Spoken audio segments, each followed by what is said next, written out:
Hello? Hello. Everybody, happy Thursday. You're very welcome aboard. Today, we're taking a first look preview of an upcoming aircraft. This is from KwikFlight. They call it the Hunter, and it's based, well, it's an Apache. So, right, brilliant. And we have it here, not sure just yet of a release date. Very soon, I would say, based on the look of this thing. So it's a first look preview, right? I'm about as competent now, you know, flying one of these as you could imagine, right? But it'd be grand. We'll get started, go through its features, see what it's all about.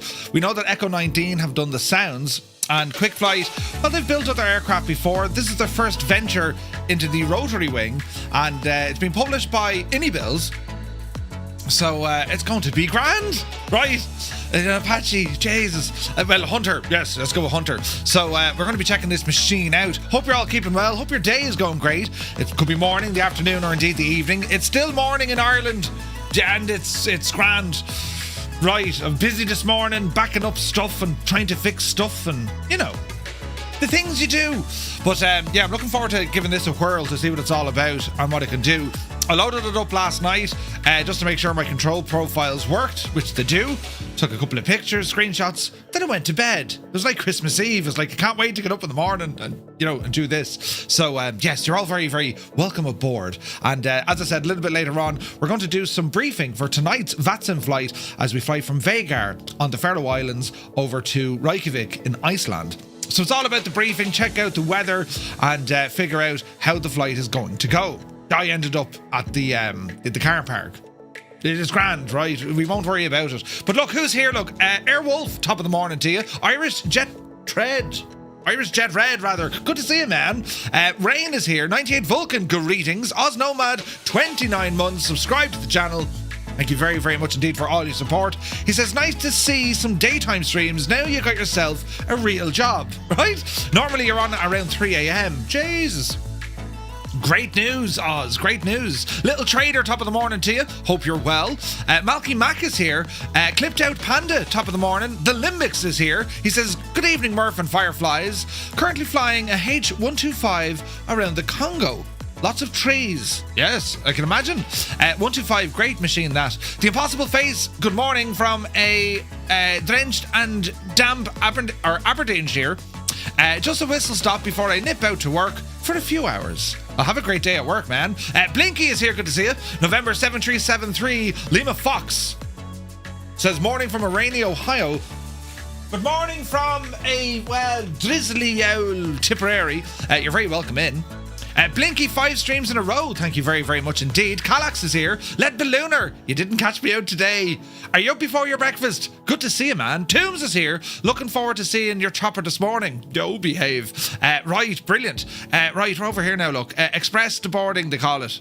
Express to boarding. Let's go with that. 10 streams in a row, the Impossible Face. Brownie is here. Thank you very much, man. Hope you're well. The Blue Rat. Good morning, hope you're well. Filthy is here, Spitfire RAF 100. He rambled into the chat, look. There he is there now saying hello to everybody. And, well, what else have we got going on here, look? I have to press buttons on this screen. Virtue Sim is here, welcome in. Cracker, good to see you. Kane Nichols. When does it get released? I'm not actually sure yet. I would say very soon. I'd say a week to 10 days, max.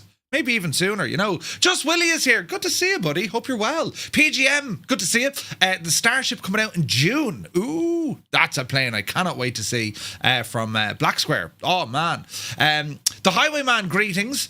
And let me see here now. Been ages since I saw you live, says Willie. Oh, thank you very much. It's great to see you. I've been flat out, doing all sorts. Do you know? Perda is good to see you. Aviate is here. Visualize, welcome aboard. JJ, welcome in. Flight Sim Max. Good morning, Max. Hope you're well. Eduardo is in the house. Good to see you. Hello from Tokyo. Hello from Tipperary. Good to see you, man. You're all very welcome aboard. As I said, it's all about, it's a preview, right? It's a first look preview. So expect, perhaps there could be issues, there could be bugs or whatever. It's not the final release, but it is maybe a chance of having a now look at it to see what the crack is going to be. Briggsy is here. He says, well, look who it is. Loves starting my mornings with this handsome chap. Brings a smile to all the faces and brings us joy from the skies. Anywho, I want to find real life NOTAMs so I know what runways are in use. Do you know a website for this? Briggsy, depends on where you're flying. There is a website you can check out for NOTAMs, right? You can get them from the FAA website if you're flying in the US, and most of the AIPs for that each, the Irish one, for example, would be the IAA, Irish Aviation Authority, and so on. You tend to get them from there. Navigraph do a great job as well with all the charts. They will include real-world NOTAMs, but also SimBrief. If you do your flight plan in SimBrief, it'll actually pull in the NOTAMs when it generates the flight. You can go looking down through the flight plan, click on the NOTAMs, and you'll actually see every single NOTAM that are active for that area, and they're up to date, which is great to see. Do you know what I mean? So, yeah, man, give it a blast. Speaking of the Starship, is that going to be a 2024 native? I'm not sure. The Limbics, I'm not sure. I think so. Or it's going to be a 2020 with a, to be honest, right? The LOD, as in the modular building, and like walk around and career mode, they're the main things, aircraft developers face. We had SWS on yesterday, and that air van that they've made, that is a 2020 native aircraft, but it works flawlessly in flights in 2024. So I don't really know, is there that much of a difference, really? There's probably stuff there, maybe some of the RTX stuff, what do they call it? The shadows and stuff? Maybe, I don't know. I got my hair cut as well. Jesus, then, we're thinning out, lads, in all directions. But sure, listen, I'll soon start wearing a hat. It'll be grand. Wear a mask, Merv. Clipped Out says, can't wait for that as your poly Rafa. Oh, yes, that looks amazing too, doesn't it? Airplane haven't released their take on the A6, the Zero, says Kazaki. Yes, indeed. Good to see you, Kazaki. They released that the other day, and we know that Blackbird Sim, formerly Milviz, or they're part of Milviz, they also are working on a Mitsubishi Zero. So, good times for the old warbirds, right? SimBrief has started giving me altitudes based on the weather now too, which is fantastic. Yeah, SimBrief they've done a massive update there, particularly when it comes to its flight planning, which is great to see. PH Roy is here. Good to see you, man. Whiskey Tango, good to see you. Links don't work in the chat. So if you want to do it now, whisper or drop it over on Discord, Whiskey Tango. We'll check it out. Roy, you're very welcome in. Our last says, I'm getting thin on the back of my head. I can't see it, so it doesn't bother me. Well, I'm the same, but then I turn, Jesus, right. We'll go hat shopping one of the days. It'd be great. Do you know what I mean? Mrs. Canuck issued a notum, says Willie, to me yesterday, which included one line: paint the garden fence. Notice to airmen. And they did change it back, by the way. Notice to air missions. What does that even mean? Notice to airmen, right? That's what it's called. For no other reason, but it's historical, so we go with it. Where are we at now? Starship will be on both platforms. YouTube video is up. Oh, is it? Brilliant. The Highwayman says, better stick to those NOTAMs. They seem to be related to bad weather if not followed. Oh, all the time, dude. All the time. Absolutely.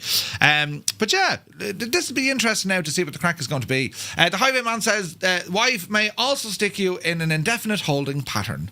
Right? Request clearance denied. Not going to happen. Not going to happen. Jan Morecamp, very good morning to you. Hope you're well.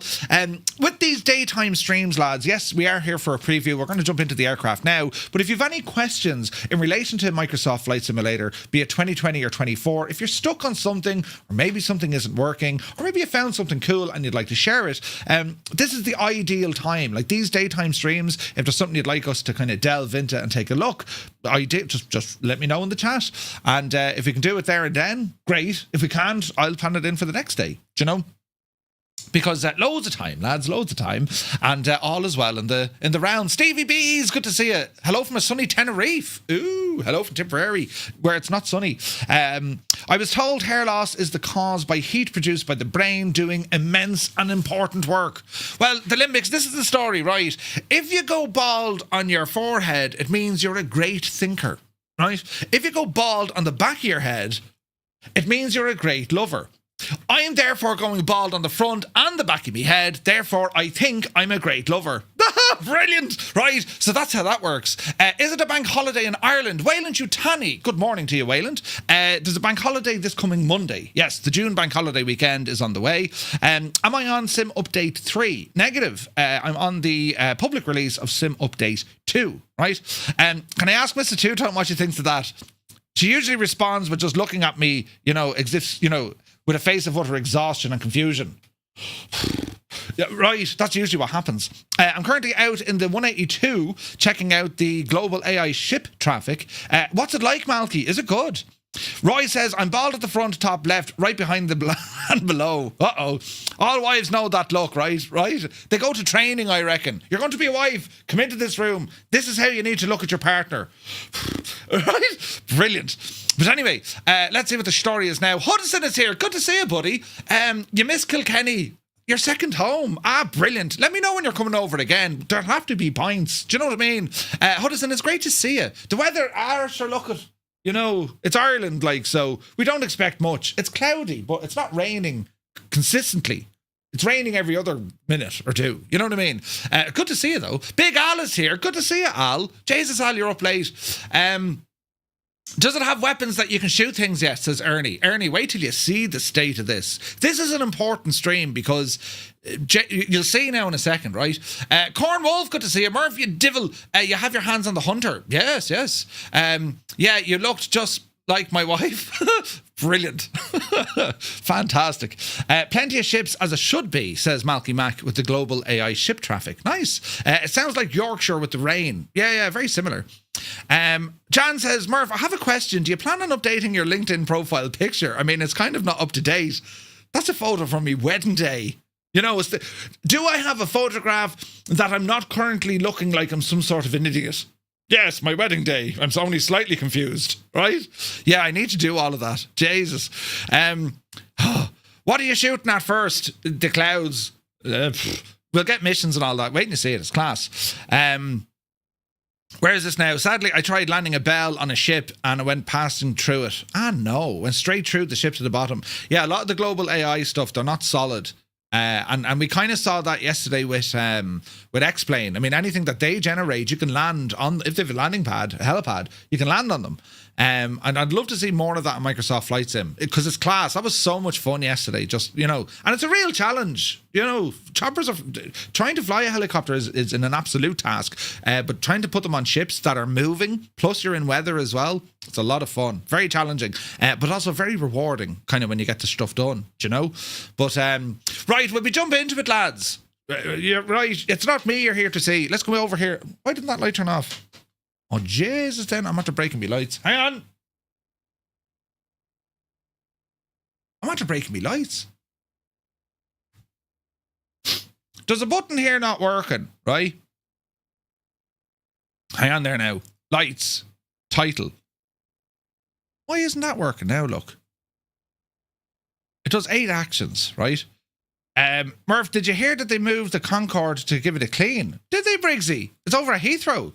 How did they do that? Did they just tow it? Fly with Craig is here. Good to see you, Craig. I can't fly helicopters in 24 with the TCA throttles and side stick. Any special secret settings you need to switch on? But the TCA, the indents, but you can map them, right? So that's your collective, or that's your collective, right? And the joystick then is your cyclic. And just take it fierce handy. Dreamy, sleepy, nighty, snoozy, snooze. Thanks for that. You're not going to learn them straight away. But you will learn them. You will pick them up. Do you know what I mean? Now, lads, how do I fix me lights here? This is an issue. So if I just do this.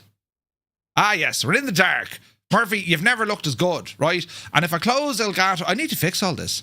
Hang on there now, friends. Yes, Murphy's completely in the dark. In fact, it's the best he's ever looked. Hello there. Hello there. Hang on, I'll fix all of this now, right? Jesus. Right, there's a button now. Give it a second. Oh, the Apache is horrible on the Xbox Series X, says Robert Cole. That's I forget the name of the M Scenery or something, is it? There we go. M Scenery are the name of that developer.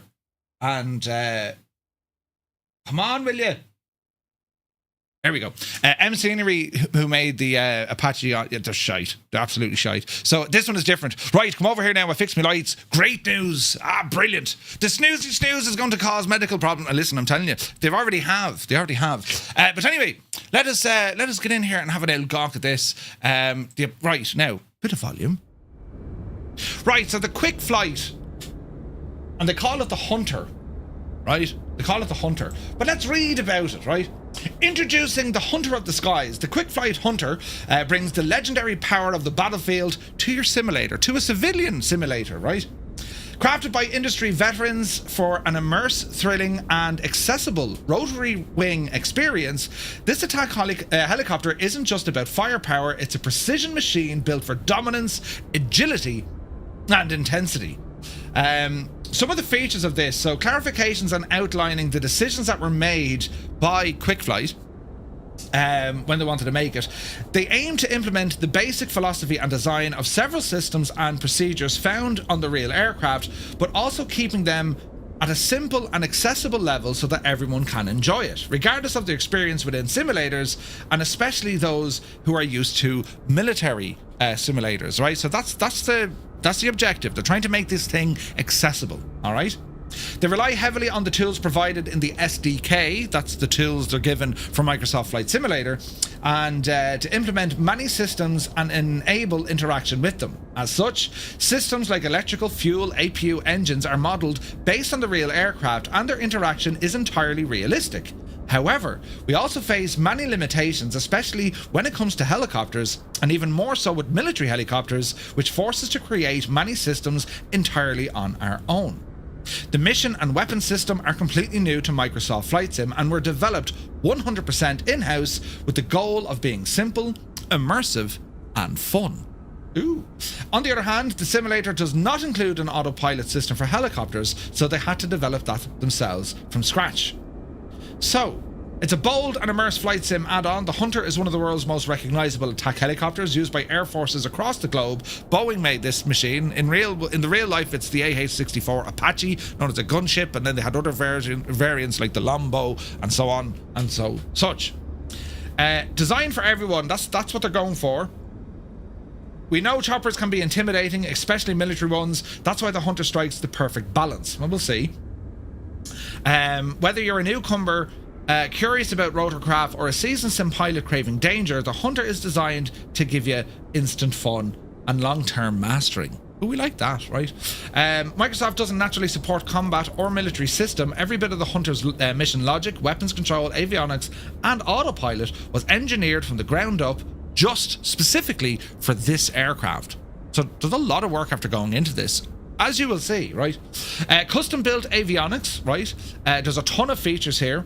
Everything from the autopilot, mission logic, independent MFDs, the UEFD displays, electrical management systems have all been built from the ground up to ensure an immersive and enjoyable experience. Right, MDA, good to see you.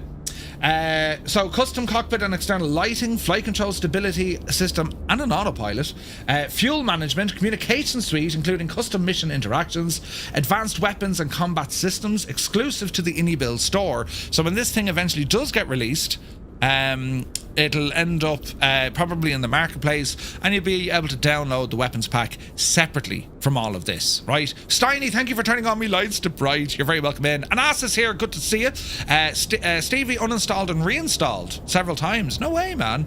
Balut, good to see you. Boeing made it before the doors started falling off. Yeah, gunship was the C-130. No, I think the Apache gunship, it was known. And it was classed as a, back in the day, the C-130 is, what do they call that now? The Shadow or something, isn't it? Robert Cole, good to see you. I bought the Bell 222 and the 500MD. The 500MD is horrible. Oh, Jesus, really? Real Life does loop-de-loops. Yeah, well, let's see how it goes, right? Let's see how it goes. But yeah, let's see what the crack is. So the weapons that we have its cannon, and we can control the burst of said cannon in rounds of 10, 20, 50 or 100, or unleash the entire payload. One click, it will launch the whole shebang. We also have missiles and rockets, so it can carry up to 8 Hellfire missiles, and we have 36 Hydra rockets, and you can see them all modelled there on the aircraft itself, right? Flying Dive, good to see you, buddy. Hope you're well. What else do we have here? Weapons must be actively armed via an arm save switch. That's okay. Ammo selection, reloading, all that sort of jazz is there. And purpose built for hunting. Mission objective, find and destroy targets. That's what it does. So the idea behind this is it'll generate kind of procedural missions where, you know, you can shoot like cars or tanks or small vessels, boats, essentially, right? And we'll go through all that here now. The sound set for this aircraft was also created by none other than Echo 19, so we are expecting great things from this aircraft.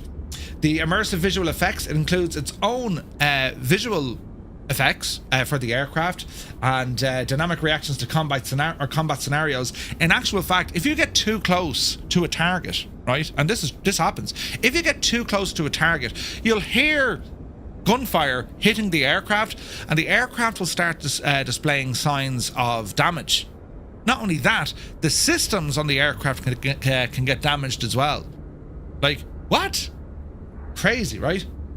So the aircraft, it is coming soon. It's not out yet, lads, but the fact that it's gone out to a handful of content creators, well, you know it's coming soon, right? And a big shout out to QuikFlight and, of course, iniBuilds for letting me show this one off today. I'm looking forward to it. The real aircraft, the AH64, the Hughes McDonnell Douglas, and I think later Boeing, it's an American twin turboshaft attacked helicopter with a tailwheel type landing gear and a tandem cockpit with a crew of 2, right? I've seen these in the real world. I've actually sat in one, right? And I think, was it the Canadians or something brought stuff over?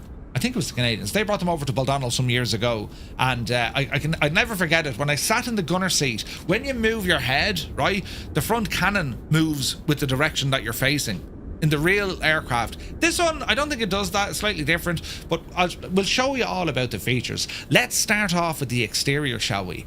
And we're looking here at the modelling, we're looking at texture work, we're looking at reflections, dirt, grime, wear, tear, all that sort of stuff, right? So you can see, well, all the very, very, very fancy sensors, cameras, infrared, all that sort of jazz located here right up in the nose, right? And look at the decals, look, isn't there loads of stuff going on?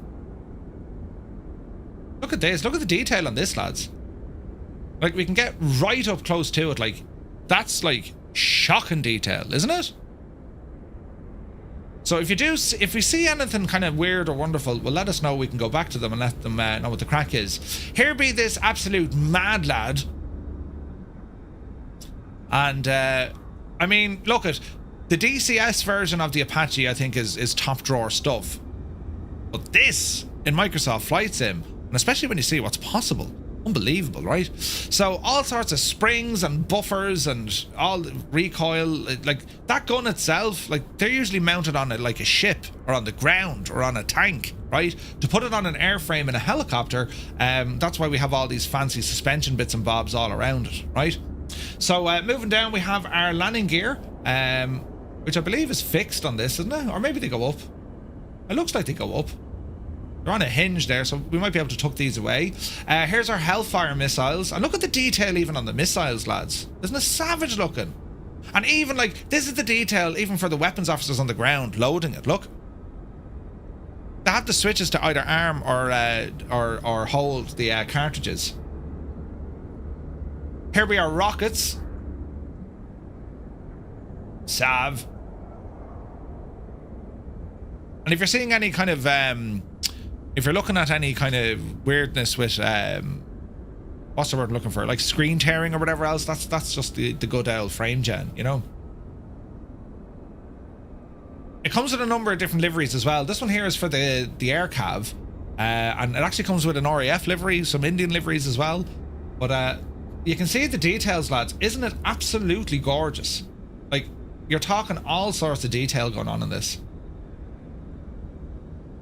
Right? Even with, like, the lights, look. You know what I mean? Robert Cole says someone has a 5090 at work. Ooh, what are these for? Are they the flare dispensers, maybe? Maybe not. I would have thought the flares are down here somewhere. Jesus, look at the detail. Avionics bay, the aft avionics bay, right? But you can kind of see, like, the textures and how good it is. Visually, this is stunning, I think. Modeling, texture work, this is... Oh, there's the flare launcher. This is bang on, right? Is that a flare launcher? It looks like a flare launcher. Maybe it's not. Laser warning sensor. Oh, Jesus, do not touch the glass. Ah, no! Now we need to touch the glass. Or maybe they're flares. Yeah, they're flares. Jesus, lads. There's stuff on this I haven't a clue of. There's more, is it? Look. Interesting. Look at the tailwheel assembly as well. And look at the tires, look. The detail, like, it's staggering. They've done an incredible job here, how it looks. Haven't they? Loads of details. And it's such an intimidating machine, isn't it?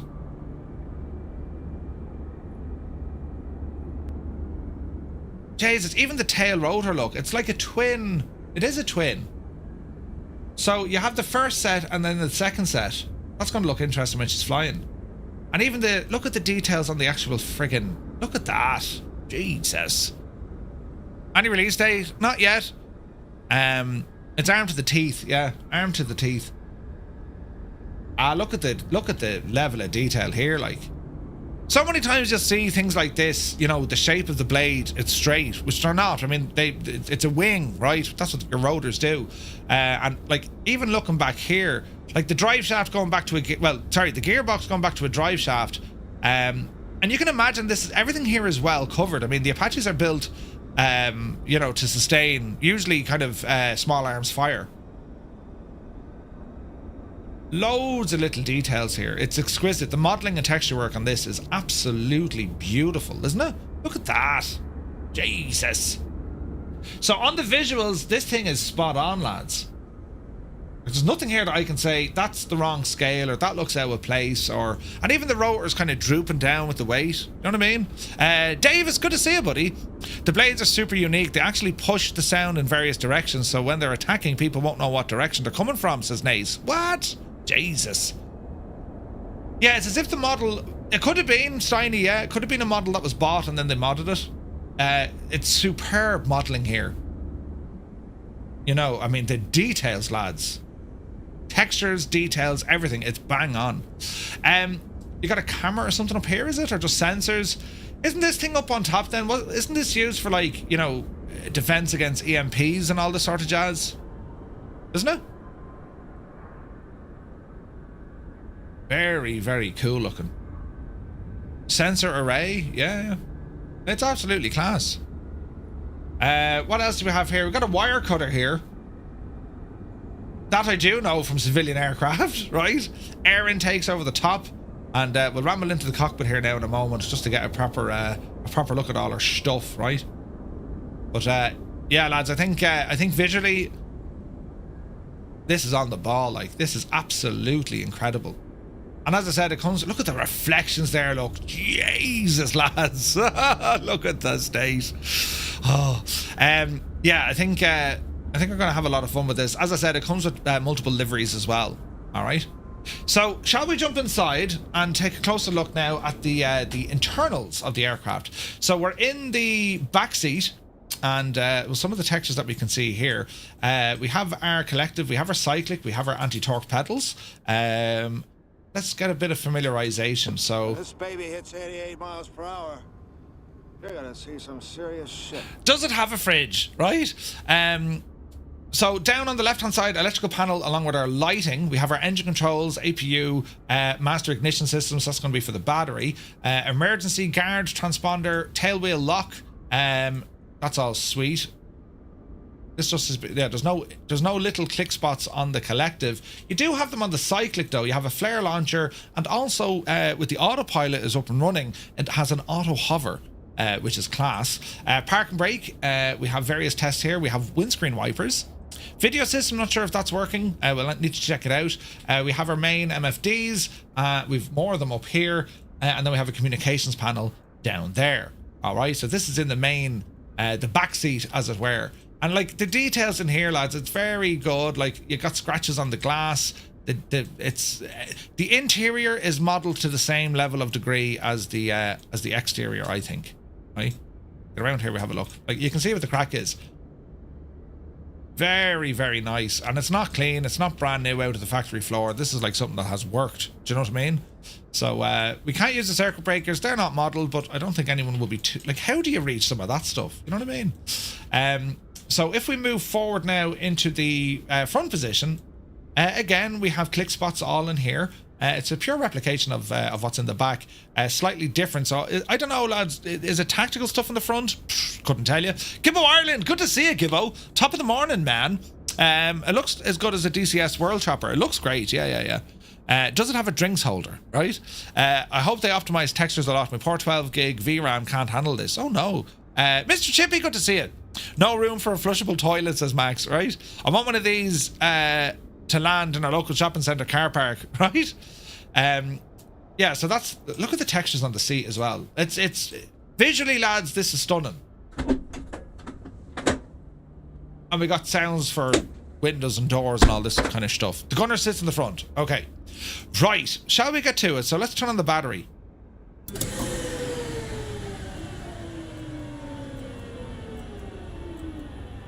Jesus. Battery's on. Now make sure all my stuff is set. So collective, that's all off until we get some engine power in, I would imagine. And these screens, let's give them a moment. One of our screens turned on here so we can see no oil pressure, external power is available, comms, remaining fuel, transponder. And how it works is we have our little keyboard over here. Well, this gadget, when we select something on our screen up here, this is where we type in the information. All right.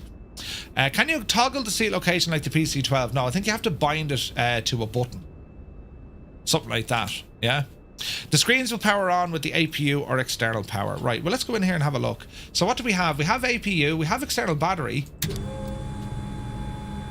Ooh.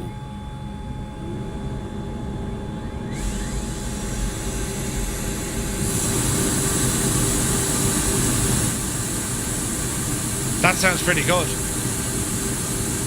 Alright, so here's the screens. So what have we got here? Let's start exploring, shall we? Jesus, put the collective down, Murph. Now, that's moving, but I can't move it. That'll be interesting. Right, let's go in here. So, we have engine page, torque, TGT temperature, rotation speeds, our fuel page, initiate, endurance, boosters or cross feeds, transfer set to auto, performance page, nothing, utilities.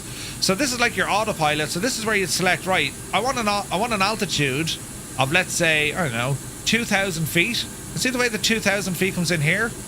Yeah? And we go back and click, and there's your 2,000 feet in here. All right? You have your anti-ice systems, pitot, inlet, canopy, and sensors. Airspeed, heading, roll, altitude, interesting. Bleed air systems, temperature, ECS, counterbalance with that. Then we have these hard click buttons. So FCR, that's all to do with your targeting. Your weapon screen, this button just next to it. This is where we can see guns, missiles, or rockets. Right? Now, I'm not sure what it means by bore sight or grayscale. I don't think we can use any of those. We do have our main armament switches. So we have arm or safe, fire control radar, Manacula, and then you have your ground override. All right. The video stuff, I'm not sure if this is modeled. I don't think it is. What else do we have here now? Radio call is 0573. And it's pretty much matched across over here. Right, we have this initialize button. So the FCR, as we're saying, is the fire control radar. This is what's going to give us missions on the stuff. So we'll have a look at that in a moment. With our master light still on. So there are weapons. TSD, does that do what? No. Or AC, that's the aircraft. Video, I don't think that works. Or maybe they'll add to it, I'm unsure. And then we have our communications panel for all our comms, transponders. Like this thing will have, it's a mode C transponder, so you could, if you wished, horses onto VATSIM. Could you imagine the crack, right? So yeah, let's see what the story is here now, right?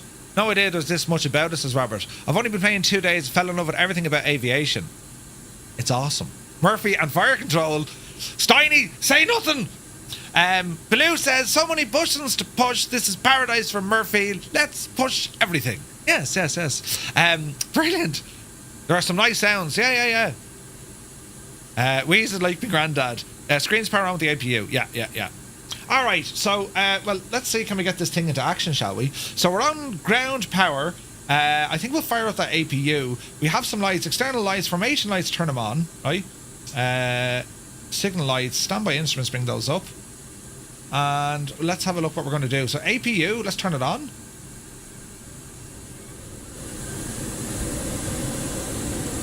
APU is starting to turn on. Oh, the sounds are incredible.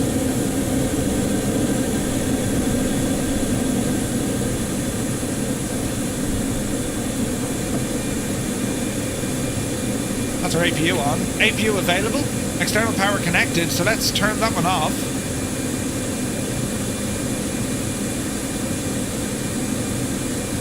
I'm a little bit worried that that keeps going up.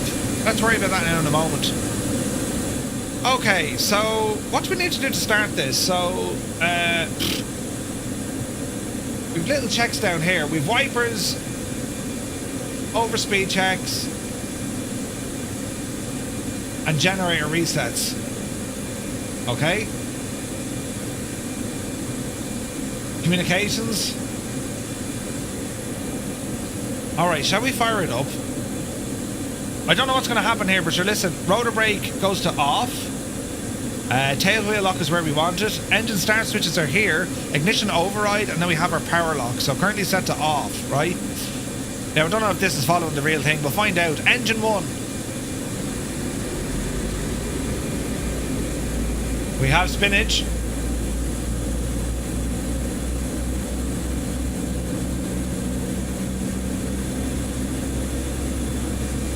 And let me see, we'll go engine 2.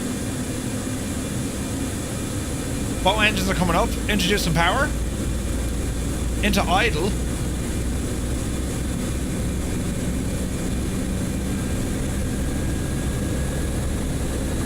Oh man, the sounds.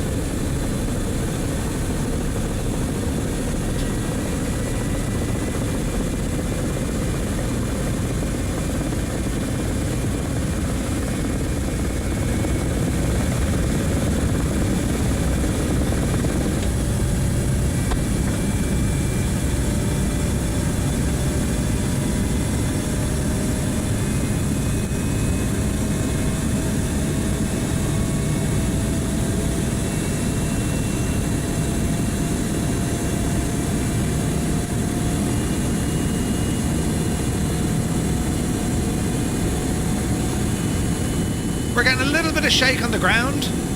Looks a bit aggressive. Okay, so currently set to idle. Okay, so APU available. Gens are running. Let's kill that APU, so. APU off. Bring these guys up to fly. Alright. Unlock the tail wheel. Park brake disengage. Let's get external sounds, lads, will we?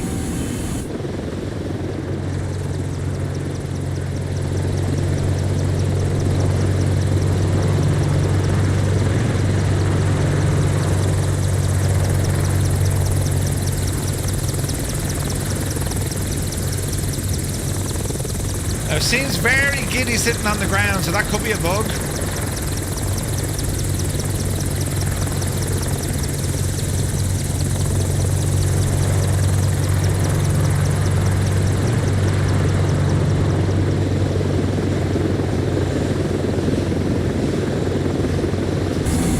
Man, that's pretty nice. Alright, so what else do we want to do here now? We had switches here for... Let's just double check we have everything turned on. So, turn on our lights, anti-collision lights, yes. Jettisons, no, don't go near those. Rotor brake is already off, we know that. Transponder stuff. We'll put in a transponder. Let me see now. So the code, let's put in something makey uppy, 6461. Go ahead and enter that. Mode is off, standby, test on, altitude reporting. That looks good to me. We'll go back to FCR on this page. We will go to the map. Let me see here now. Systems, ATF. There's buttons there, but I'm not sure if they work. We'll find out. Up the front. Yes, this looks pretty nice. Okay, so external power is still available. Let's see how she handles, shall we, right? So I'm going to put on some head tracking.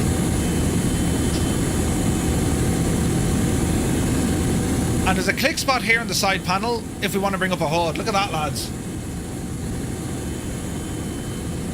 That's feckin' deadly, isn't it? That's brilliant, man. Alright, leave that off for the moment. Let's see what we can do here. So, a bit of collective. There she goes.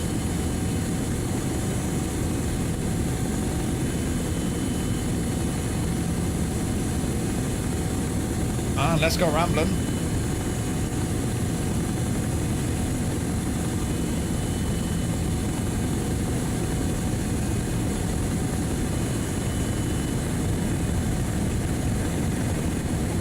Alright, speed's coming up.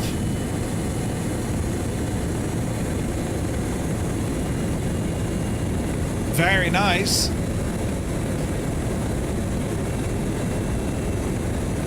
Okay, 120 knots already. Jesus. I used the Toby eye tracker. Alright, spin us around this way.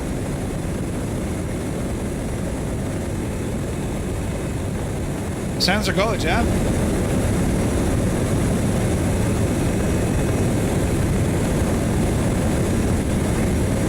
Let's go external. Jesus.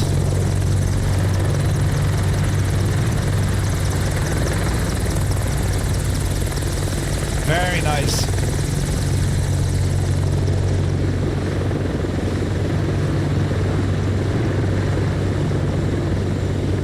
This is very pretty. It looks amazing, doesn't it?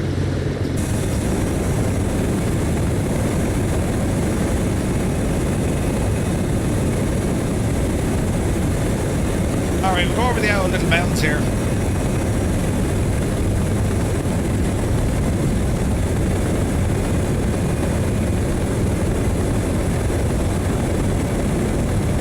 Altitude coming up on 4,500 feet, 150 knots.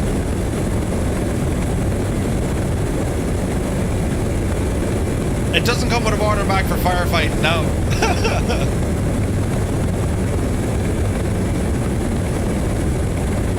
Oh man, this is real nice.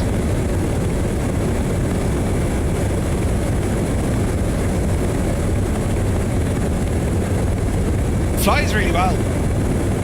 A little bit of a... She's leaning a little bit to the left. Well, that could be me, I don't know. Alright, we'll just ramble over these mountains.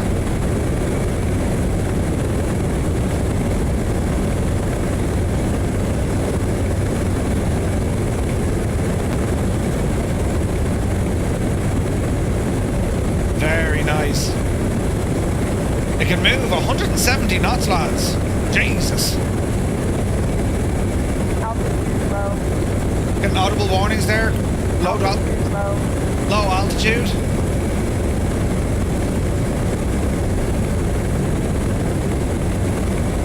Alright, let's see if we can set it down here. Lots of rocks in the way.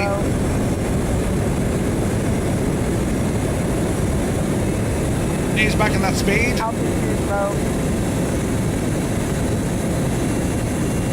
Altitude low. There's a spot over there we can use. Low.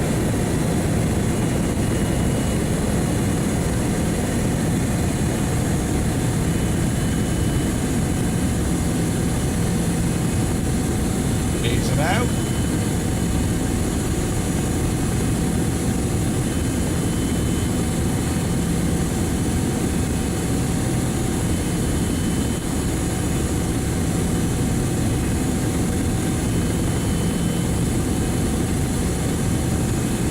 Man, look at that shadow coming in.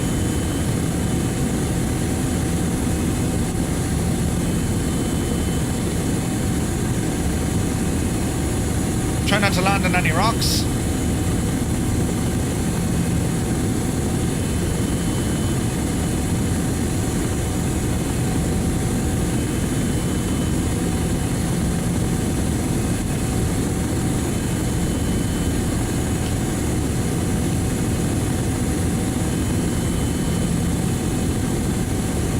Easy now.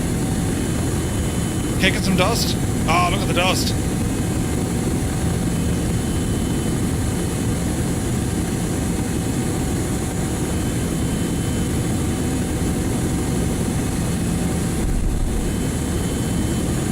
We're down anyway. Alright, let's hold the brakes on.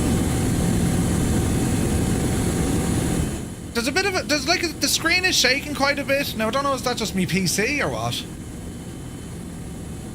Oh, it seems to be shaking quite a bit. Interesting. Right, let's have a look here. Let's put this down to idle. Alright, and let's have a look. Yeah, that's pretty badass, isn't it? Look at the visual effects, lads. Very, very nice, isn't it? Great performance. Laughing at it. 80 FPS. Alright. Prepare to have your minds blown. Wait to see this. So we're going to go into... oh, we already had it. So go back into this. So over here, we're going to click on this FCR and we're going to initialize, right? Under 1-1, this is Guardian Actual. Systems check. Confirm readiness and stand by for orders. It's now identifying targets. Sending data to your FMS. Under 1-1, Guardian Actual. Your mission is live. Once airborne, we'll brief your objectives. So we now have a mission. Once we're airborne, they're going to brief our... they're going to brief the mission. So I'm going to request rearm and refuel and repair. Remote support request acknowledged. Locate flat and secure terrain. Backup unit en route. ETA 5 mics. So they're telling us find flat and secure terrain, and they're going to send out some support vehicles in 5 minutes. Yeah. All right. So it says here, mission manager. Touchdown. Perimeter is secure. Set engines to idle. Maintenance and weaponry crew mobilizing. Await further instructions. Here's our weapons crew. Ah, lads, look at that. Dougal, good to see it. So it's now, because I'm on level terrain in a safe area, it's now going to refuel, rearm, and repair the aircraft, right? She's a little bit unstable jumping around there. Oh, that could be a bug. Cannon round low. Alright, so we can see, look, reload in progress, 33%, right? Now I wonder, is there something I've missed in terms of stability?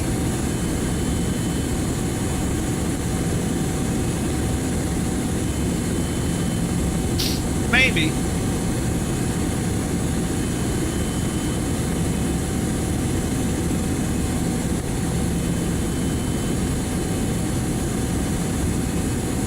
%.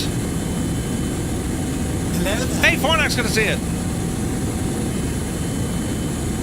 Can't spell today. Monica, good to see it. Under 1-1, aircraft service complete. Fuel, ignition, and airframe status green. You're clear for departure. Good hunting. Clear for departure. Good hunting. Power back in. Alright, so what targets did it give me? Let's have a look. Here's a target here on my screen. Alright, here's our targets. Alright, we're going to engage. So let's go to the weapons page. We're going to select missiles for this one. We're going to arm them. Everything's armed. Alright.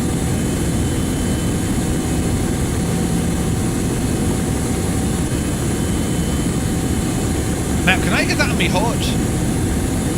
Oh yeah, look at that. That's awesome. So it's showing us where the target is on our HUD. Jesus, that's brilliant. Right, lads. Brakes off. Yupsie daisy.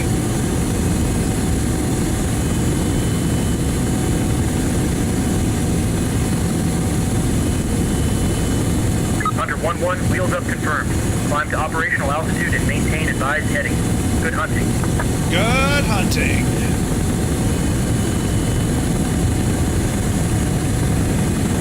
Hunter 1-1 Guardian Actual. Intel confirms 5 priority targets in the AO. Neutralize all targets. Authorization to engage with guns, rockets, and missiles is confirmed. Proceed with caution. Alright. So there's 5 targets we're to engage. We're allowed to shoot it with either guns, missiles, or rockets. 5 targets, caution, and we can see the range to them. So we have this diamond on the lower right screen. That's letting us know that's what we're tracking. We can change different targets, and we're getting some target information here on our left screen. It's giving me the range. 17.4 clicks out. Now there's one a little bit closer, so let's change the target. This one here is 15.7, so we're going to go for this guy first.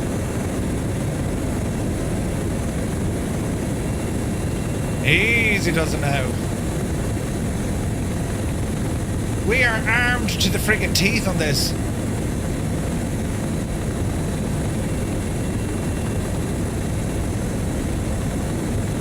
So what we'll do, yes, we're going to blow stuff up, but I also want to show you what happens if you get in too close, right?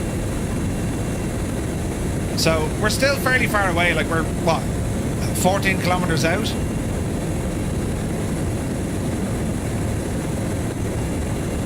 The shaking's making you dizzy. Yeah, it's, I don't know what, it could be a bug. I'm not sure. There could be something for the autopilot maybe not in use that I should have on.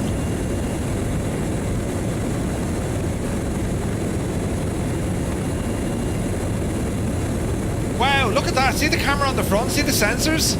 See, that's turn. As I'm moving away from the target, it's turning to follow the target. Look at that. So if I turn right, that's just straighten up now, look. Look at that, it's actually tracking the target. How friggin' cool is that, lads? Jesus! Ah, that's deadly, look. Hunter 1-1, you're 10 clicks from target zone. 10 clicks from the target zone. Maintain current speed and altitude. Maintain current speed and altitude. That's savage, isn't it? This is Microsoft Flight Sim. Like, what?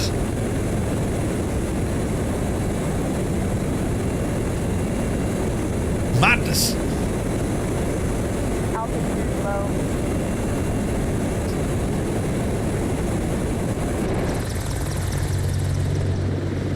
What a machine this thing is. Holy crap, lads. Isn't it only deadly?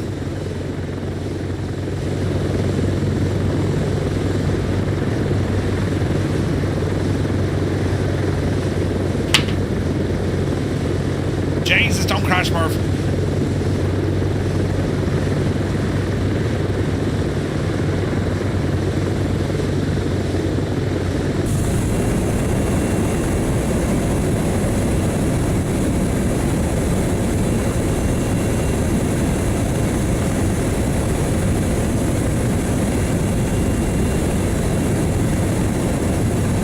Hunter 1-1, Guardian actual, target Bravo locked.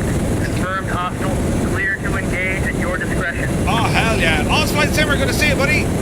Alright, we got a lock at the target. We got a red diamond. Altitude low. Alright, let's start releasing some ordnance. We got missiles. 1 away.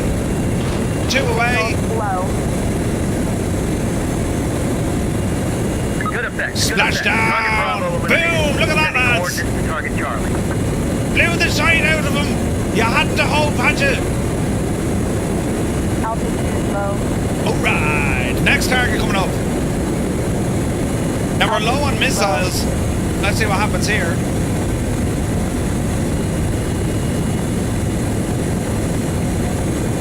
Easy.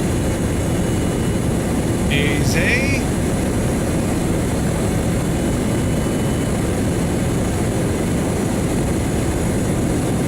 Let's get closer to this guy just to show you what can happen, right? Altitude low.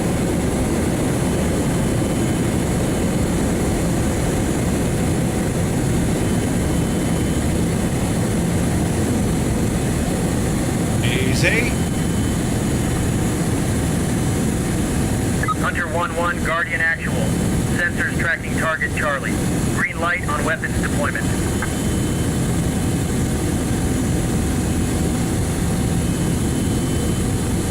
He's gone behind us, I say, is he? Don't hit the ground, Murph, you big idiot. Where is he? He's over there somewhere.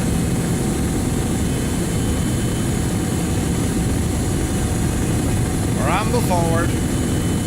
Let's see what happens if I get too close, right?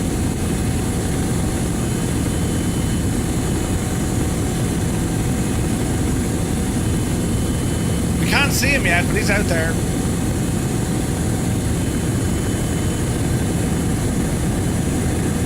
Keep your eyes peeled.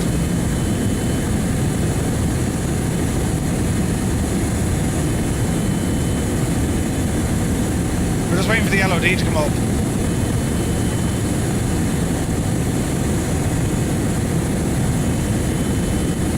Easy now.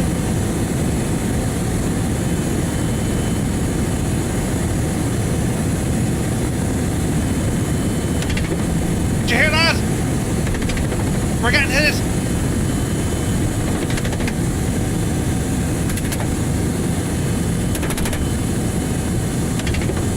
There's something over there.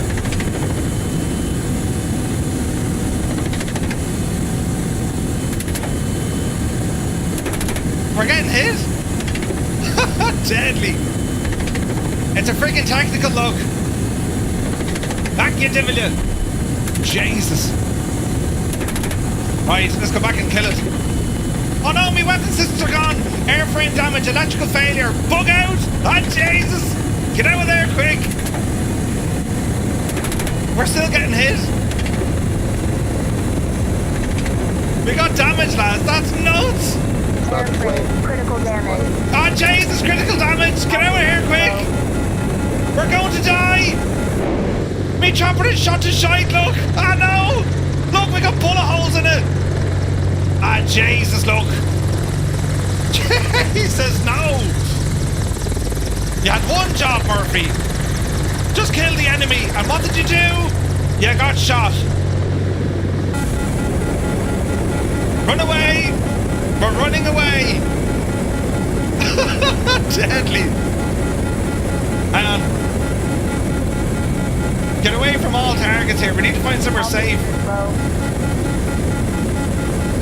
There's a fella. Oh, look, me glass is shot. Jeez. Get out of there quick. Up the hill here now. Altitude low.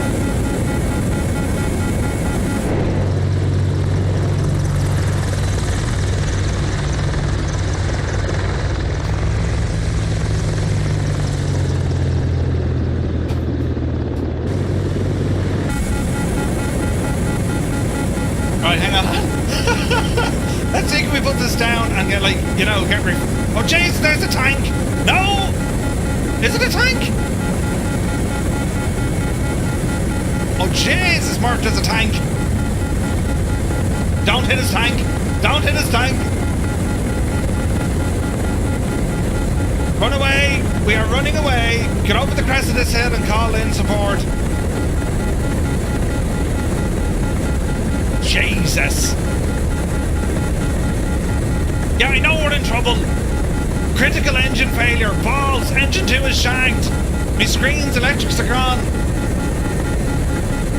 And we're shot to... Jesus. Down there now.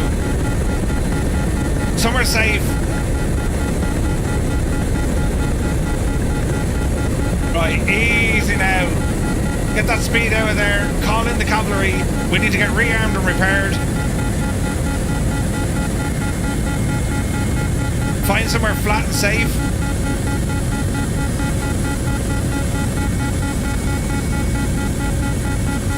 That's relatively flat.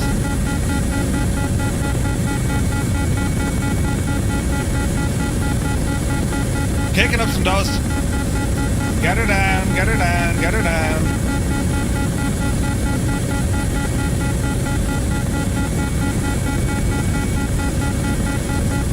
Remote support request acknowledged. Locate flat secure terrain. Backup unit en route. ETA 5 mics.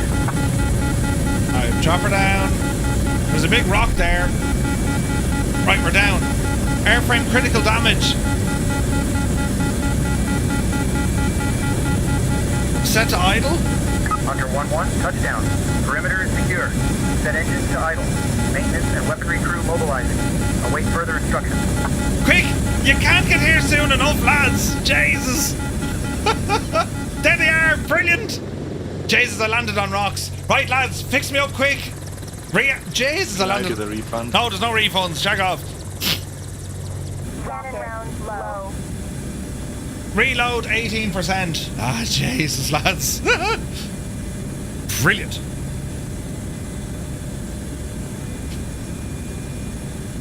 To do a forced assembly, right, Dougal?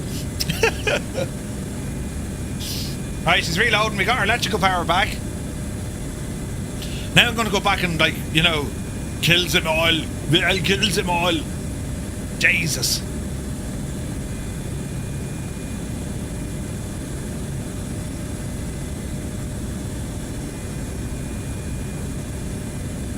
Did one of those on a C-130? No way, man.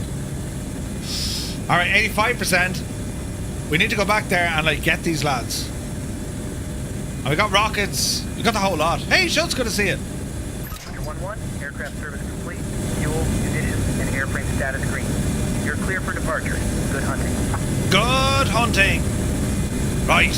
Hunter 1-1, Guardian actual. Sensors tracking target Charlie. Green light on weapons deployment. Off we go again.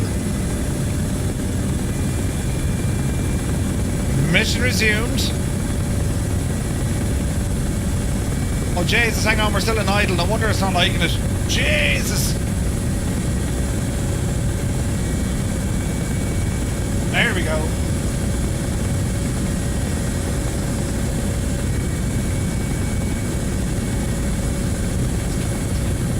Right, let's go get some targets.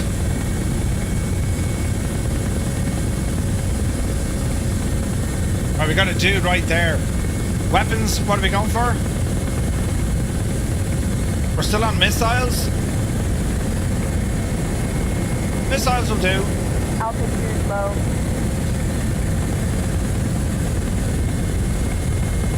Alright, let's go for it. Do you need to restart it? No, we're still on the same mission. I can see them appearing down here.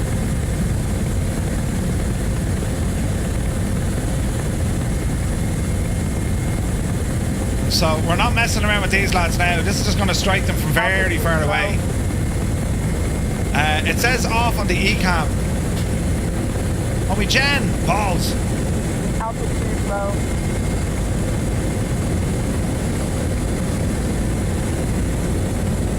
No oil pressure engine 2, Gen 2 unavailable.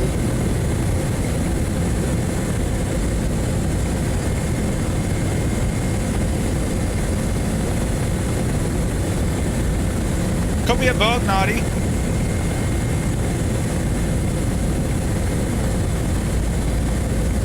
No oil pressure in engine 2. There she goes, fixed there now.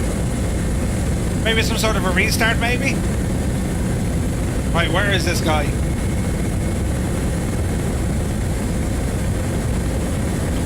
This is like pure death from above, mate. You're getting it. 1.7 kilometers out.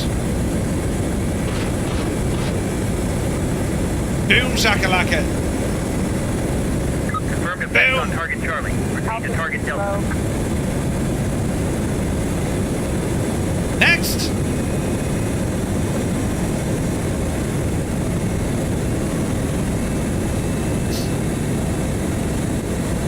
Altitude low. Looking like a couple of rockets.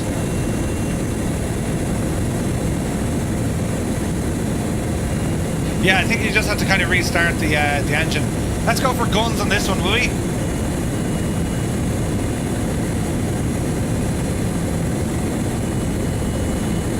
Guns, shots at 10. Altitude low.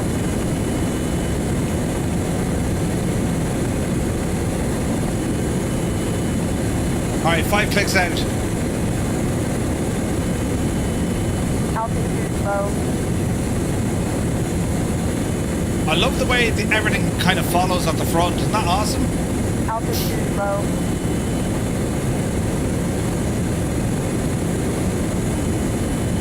Alright, 4.5k out.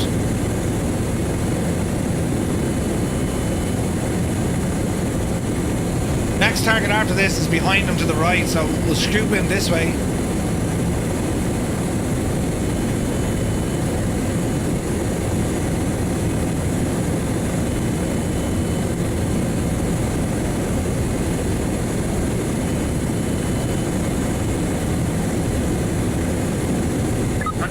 Guardian actual. Confirmed hostiles at target Delta. Cleared hot. Altitude low. Cannon round low. Hunter 1-1. Good effects on target Delta. Shift to final hostile element. Target Echo. Final target. Weapons. Let's go for rockets now on this one, lads.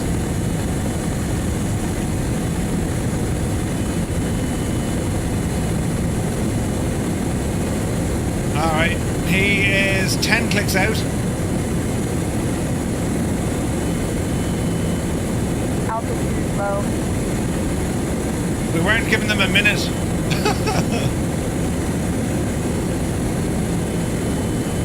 Alright, dead ahead. Just over 9 kilometers.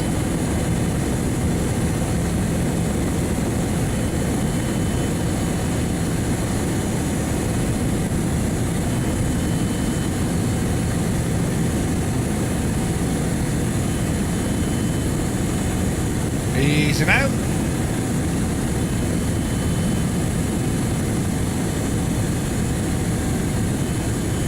Is this a different jet from last night? Yeah, how's our fuel? Good question. But we just got refueled that time. 664 in the front, 793 in the back. Yeah, we got good fuel. 7k out. What the range is on the rockets?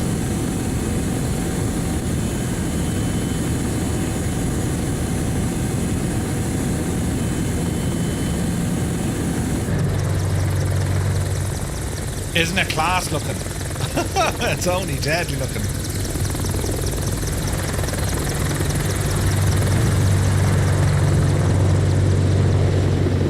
Jesus, imagine this thing coming for you.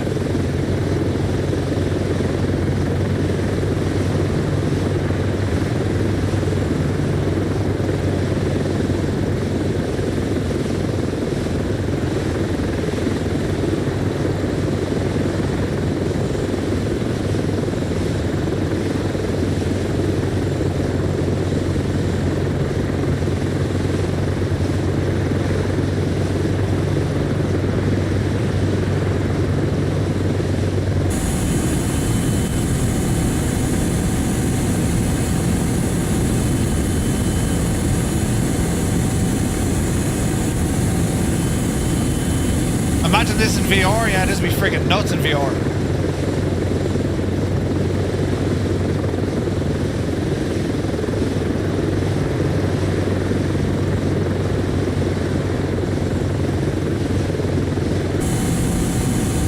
It's like there's a bit of a stability thing going on. She's fairly shaken, isn't it?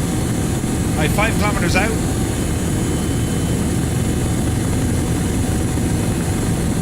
Let's get more speed into this.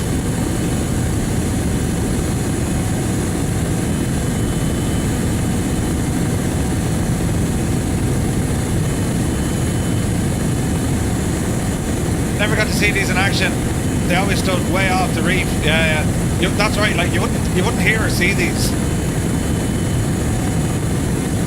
All right, 4k out. Altitude low. It's on this side of the mountains, I'd say.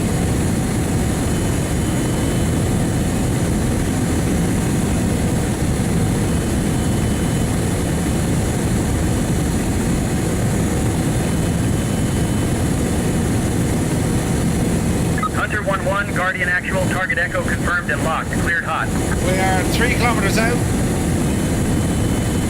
Let's go in a little bit closer.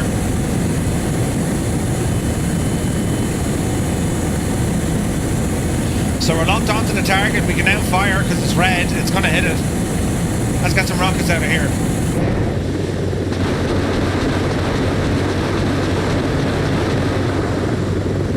And he blew up over there. Right, so there's a bit of work to be done. But that's still feckin' brilliant, isn't it? Oh, hang on, we got one more left. What? Jesus!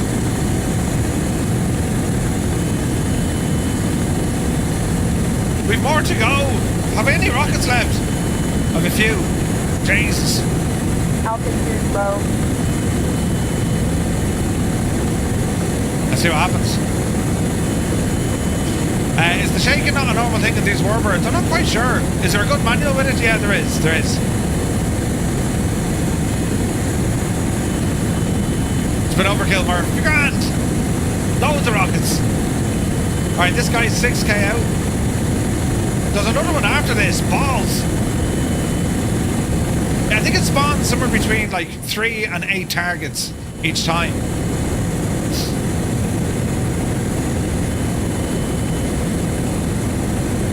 Alright, let's ramble in. We've 36 rockets, so like I gave them all about 10.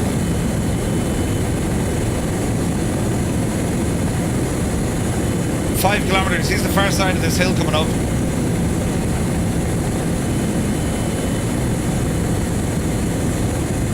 Altitude low. Oh man, isn't it pretty? But Big Al, it's not really the same doing it. You know what I mean? Jungle Sim. You see the bee so close? Altitude Ooh, low. nice.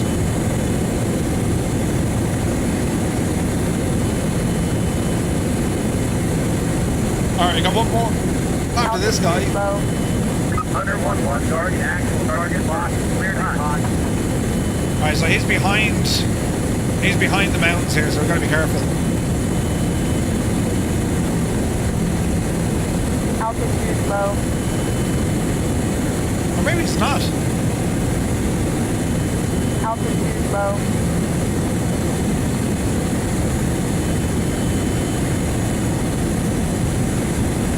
You're right behind it. 1.7 clicks out.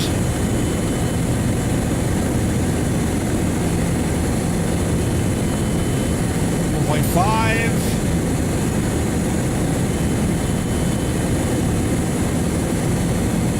That's 1,000 meters.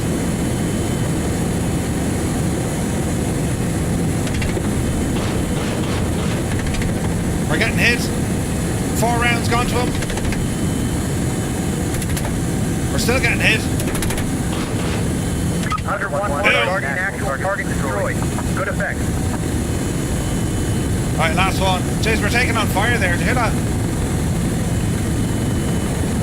Alright, last guy's 4 clicks out.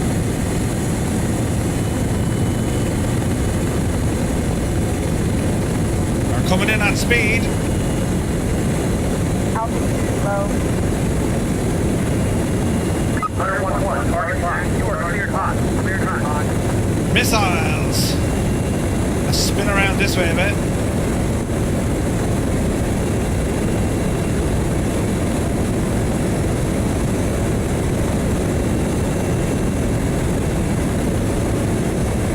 Altitude low.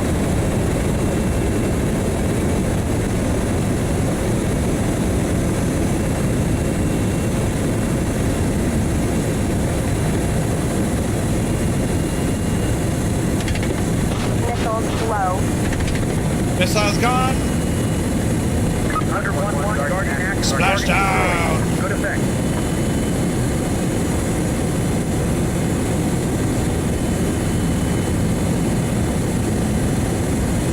We got another one.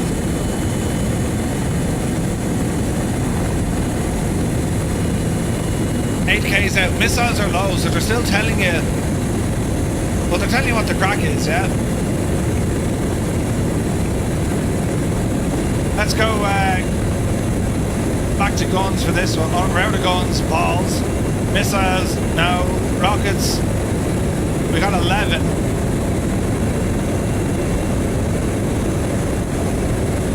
Rockets left.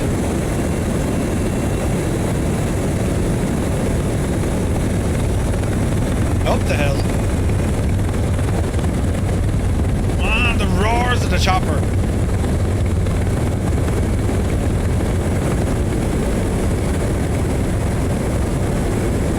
Easy now. Altitude low. Altitude low. Sounds like Jesus, don't bin it. Under 1-1, Guardian actual. Target Alpha confirmed. Weapons hot. Clear to engage on your mark. Oh, that's very nice of you.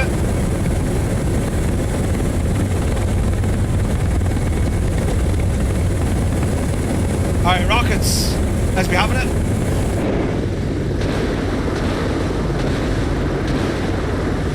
Four rockets out. Hit. He's still alive. Flares.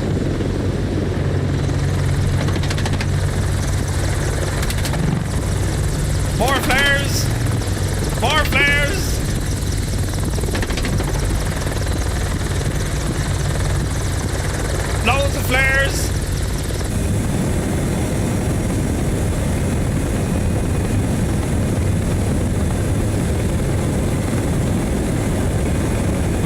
him out of it. Alright, let's get us back into this.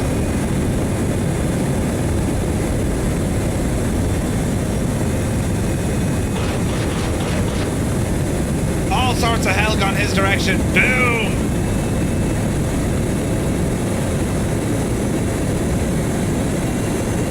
Hunter 1-1 Guardian actual. Mission complete. RTB. You've got clear skies ahead. Maintain standard egress procedures, and we'll debrief upon touchdown. Guardian, out. Alright! Brilliant! But they shot the bejesus out of my machine, look. Look at the damage on it, man. That's awesome. It's a bit of crack, isn't it? There's Jan Morecambe with us. Come on, Jan! You missed all the action. Oh, yeah. Look at the damage on it, lads. Ah. Got bullet holes, broken glass, cracked glass.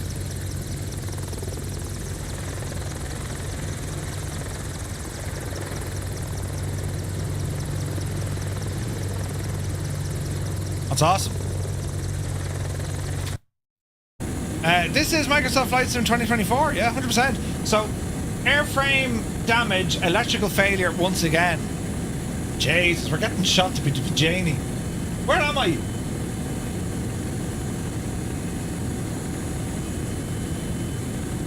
Alright, it's around to the left. Bullet holes, cracked glass, broken glass, sounds like the Skoda. Is it all done through the SDK? So this is all built using their own external stuff, right?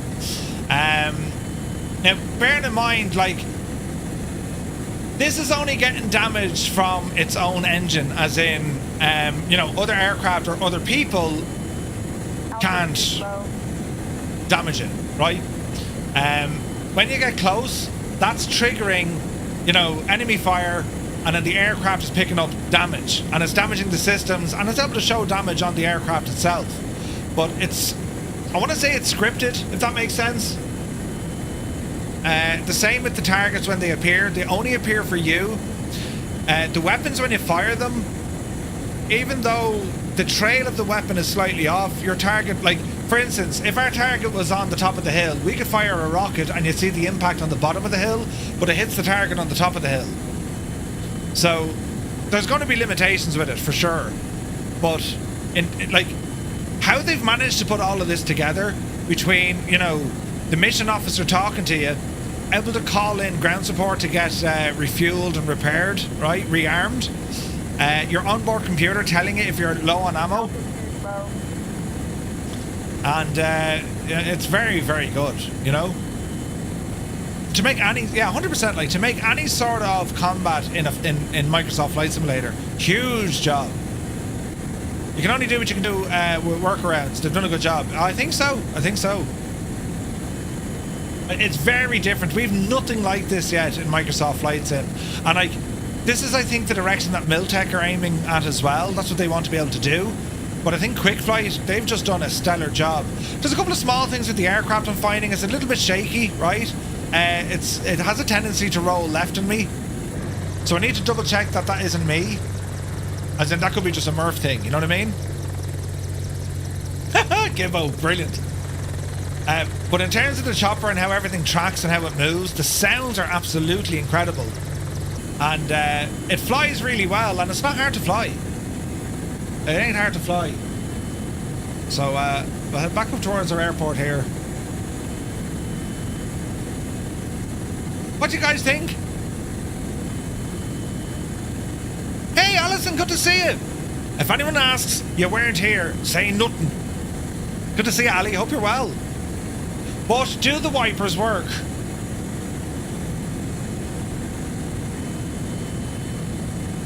If I bin this now trying to turn on the wipers, nice. Altitude low. Man. The wiper, Jason. The wipers work? Look what the wiper is. It's just on the top. Oh no, the bottom one, it should be working as well. Hang on.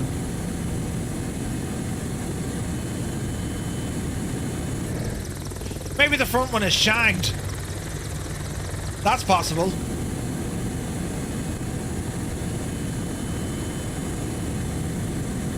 Yeah, maybe I've broken the bottom one.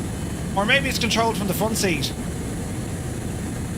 If I was a wiper now in the front, where would I live?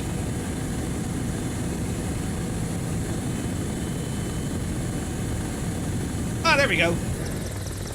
Huzzah! Wipers. Right? Now, if it's raining, does it work? That is the question, isn't it?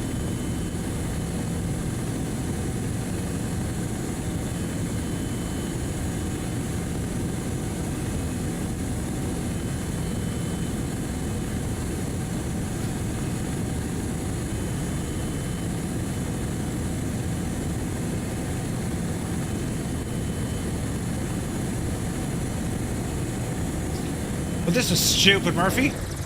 I can't see a shagging thing. So we do have rain on the main glass. Yeah, the wipers work. Look at that. The wipers work. Not terribly effective, but they work. Just in the nick of time, Murphy. You nearly binned it.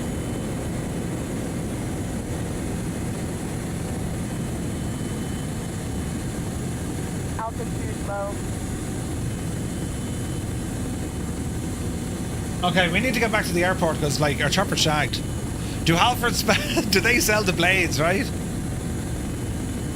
The sounds don't seem to change much. Well, it depends on your power setting, so let's give it a listen, right? So let's put some power in.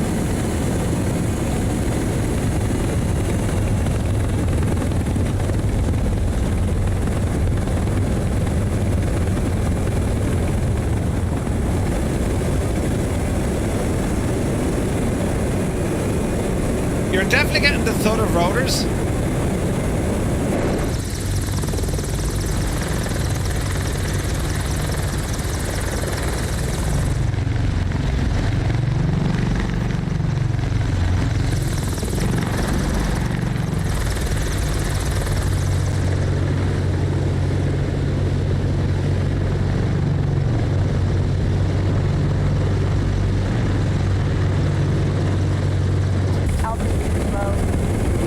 Yeah, so in terms of rotor slap, I think that's what we're going for, isn't it? Let's have a listen.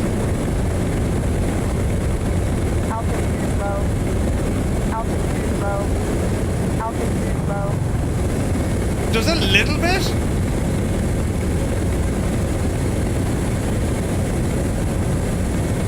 But yeah, maybe there should be more rotor slap. But then again, is it supposed to slap as much?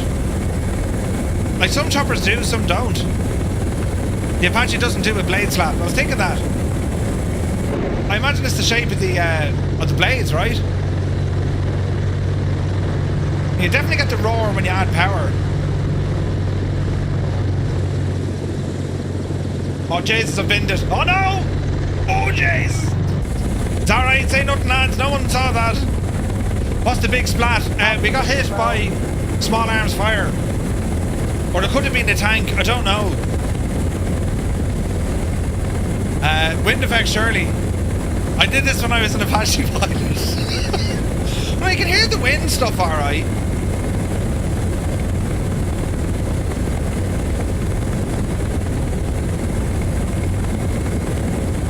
A little bit. Is it looping? I don't think so. Speaking of looping, can this loop?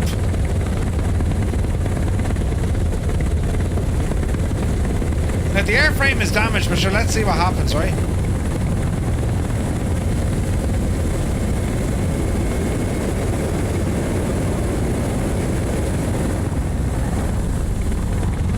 It's not the plane, it's the pilot. Jesus, I don't know what we did there, but it didn't feel right.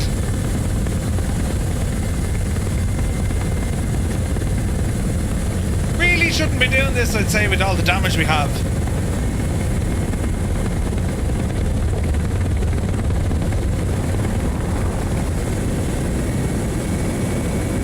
Easing out. Altitude low.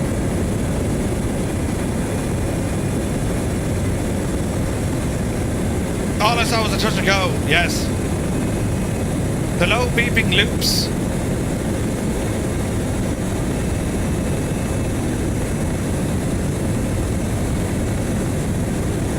I don't really hear kind of like looping.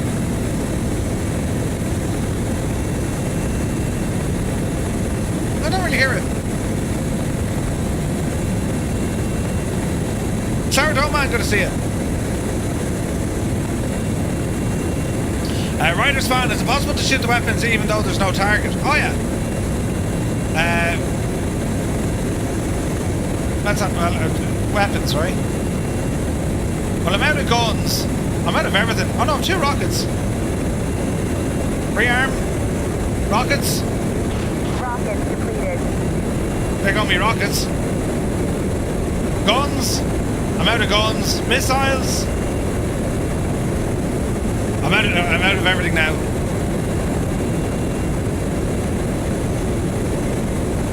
No moving map. There is, but I'm damaged. It's after turning off half my electrics. Wait to see when we land, we'll get repaired. Now you can land, you don't have to go to an airport, we can land out here, look.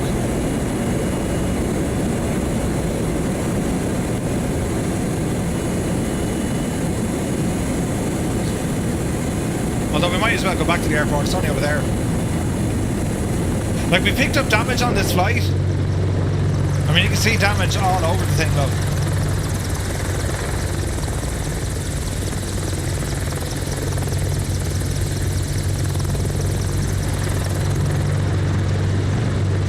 It's shot to be Janie.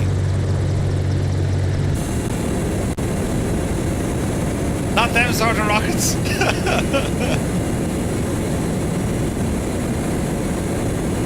Alright, head back to the airport here.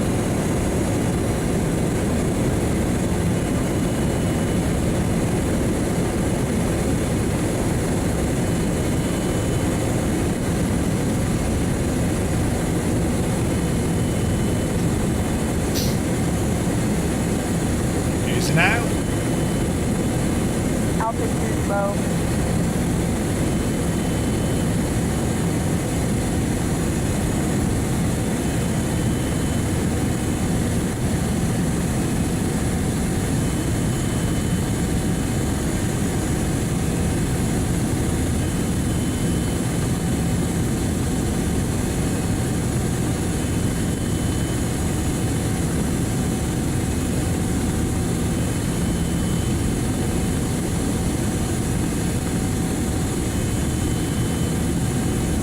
Yeah, it does this weird thing with the ground, doesn't it?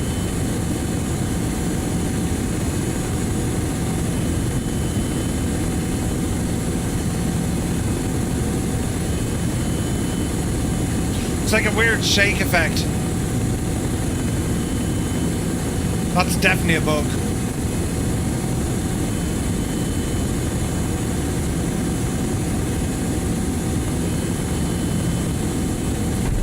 Boom. Right, we're down.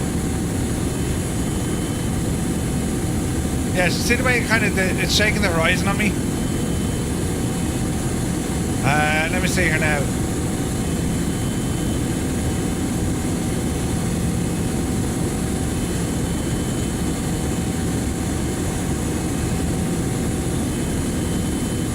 Now we're not going to start a mission, we're just going to get ourselves repaired and reloaded. Yeah, you can see it jumping around the place.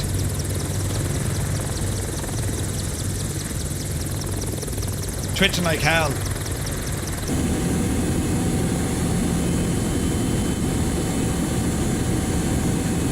I wonder, is there like autopilot settings or sensors or stuff I have turned off, right?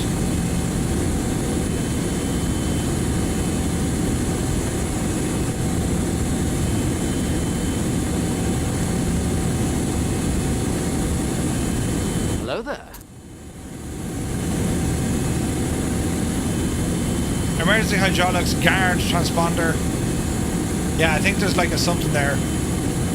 Right, rearm. Remote support request acknowledged. Locate flat and secure terrain. Backup unit en route. ETA 5 miles.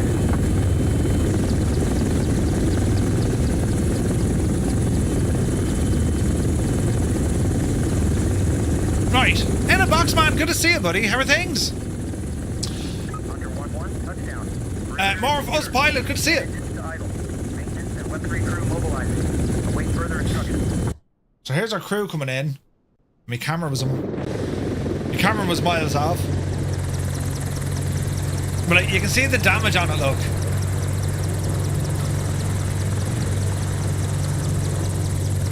And they're repairing it. See that? They're just repairing it and rearming the aircraft now.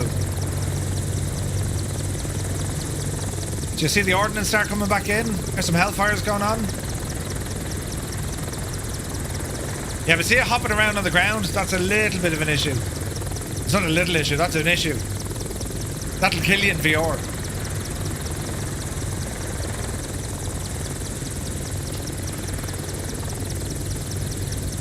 Looks the job though, doesn't it?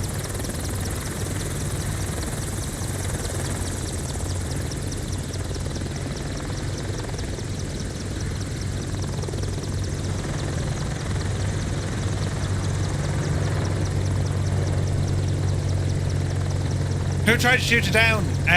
It'll put targets on the map for you.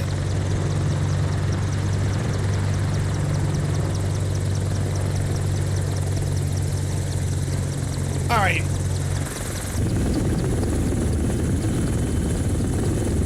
Alright, let's just double check here now. So, aircraft is good. Weapons. Guns, 300 missiles. We're missing one.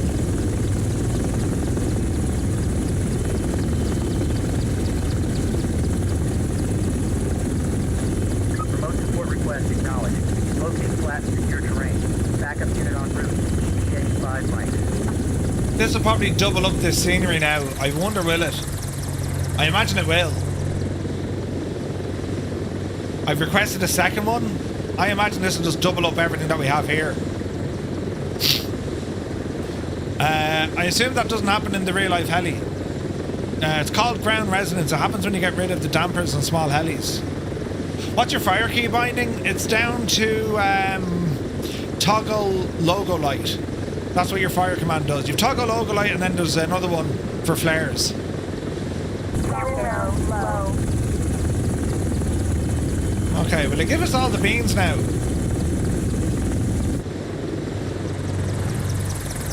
Because I left us a hellfire short. Yeah, that shaking is an issue, isn't it? Because you can't be doing that, lads. Now, unless, as I say, there's something in the aircraft I haven't done right.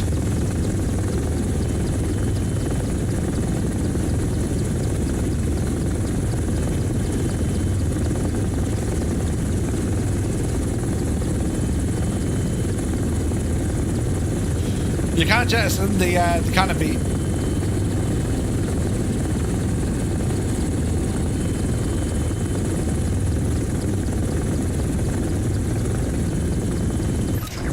Aircraft service complete.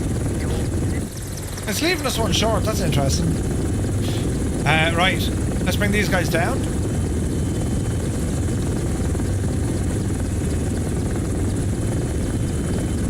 Now how do we shut it down?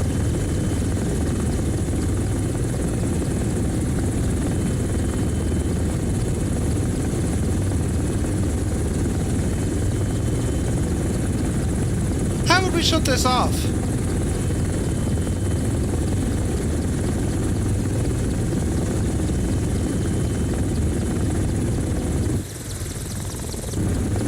Alt F4, yeah, throttle's all the way down. Yeah, they're all the way down.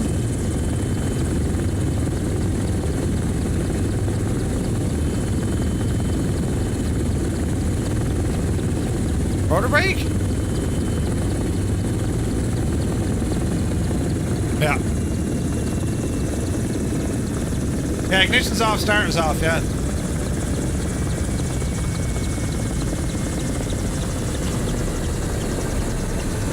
So there's your power settings. That's your, well, your power setting has gone to off. Engine starter switches are set to off, and then just engage the rotor brake. Ignition is on, battery still. Yeah, no, we'll turn all that off now in a sec. And that's it. Yeah, so it's only the shaking is really only there with the engines running, so it's probably a bug they need to sort out. You know, isn't it a mad bit of kit? And the fact you can blow stuff up is pretty cool, isn't it? Right, what are we saying? I think it's only coming for 2024. Could be wrong. Let's see here now. Bum. I imagine it's 24 only, but I could be wrong. Let's do a quick check.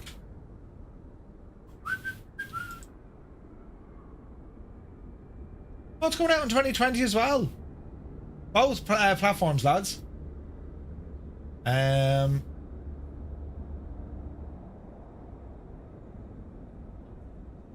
don't have a release date. I do have the price though. Would anyone like to know the price of what they're planning to release this aircraft for? Start guessing. Does the gear compress? Actually, do you know, it's not a retractable gear, lads. Sure it's not. Or is it?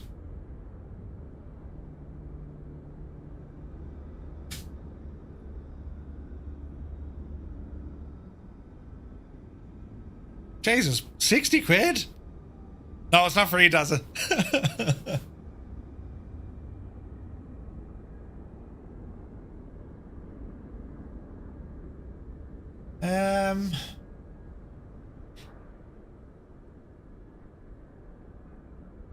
So, are you ready for it? Excluding tax, right? Excluding tax, they're going to be releasing this for $19.99. So about 24 quid. That's not bad, lads. That's not bad. Yeah, isn't it nuts? No, don't be responding like that. They're going to see this stream and say, wait, balls, put it up another 20 quid. So be about 25 quid all in. Euro, right? $19.99, so probably about 24 euros, I'd have thought. Yeah, that's friggin' nuts, isn't it? I don't fly helis, but I might for this price. Yeah, I think it's a good price. The B1 Bone and the Spirit are about the same now. Yeah. Way too dear. It's fair price. Yeah, it's awesome. It needs to be $9.99. Yeah. No, like, look at lads. This is early days. What I think is going to be able to be possible with our flight sim, because, you know, with military aircraft and Microsoft kind of calming things down, saying, yeah, we don't mind showing weapons on aircraft, right? Miltech are working on your own mission creator. What KwikFlight have done here, they'll give you kind of procedurally generated missions. It's random. It'll spawn in different vehicles at various ranges, and you have to go off and you need to, you know, kill them. What Miltech are working on, that's giving you the power to say, well, what happens in your flight? You know what I mean? So I think this is now going the right direction. This is definitely something new in Microsoft Flight Simulator, like without a shadow of a doubt. This is brand new. The ability to fire weapons has been there for some time, but the ability to spawn in targets in which you can engage, and there's consequence if you get too close to them. They can hit your aircraft, you get visible damage, but you also get you know, mechanical and systems damage. They've kind of ticked a lot of boxes there. You know, it's class, like. The manual that I have here from them, so just to give you an idea now, again, lads, a lot of this could be subject to change, right? Like the manual, there's 25 pages of it, right? And if we scroll down, it goes through the main bits and bobs, getting yourself familiar with the cockpit, what the panels do, right? All the different lighting, the keyboard interaction, how you interface with the control units, the MFDs, the PFDs, right? So it tells you how to do all the stuff, which is what you want. The engine panel.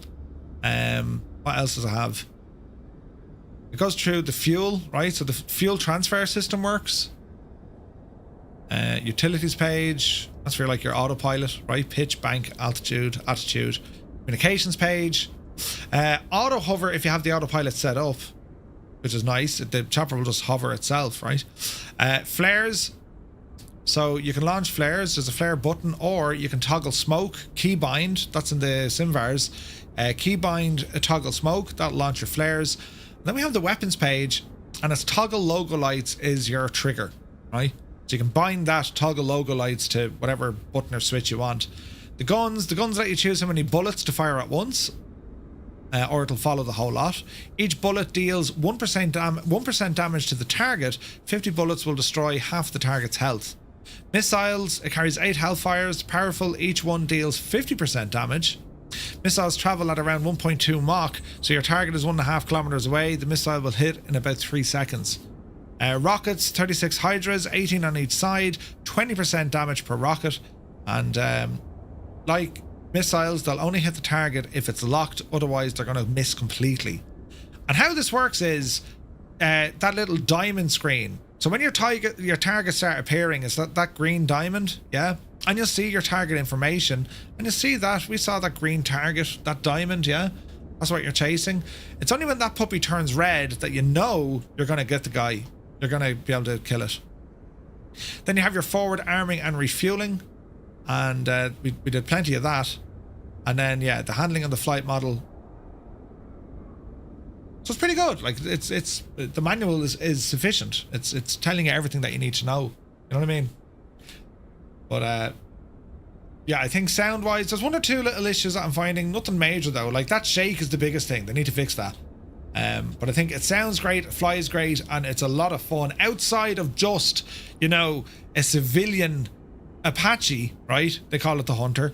The fact that they give you that entire suite of combat missions, it makes it quite a unique add-on. And for $20, Jesus, come on, 20 quid, lads. Once the devs have moved past getting to terms with the regular tools in 24, we'll start seeing amazing things. Absolutely. But Murphy's Law, right? As soon as devs figure out how to do the amazing things, she'll have a new sim, right? 28 or 30 or whatever it's going to be. But yeah, no, I think they've done a great job here. Cold Nebo, good to see you. Again, you can change some of the liveries around, so it does come with a British livery, Indian, American, a couple of different other ones. I imagine FlightSim.to will get absolutely lashed out of it with all the different liveries. You know, you can fly this thing anywhere in the world. The missions will work anywhere in the world. So you can set it up as a training mission, as I did just out of Barstow. But like, you know, you can ramble over to some of the hotspots in the world. The only thing is, it's not multiplayer friendly so far as, well, multiplayer aircraft won't see your targets, they won't see your weapons, right? But you could probably still have a bit of fun with it. I mean, if you all spawn in the same area, well, you're all going to get your own different targets to go off and obliterate and then come back, you know? It's cheaper than some okay sceneries. Yeah, I agree. Oz is getting these now to replace their outdated Tigers. Oh, are they? Ooh. My mission, Mr. Choose to Accept, is go to see Mission Impossible. Ooh, nice one. I heard that's supposed to be a great one. Now they just need to post the release link so I can buy it. Yeah. Hey, Muttley is here. Good to see you. Yeah, it's a fascinating aircraft. And, you know, I think they've done a great job here. Like, it looks class, lads. Visually, they've absolutely nailed it, haven't they? And, like, you know, to be able to see things like damage and stuff coming through in it, like, that's deadly, isn't it? Got fuel here, look. Like, the modelling is top drawer stuff. I'm really impressed with that. How does she behave at night time? I think we'll do a nighttime mission for the crack, will we? Is it ready for release, or are they working on things? I'd say it's almost done. Like, the issues that I'm finding is when she's shaking on the ground. That's really the only thing. And okay, you can't align necessarily the trajectory of the weapons to your actual target. But I imagine that's a sim limitation. You know what I mean? How's the performance? Insane. Very good. Guessing you can start missions on an aircraft carrier. For this, I doubt it. I mean, the Apaches wouldn't be... Oh, here's floating textures here as well, look. That's the only visual bug I've found. Let me compose a little email here. Let's see here now. Do. So we'll let me see here now. So we'll go back to them with what we found, right?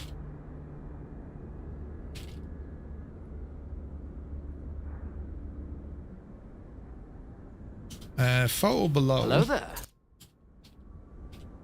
Shows floating texture. 2, aircraft shakes with engines on, running when sat idle on ground. Lots of mini shakes. What else did we see, lads? Udage, welcome in. What else did we see? Does it get dirty too? Didn't see any of the dirt. I don't want to say the weapons trajectory are going to be a bug. I don't like. There's no way of fixing that. You know what I mean? Oh yeah. Reload. Only putting 7 missiles on aircraft. The floating texture is part of the DLC. Yeah. Lads, there's not much as I can see from this. I mean, it handles great, it flies great, the sounds are awesome.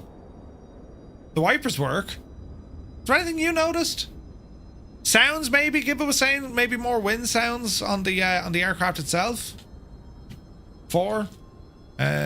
Maybe increase wind sounds inside when moving. It's missing a drinks holder, yeah.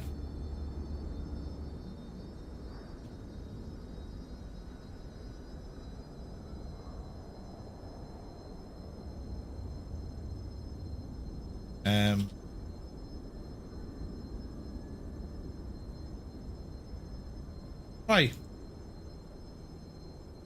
Well, there's my feedback done. Let's see if they can get those fixes in, right? Does the cracked glass make a cracked sound?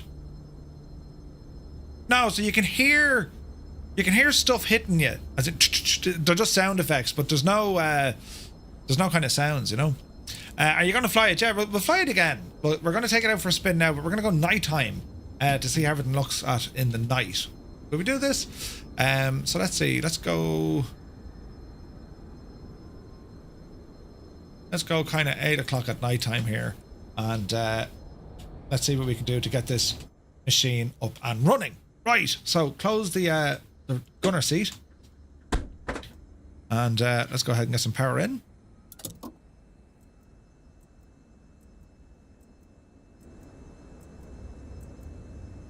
That's okay. Are the lights working? Yeah, they are. And I imagine, like, this is not going to be the most brightest thing at nighttime, as you could have imagined, yeah? Right, let me see. Come down on to here. Lights are all ground formation lights. They're all on. So we're going to go APU first. Power up.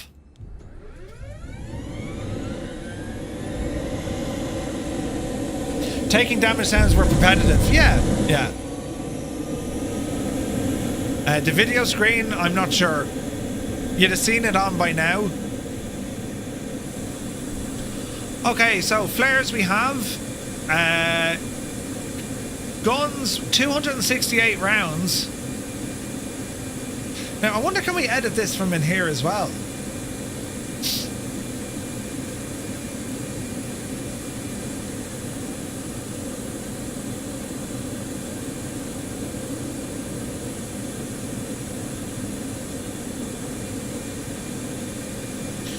No. Let me see. We want to have a look at fuel. Endurance is about 2 hours, so that's okay. Weapon systems are alright. Bursts for the cannon, that's all grand. And bore sight, these don't work. It is what it is.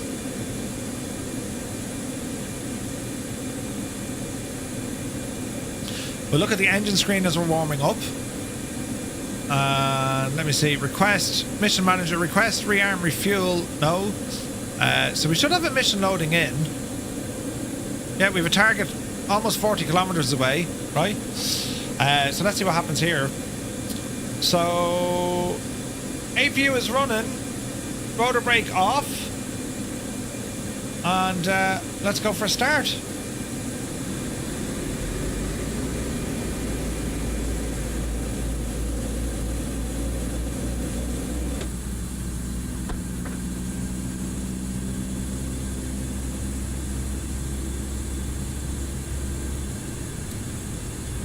It's going to idle.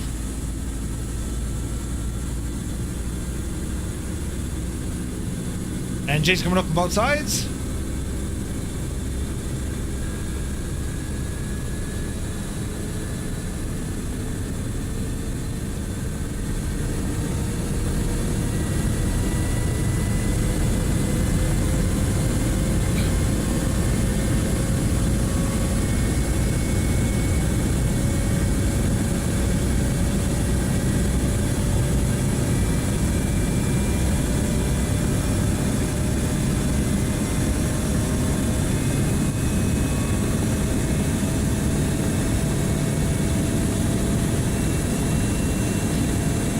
So we have that weird kind of terrain shake, which, that's unfortunate.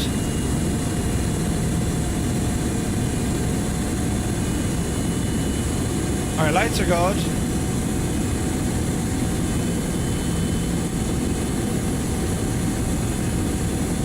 So we got night vision up here, we don't have it back here though, look.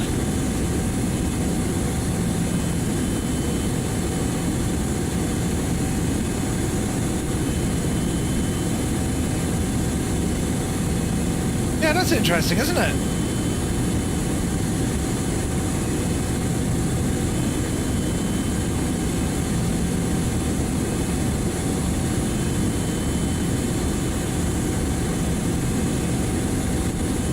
Oh, here we go. Alright, little bug with the floodlight. Man, look at those reflections, look. Jesus. That's nice, isn't it? Can you use the night vision reshade preset? Yeah, you could, yeah.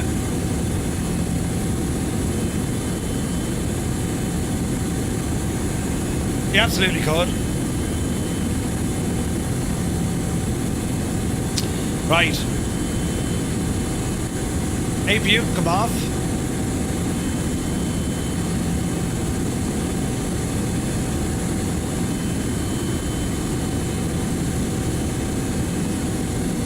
APU shutting down. Into flight mode. TST page doesn't work. Negative. No.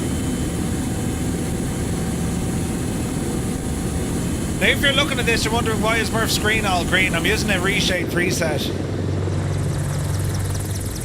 which you can add to your sim, right? That's just a fancy reshade. I mean, I can turn this one off. I can turn that one off and just go with that. But I think the other one, to me, is a little bit more realistic. As in, from a headset point of view. Although that's not bad either, is it? But we'll go with this one. We could go with that, actually, could we? What do you reckon, as that one or this one? This is 1. That's 2. 1 or 2? What's better for you to see? Can you show us the moving map? Hello there.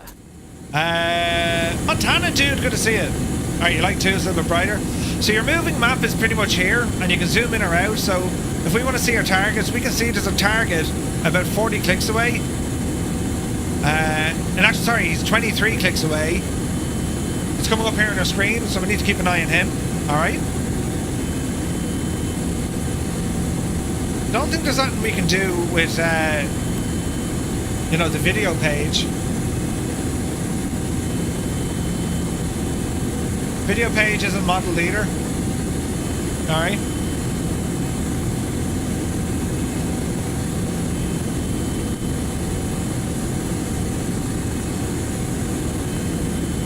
Alright, so let's plan a get out of jail out of this guy.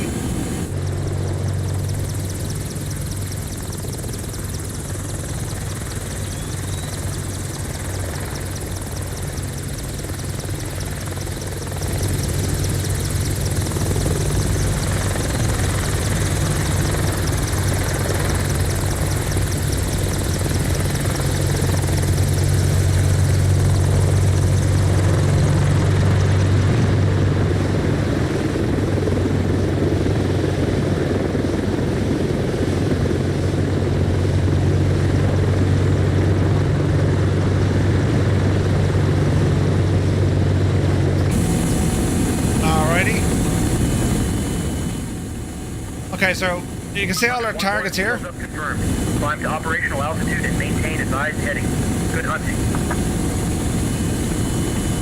Weapons have been armed. Let me see here now. Weapons page. We're going to start on missiles. It's a big 10-4, good buddy. And we'll go flight mode. And let's see what happens. Hey, Kanzui's here! 40 months, dude. Thanks so much. Alright. Let's ramble.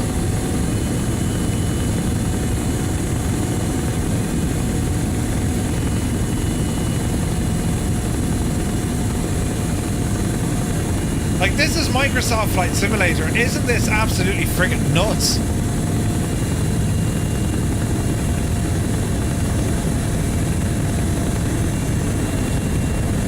Hunter 1-1 Guardian Actual.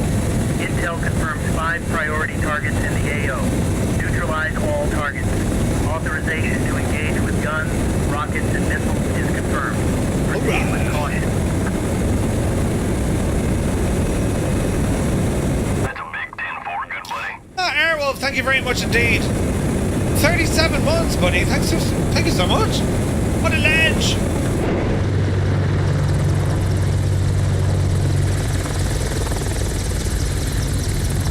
That's mad looking.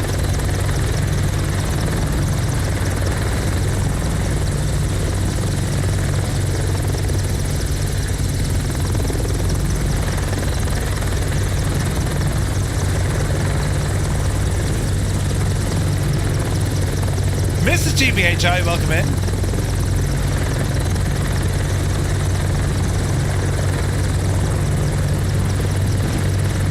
So we're using some reshade filters just to kind of give it the, you know, just to make it look a little bit different. We can turn that off, of course.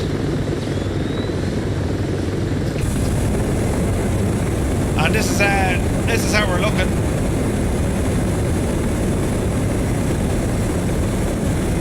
It was fun, good to see you.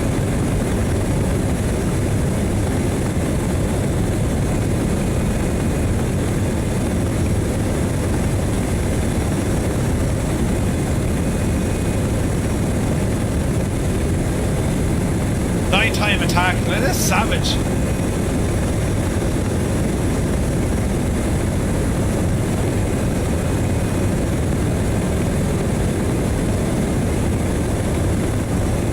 Alright, we are 14 clicks away from target.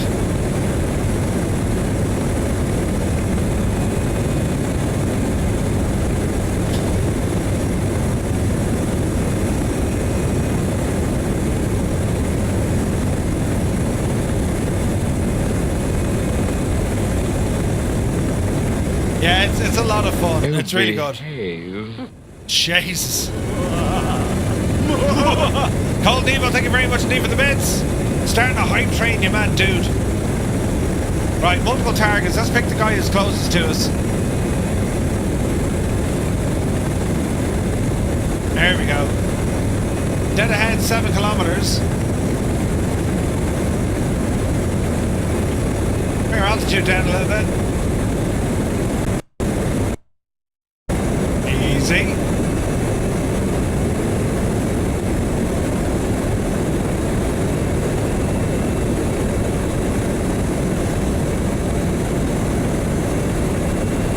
Okay, weapons are armed. Missiles. 5 kilometers out.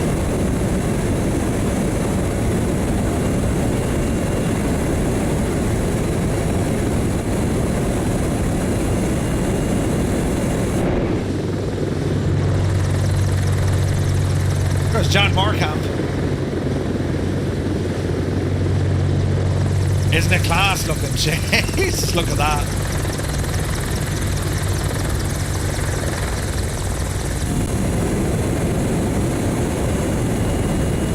Two kilometers out.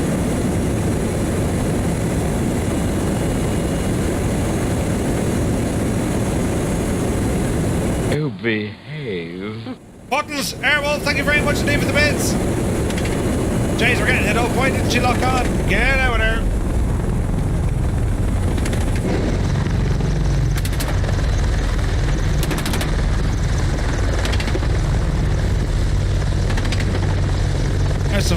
going. Jeez, we're getting shot to be Jesus. Get over there, Murph.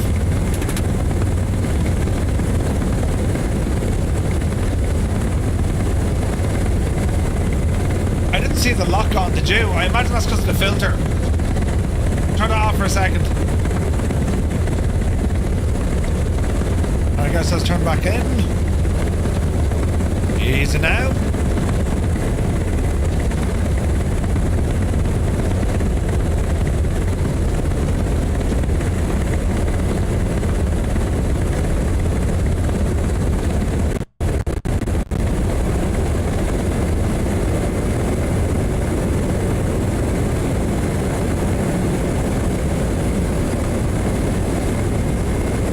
Too high, I'd say.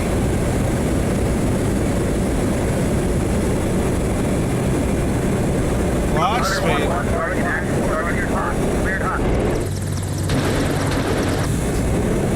Two away.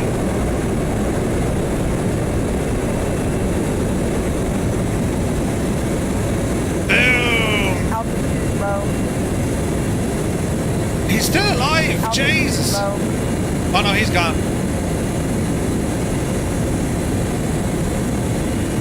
Altitude low.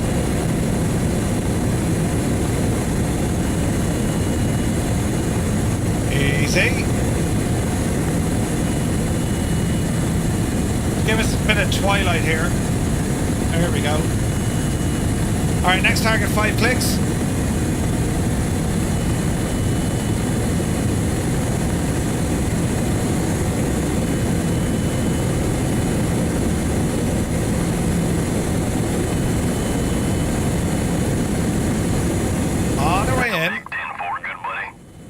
Thank you very much indeed, buddy. Good to see you. 42 months, dude. How are you? We're here blowing stuff up and getting shot at the same time in Microsoft Flight Sim. It's like, what? Alright, 3 clicks out.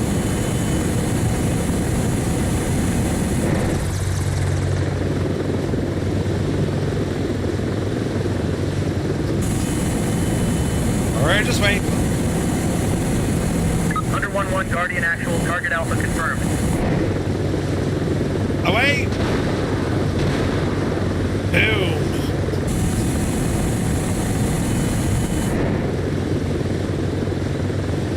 Looking for the bang.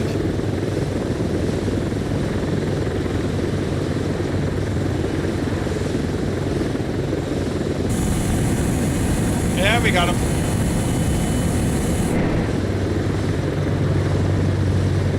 Don't call me Shirley. Isn't it only deadly?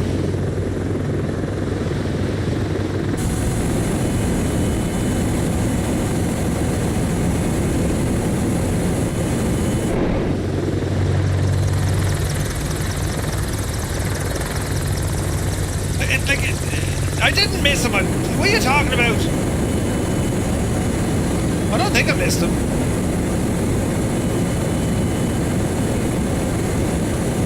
Oh, I think I got him. We've definitely picked up damage though. Visual. I'd say it's on the underside of the aircraft.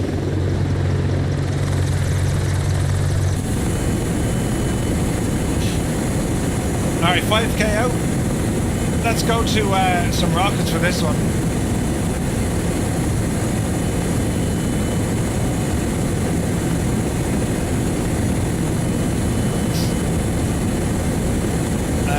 Ray 2, good to see you. What do you use to alter the look of the game?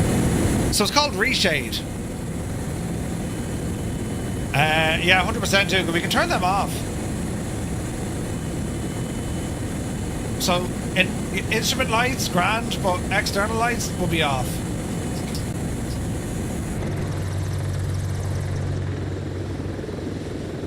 I have a landing light on. Easy now.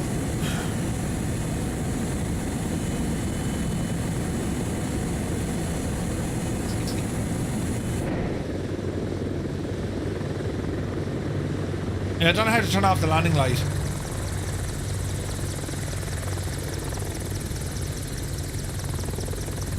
Interesting.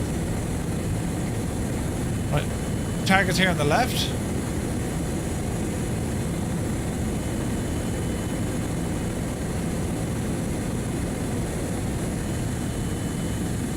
Easy.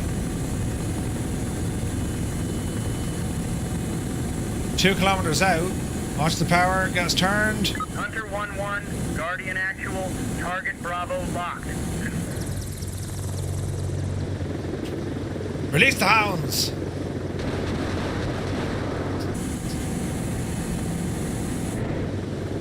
Boom! Splash down. Look at them there. Look. Yes. All right. Next target. Don't kill yourself in the process, Merv.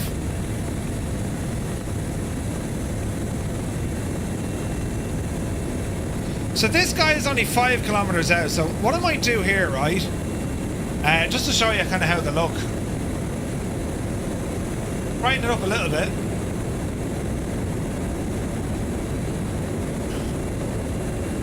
We'll get fairly close to this guy and then we'll pause it and then we'll blow him up. Just so you can see it, you know what I mean?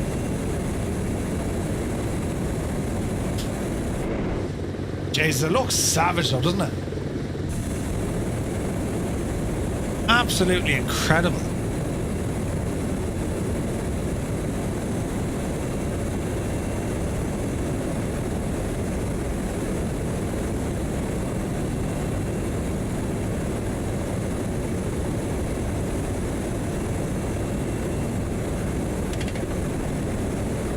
Altitude low.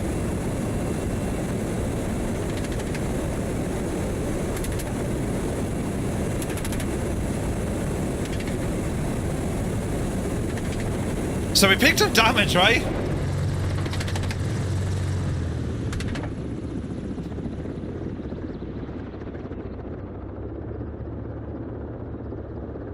That's our target, lads.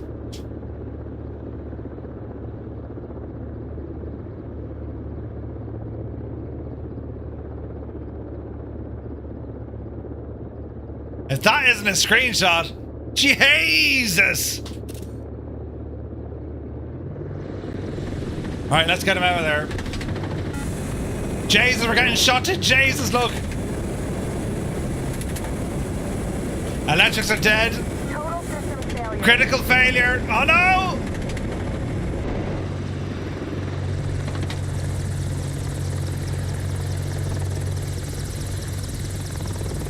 We got too close. We were trying to show off.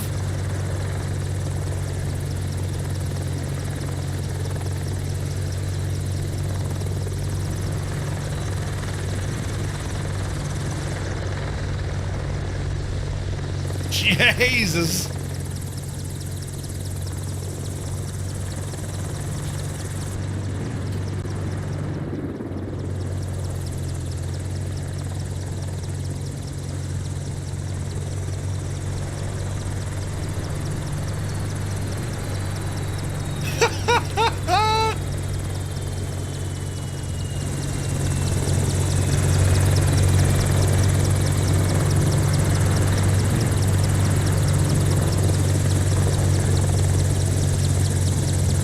Right. We've gotten the absolute bejesus shot out of us. It's dying. Our chopper is dying. It's dead.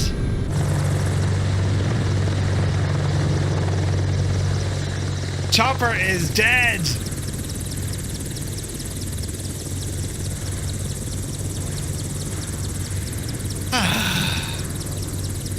We've died!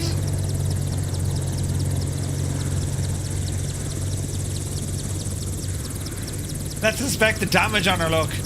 Bullet holes freaking galore, look.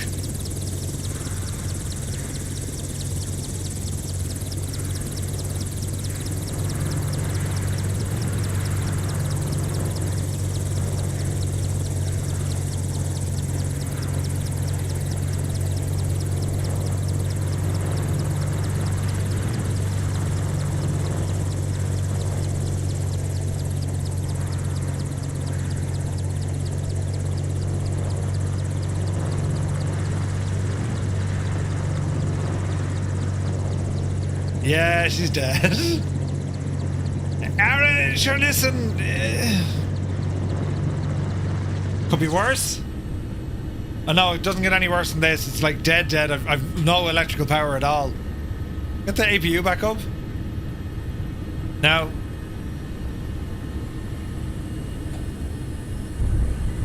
Yeah.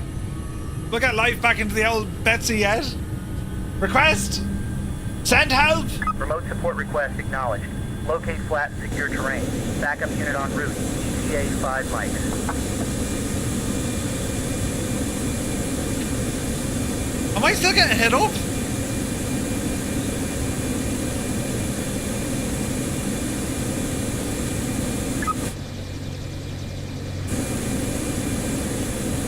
Waiting for the ground team. There they are. Brilliant.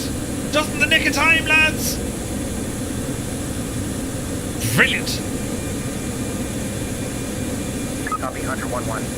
Commencing refuel, rearm, systems assessment. Hold current position. There'll be a lot of paperwork, right? This is why Murphy can't have nice things. It's a bit of crack though, isn't it? Hunter down, send pizza. But lads, it's Microsoft Flight Sim, and we have this very soon. We'll all have it, right? 43%. System's getting repaired. Let's go to our weapon screen. Rearming. Rockets are going in. Guns are going in. Hellfires are getting rearmed. It's pretty cool, isn't it? Yeah, it's real good, man. Inside the sim, real good. Real good.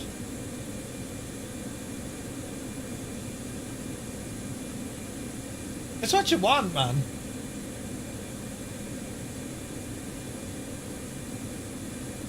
Hunter 1-1, aircraft service complete.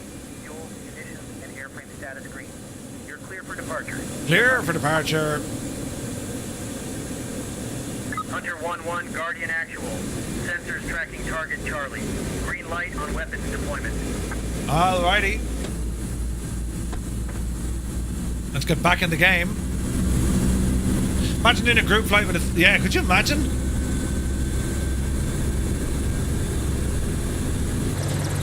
So, like, our target is... He's over there somewhere.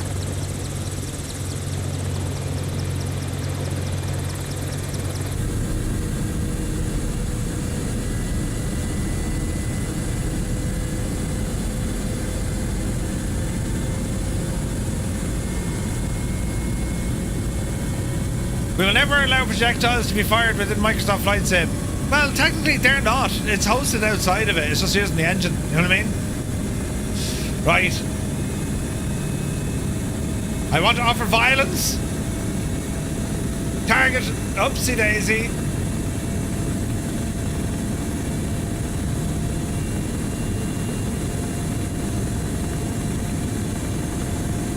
.8 kilometers away. Up the hill and launch.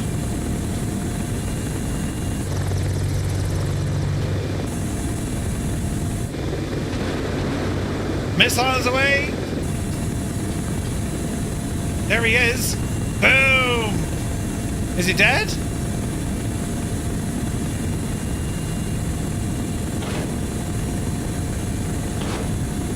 Two more for good measure.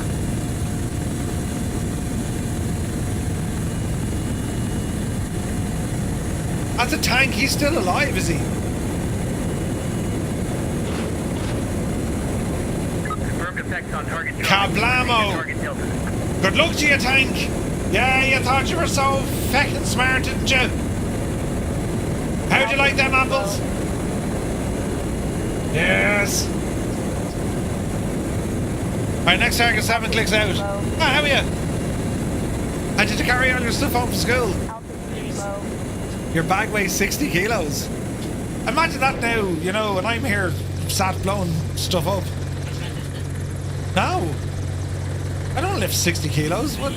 Wait now, what's that over there? Pause the simulation. What's that there, lads? What does the blown up tank look? Do.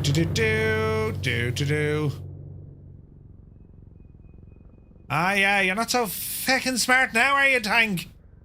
Brilliant. It is class though, isn't it?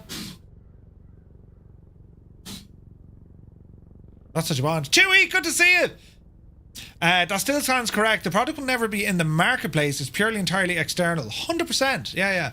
Like Microsoft aren't hosting this. Jeez, the sneezes from Iran. Microsoft aren't hosting this. The aircraft will exist, but the features that you're seeing now, these are, you know, they're outside of what Microsoft can host and what they ever will host.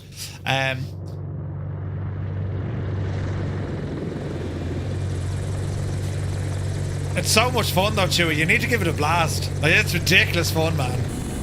You can get shot down and everything. Alright, hang on. Let's head her on over.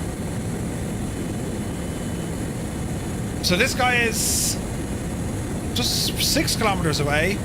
Just installed it. Dude, it's ridiculous fun. Ridiculous fun. Right. We're still on rockets. Now, it'd be interesting if we were told what the target is. You know what I mean? If we were told what the target is, we're laughing. But you know what, lads, right? Outside of the combat stuff, which is immensely fun. Like, this is fun, just to go messing. But the chopper, just as a flying machine, just as an aircraft. And it has Mode C transponders. I mean, this could go on VATSIM, right? The TSD shows symbols of what the targets are. Ah, gotcha, okay. Hunter 1-1, Guardian actual. Confirmed hostiles at target Delta. Cleared hot. Kill it! Altitude low. 2 away.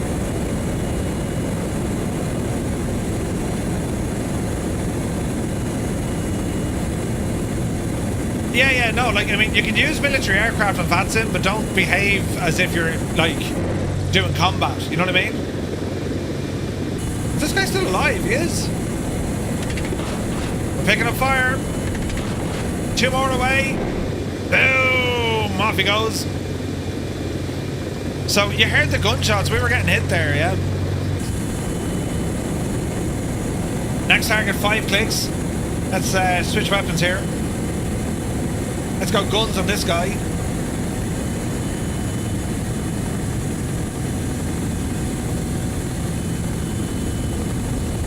Easy.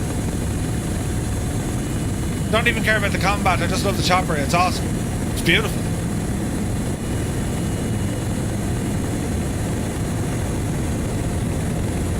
Easy now.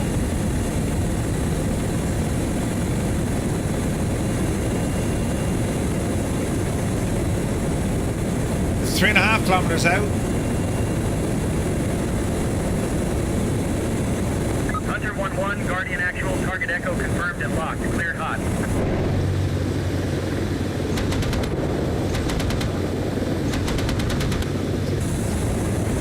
Target Echo neutralized. All threats have been eliminated. Outstanding work out there, Hunter 1-1.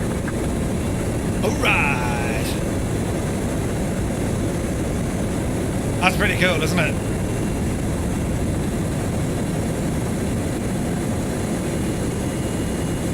Now, I think the targets disappear after a moment, do you know?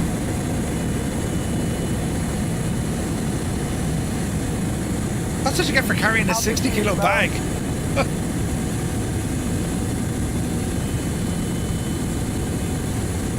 I don't know how long the LODs stay there. I think they disappear off the scenery after a little while. Heisenberg, good to see you.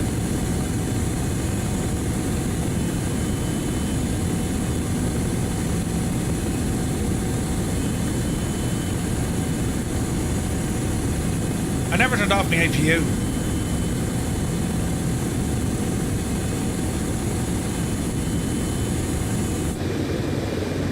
So that was a technical. Oh, easy.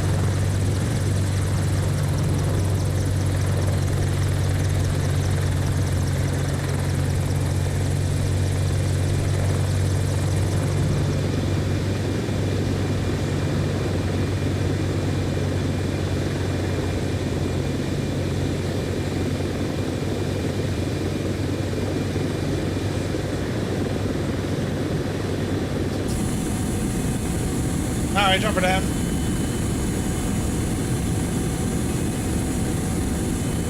Don't land on the hedge.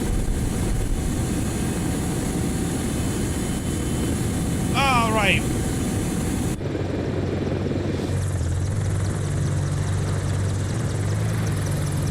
How cool is that though, right?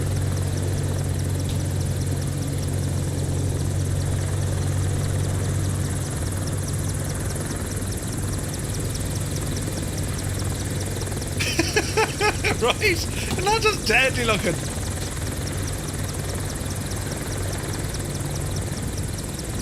That's what you get. Vehicle of non-description, probably a Toyota with a 0.5 in the back of it. Right? Dave Cleary, good to see you. Better job than putting fires out, telling you, yeah. Yeah, the youth will run again. She'll be alright. She'll be alright. Ah, that's class. It's a lot of fun. You can cancel missions here as well. Cancel, yes. Missions cancelled. Bad guys disappear. And you can initialize a new mission. Retrieving mission intel, so that's where it injects, you know, the stuff on your map.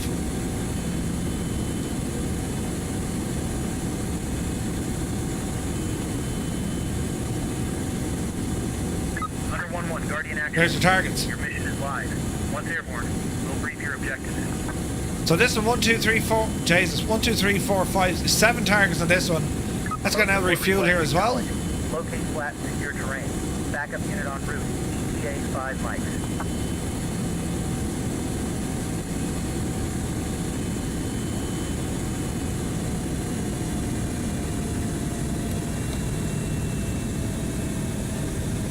Hunter 1-1, touchdown. Perimeter is secure. Set engines to idle. Maintenance and weaponry crew mobilizing. Await further instructions. So they completely then come along and repair, rearm, and refuel the aircraft. So the FCR screen here, right? It just mimics what's over there, right? You can select different targets from this. That's about it. Weapons page, your aircraft page.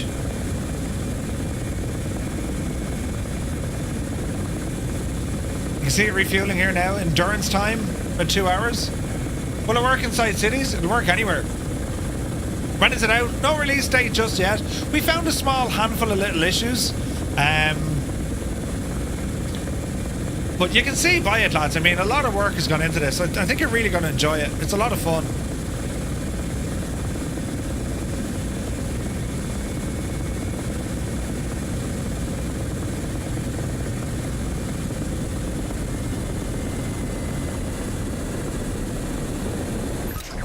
Aircraft service complete.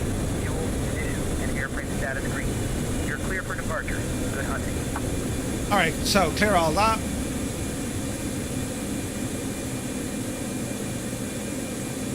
And there we have it.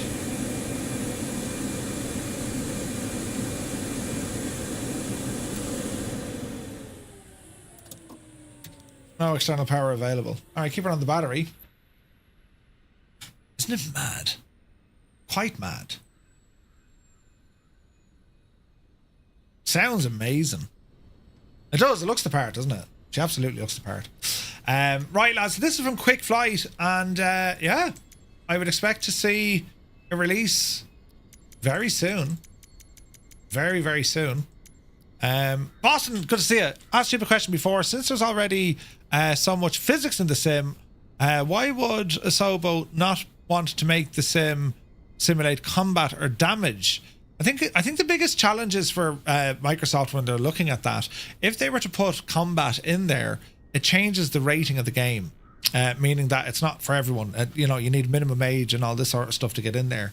Plus, then you're getting into all sorts of political Jesus, right? For want of a better word, because you just are, right? So I think, you know, what Microsoft have done is correct. It's up to the third-party developers to be able to mod the systems to be able to do this kind of stuff. And I mean, look, you're going to have a ball of fun.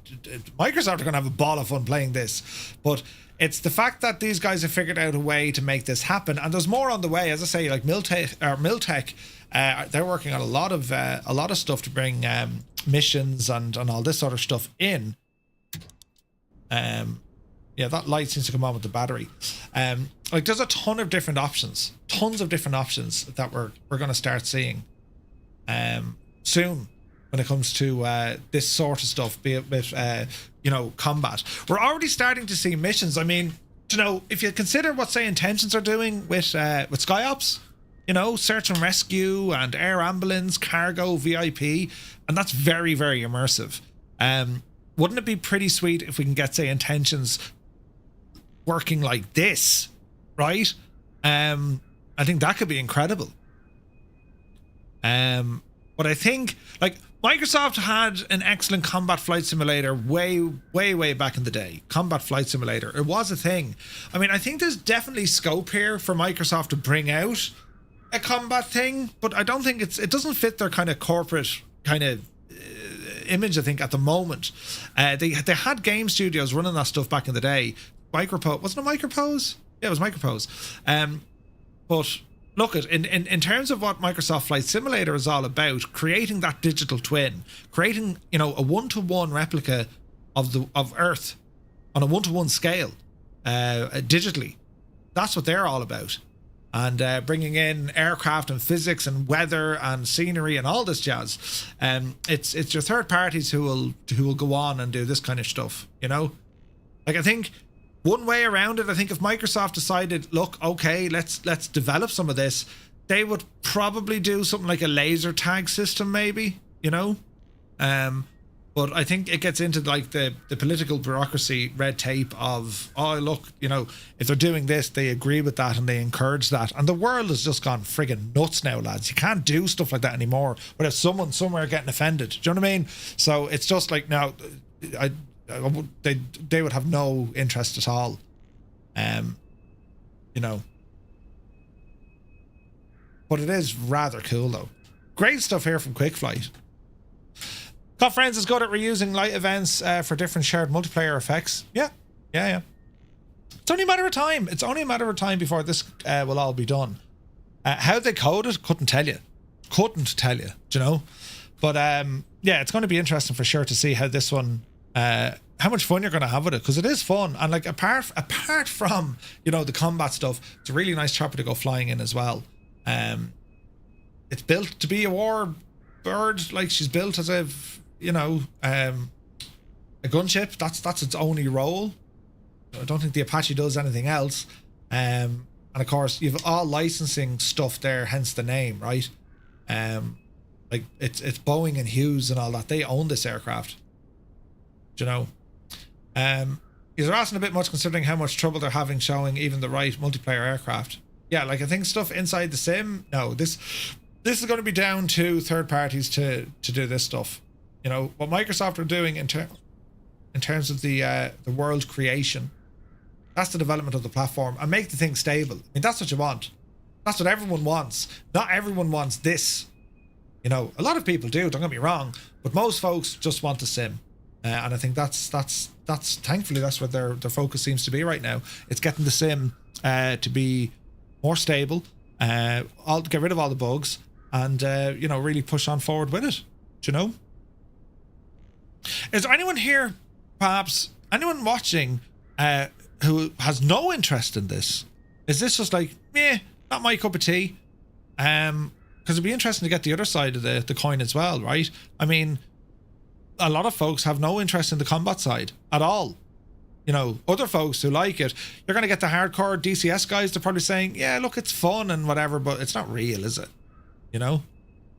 PS Miranda, not your cup of tea. Duke says, probably not for me. All depends on the price. So Montana, dude, the price of this is going to be $19.99 plus taxes. So probably $25.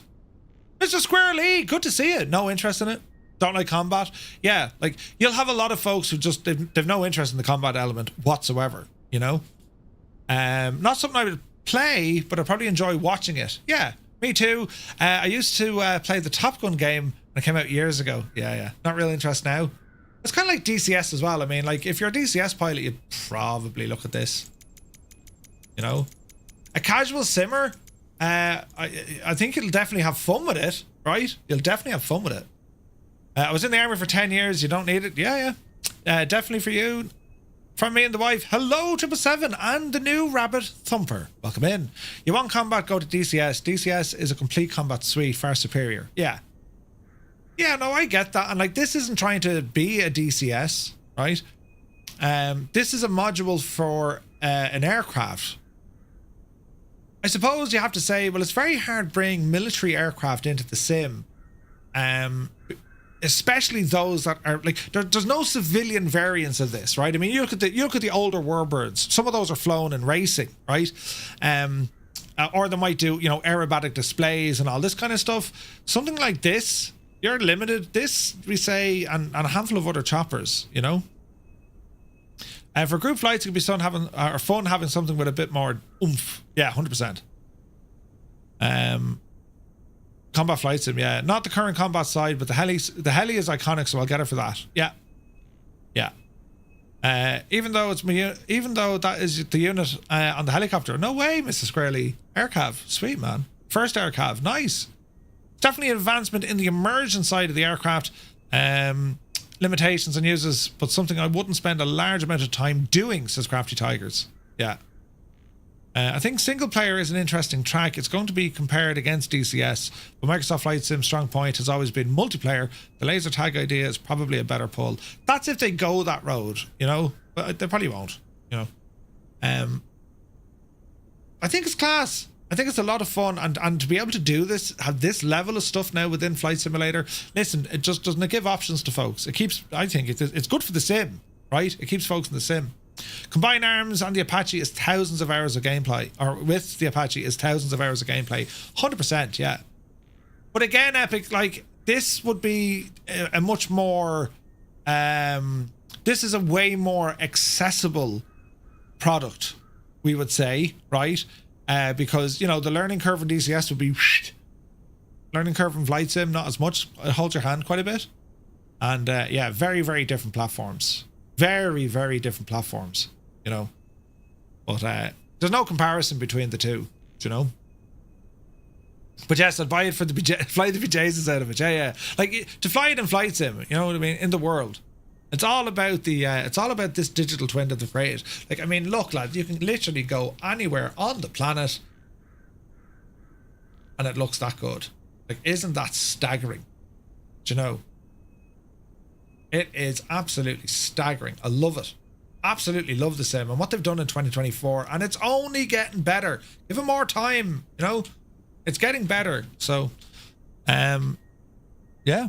So next up, what we're going to do, something completely different. We're moving away from the Hunter, and a shout out to KwikFlight and to iniBuilds for letting me show this one off. If you're just arriving here and you want to look at the Hunter in action, we'll just scroll back in the video. Arch is here. Good to see you, buddy. What we're going to do now, lads, we're going to have a quick chat on tonight's VATSIM flight. We're going to be taking a Boeing 737 MAX out of Vagar, and we're going to be heading up to Reykjavik. All right, that is the plan. So we're going to exit the sim here, and we're going to get ourselves set up all about what it is we need to figure out. If it's the first time, or maybe you've never done a VATSIM flight before, if you have any questions, let me know. Cornwolf, no, that was on 24, buddy. That was on 24. So what we're going to do, as I say, we're going to have a look at a couple of things. We're going to check out SimBrief. And a couple of websites I tend to do when I want to start planning a flight. I'll go through this kind of stuff, right? Just to get an idea of what it is that we're doing this evening. And it'll give us a good idea, and we can take notes now just to have them refreshed in our memory when it comes to our flight this evening. Because, well, you know, we need to be aware of what's happening, all right? So we're currently situated on the ground in Vagar, which is up here, I think. Here, right? There's Vagar Airport. So let's get a quick idea of what the weather is doing. So currently it's 9 degrees. Let's look a little bit later on this evening. 8 or 9 degrees. So it's not doing much, right? The briefing. Parking brake is the set. Thank you, Naughty Gnome. Yes, the parking brake. I forgot my parking brake last week, and I thought it was silly salve. It's Keflavik and not Reykjavik. Oh, balls, is it? Hang on. Is it Keflavik we're going to? What did I say? Vagar to Keflavik. Do you see, Duke? That's why you're here, right? And you know, Keflavik. It was a trick question, and you've passed it, and well done. So we're going to Keflavik. Same town, but yeah, right. Bravo India Kilo Fox. Right, okay. Right, I've updated that. Right, so the temperature is fine, right, for the next couple of hours. And we can get all this from meters, but I like having a visual of what's going on here as well, right? Considering where we're flying to. So the mean wind speed between now and then, relatively calm, right? 14 knots as we approach. See this bit of a wind here? Now, we're not going to be flying at, you know, 30 feet. We're going to be up fairly lively, yeah? So let's pick it up anywhere from 9,000 feet, up a little bit higher maybe. We're going to have a bit of a headwind along the way. We can see that, right? Max Stallion, good to see you, buddy. So we're going to have a headwind along the way, which is fine. You know, we'll figure all this out when we get there. Play a bit of tunage here in the background. You know what I mean? I used to do this, and then, you know, I don't know how to do it anymore. Where are you now? Buttons here, Murph. Yes, that'll do the thing now. And with one of those and one of these. Right. Tower is currently online. Jesus, if only. Now, the gusts are also important because where we're coming into this kind of a front with these high winds, right? They're 20 knot gusts. And where Keflavik is, they're right beside each other. Where Keflavik is down this side, isn't it? There's Reykjavik.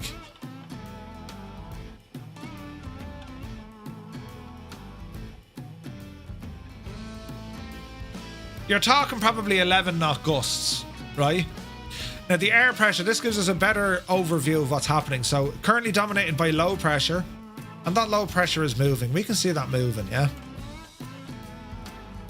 So I'm not expecting any significant change for our flight today. Problem with low pressure is it brings on friggin' clouds and rain and stuff, you know? The Murphy we have on the evening streams is much slicker than this new daytime fella, right? Thanks, Epic. So that's an idea of what we're doing. Sky Vector, we can horsing some airports in here so we can see, right? There's Vagar, Echo Kilo Victor Golf. Echo Victor Kilo Golf. And we're going to head to Keflavik. BIKF. Alright. I didn't like that one. What was it? EKVG. There we go. So it's a 433 mile hike, give or take. And that's just to give us kind of like a geographic location of, well, we're going from here to here. And we're going to, like, it's a fair spin this, right? Fair spin. So we're going to sim brief now and start looking at what our options are going to be for planning this flight. All right. And anything we need to look at, specifically when it comes to NOTAMs and all this sort of jazz. So the airline tonight we're flying with is Firefly Air. 235 is my number. And it is Echo Golf Victor Kilo. And it's Bravo India Kilo Fox. Right? And we'll probably get... Well, I don't know. I don't know where our alternate will be. But let it try and compute that itself. So we're in the 737 Max. Is it a Max 8 or a Max 10? It's Max. So we're getting a alternate of... Where's that now?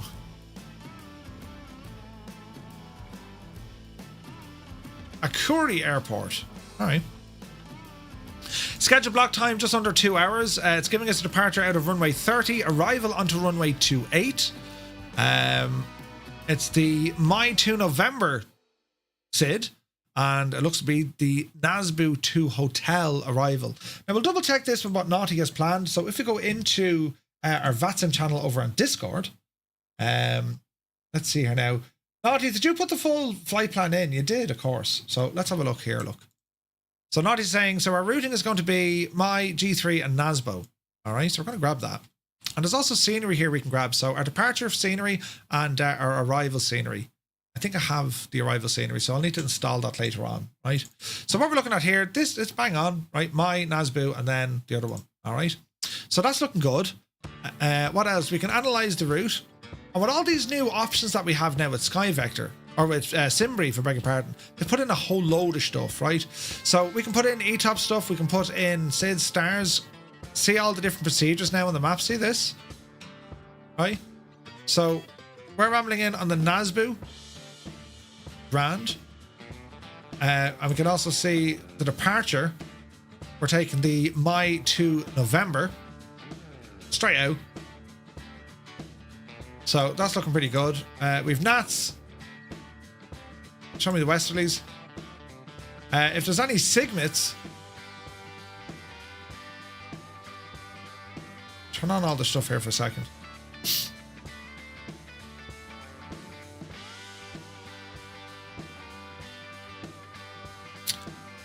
Let's see here now. So can we show segments? There we go. All right.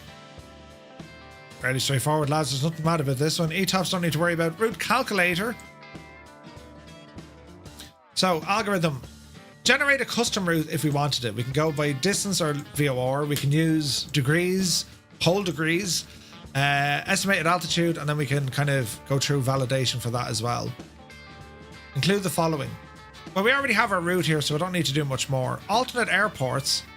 So it's giving us Bravo, India, Alpha, Romeo. Minimum ceiling, maximum distance, runway is 7,000 feet. So we know already by looking at it, that's fine for our 737. We need about 4,000 feet minimum, so that's grand. Historical weather, no. So this all looks tickety-boo to me. I would say generate.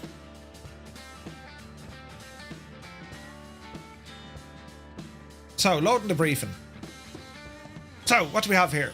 Flight number, call sign, that's grand. Departure, arrival, alternate aircraft, right? Block time, hour 44. Air time, hour 16. And it's giving us block times here. We'll change all this later on. It's giving us a cruise altitude of flight level 320, cost index 5. Average wind along the way, 256 at 20. So that's that 20 knot headwind. Wind component, minus 17. What else now? Air cycle is up to date. We're going to burn about 2.8 tons of fuel en route. We're going to take just under 6 tons of fuel. About 4.8 tons of cargo. Number of passengers 189, right? ATC flight plan. So let me see. That's all grand. Reg, that's all grand. Preview briefing. So we can actually do this in our PDF here. So we'll open up the flight plan. This is our operational flight plan. We'll go in now and have a look at what it's telling us what to do. So, Firefly Air, 29th of May. That's a route. Cost index, your cruise index, that's up here in the top right hand corner. Don't know if you guys know how to kind of decipher charts. This is Lido, I think. Anyway, you get an idea. So that's your cruise or your cost index. That's what it always shows that in your chart. All right. Ground distance, air distance. That's just telling what the distance is going to be. Your average winds. So that's giving an average wind direction and strength along your route. All right. And what else we need to do? Average fuel flow. All right. So as we scroll down here, we'll get some information. So we can see all our planned fuel. What we're using for the trip. We have what's the word? Continuity? Continuity. Anyway, extra fuel in case of stuff. Your alternate, so we have to plan fuel to arrive up to our alternate airport if we can't get in. And then we have a final reserve fuel as well, just under a ton. All right. Now it's going to calculate our fuel burns and all this jazz for us. Contingency. Thank you. Contingency. Something goes wrong, delay taxiing, all that. If you wanted to take on extra fuel, so you have your block fuel 5983. I'll probably go 6.2, and then you can put in here the reason for pilot in command taking on the extra fuel because I want it, right? So FMC info. So final reserve and alternate and trip and taxi. That's the breakdown of what our fuel and what we're going to use. All right. So dispatcher has been Sir Murphbot. Thank you very much. That's me.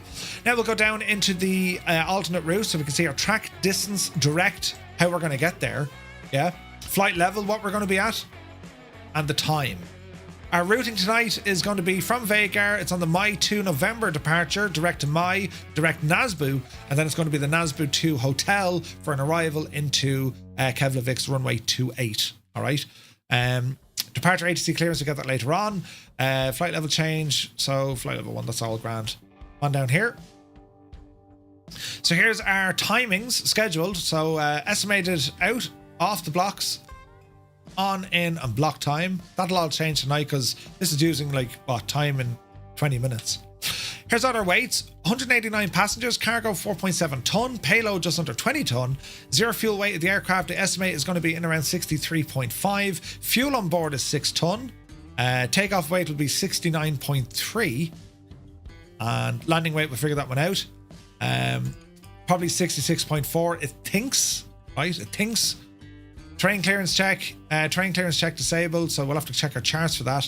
And here's our flight log. This is telling us what we're going to do, and it's going to give us our flight level, right? So we scroll down here to the highest possible flight level. 320 is our final flight level. You can see it there, right? And at 320, the wind is going to be 254 at 26 knots, and the temperature is going to be minus 20 degrees. That's where we're getting that information. So I always find my top of climb. I'll always go in and say, well, right, what's my altitude? What's the wind doing? And what's the weather doing in terms of the temperature? All right. And that's what we do. Or what's this now? Wind component, outside air temperature is minus 40. So the wind component minus 20, that means we have a headwind. Yeah. If it was positive, if it was P20, it's positive. The wind is behind us. So the temperature is actually minus 43 degrees at this altitude. All right. What else do we need to know? That's all grand. Wind information, your climb, top of descent, and then descent. Sometimes you have what's called bottom of descent, right? Bottom of descent is usually used for, it's more general aviation. That's when you'd be doing like a very flat arrival into a certain area. You might be told to descend and maintain, 1,000 feet until it's visual. You would put in a bottom of descent. So you'd have top of climb, top of descent. You can also have a bottom of descent. For airliners that don't use it, it's top of drop or top of descent, and then you land. Simple as that, right? But if you ever see BOD means bottom of descent. All right. Moving on. Our KO flight plan, that's all grand. So that's your copy and paste. That's your routing there. Look. All right. This is your aircraft details, what equipment it has on board, and so on and so forth.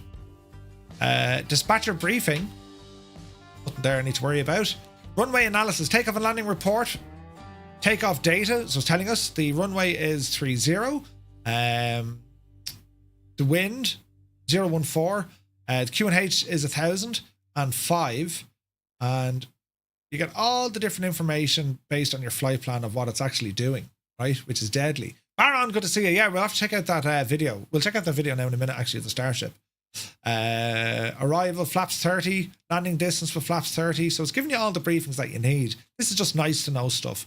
Airport weather, right? So LIDAR weather service, AirMet and SIGMET no, tropical cyclones no, departure. So here's our automated weather. So winds are 0102 knots, raining, overcast 2,700 feet. All right.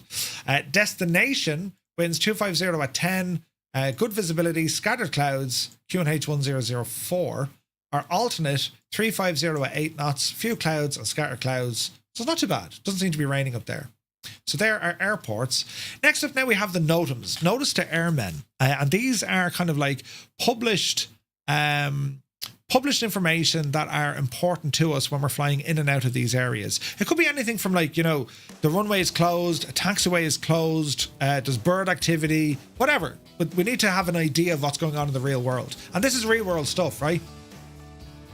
So departure airport, what do we have? Aerodrome operating hours, important. Summary of addendum to the AIP for the Faroe Islands. Operational restrictions apply for stand 23 and 24 for rotor wing. All right, so if you have a chopper, stay well away from stands 23 and 24. Approach and runway lighting. The PAPI for the threshold of runway 12. The angle is now 3.66 degrees. Minimum wheel clearance at extremity of the runway end is more than 9 meters. That's fine. runway and turn pad marked with broken yellow oversteer line is for code letter Delta aircraft. That'll be us. Type 7. Oh no, 757-200 only. All right. Don't need that to worry about here. De-icing of aircraft is available if we need it. We also know that there's noise abatement rules. Taxi and parking, marshal guidance is mandatory. Makes sense. There's no visual docking guidance. Moving and parking deviation from current markings because of weather requests, specific permission from the airport duty officer on frequency 120.2. What about parking in the car park? Stand 3, different weights and restrictions for aircraft type Q400s. Mandatory to use maximum turn shortly after start. All right. Removal of disabled aircraft. That's all okay. The overall risk, that's all okay. During resurfacing, that's all okay. Destination airport. Taxi line alignment adjustment north of the apron, not yet carried out. Discrepancy between the charts and the current state aircraft to follow existing centerline markings on the apron. Have to check our charts for that, right? Depending on what way the charts are updated versus the scenery. So there's the first little thing to be aware. Stand 10 is closed. Monday, Tuesday, Wednesday, Thursday, Friday, Saturday between 8 and 1600. VOR one-way run raised due to temporary obstruction. Change of category A to a VOR DME. All right. All the category landings, LNAV and VNAV stuff. That's grand. That's grand. Destination alternates. A ship is in the harbour 2,900 metres north of the runway and on an extended centre line of runway 0119. The height of the ship is 55 metres. So this is the stuff you want to be reading up on. So if we have to go to our alternate airport, they're telling us there's a ship in the harbour and the thing is, 55 metres tall. Freaking huge. And it's directly on our approach. So it's classed as an obstacle. Need to watch for that. Iceland air frequency, that's all okay. Minimum visibility regarding flight movements, 550 metres or 800 metres, that's okay. Bird activity, cover sheet is there. Military aircraft authorised with a speed up to 450 knots below flight level 10. So if there's military aircraft, we know they're going to be booting it below 10,000. During air policing mission from May 26th until June 6th, military airspace, Bravo India Delta 8 Foxtrot as defined in the AIP will be used twice daily for 2-hour periods between 0830 and 1900. It'll be gone by the time we're there. Air policing missions, that's cool. Anything else during air policing missions? That's all grand. Restricted area name BI or Niner defined by a direct line between Grindavik Road, Keller, upper limit of 2,500 feet, lower limit of ground. All right. Let's see. Please see extended area around the departure. It's all okay. What else do we have? Crew alert. So this is world stuff, right? Auto cost indexing if you want them. Flight release units. Then it goes into don't be flying in and around Russia and be careful of this and be careful of that. Next up, we get all our wind charts giving us winds aloft and all the divil. We can see the barbs here, right? So we're flying into the wind tonight. Brett plays. Good to see you, Brett. Are we doing VATSIM in the Hunter? It'd be awesome, right? So that's what the wind is looking like here this evening. And here's our profile. So when we climb, we're up to top of climb, we're across down to top of drop, NASBO, and then we're down into the airport itself. So that's what our altitude profile is going to look like. End of document, total pages 29. This flight plan, this is what pilots usually would work off. They're all digital now, of course, but a lot of them still print them. All right. And you get all that information through SimBrief. Now, it's not to be used for real world stuff, obviously, but it's quite accurate, right? So that's our brief. That's all looking grand. Next up, we're going to go to Navigraph. And what we're going to do on Navigraph, we're going to import the flight, right? So we're going to take it in from SimBrief. We're going to load it in and we're going to review the flight using Navigraph, have a look at our charts and figure out what it is we need to do. So we're going to change the map now to we're High Airways, IF4. 364 nautical miles on this one, lads. And we can see that we have our runway 30 is selected. Departure is the Mai to November. Transition via the Mai. What is Mai, by the way? Arrival into Keflavik, runway 28 on the Nasba 2. We have approaches we can select here. It's runway 28. Let's see what we have. We have an ILS for 28. And we've VOR. Other approaches. ORNAV, no. So runway, we go an ILS, Y, Z, or we can go the ORNAV. I imagine it's going to be Y, isn't it? There's the ILS Y we want. And that'll spin us too. So let's go with that. ILS Y. Transition. It's from NASBO. So would it be the ILS Z? Oh, it is. It's ILS Z, look. Now it says transition is Adova. From Nasba to Adova. Let's have a look at the chart. Here's Nasbo, or Nasbu, right? This is the Nasbo 2 hotel. Continuous descent for ORNAV arrivals. That's all grand. So we're going to fly to this area here. There's a hold at Nasbu, right? And we're going to ramble in this way. So the clearance limit, maximum 230 knots between 3,500 feet and 6,000 feet. That's Adova. All right, so it's Adova is going to be our transition in here. So we're going to add that to our route.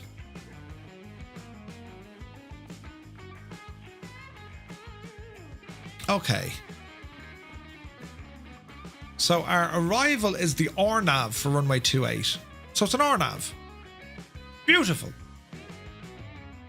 So let's go in and start at the beginning. So this is Vagar. This is where we started off last week. We're going to be on here at the ramp, not up here in the car park. And we're departing out of runway 30. So it's going to be a back taxi. We need to plan for that now tonight, lads. If we don't have ATC coverage here, well, it's up to us to make sure that we are speaking to our other pilots to say, hey, we need to be able to communicate to each other to make sure we don't taxi out onto the runway as someone else is, taking off, right? Brett says, can't stay, just finished the stream and it's late here. Brett, you take care, my guy. Have an awesome day.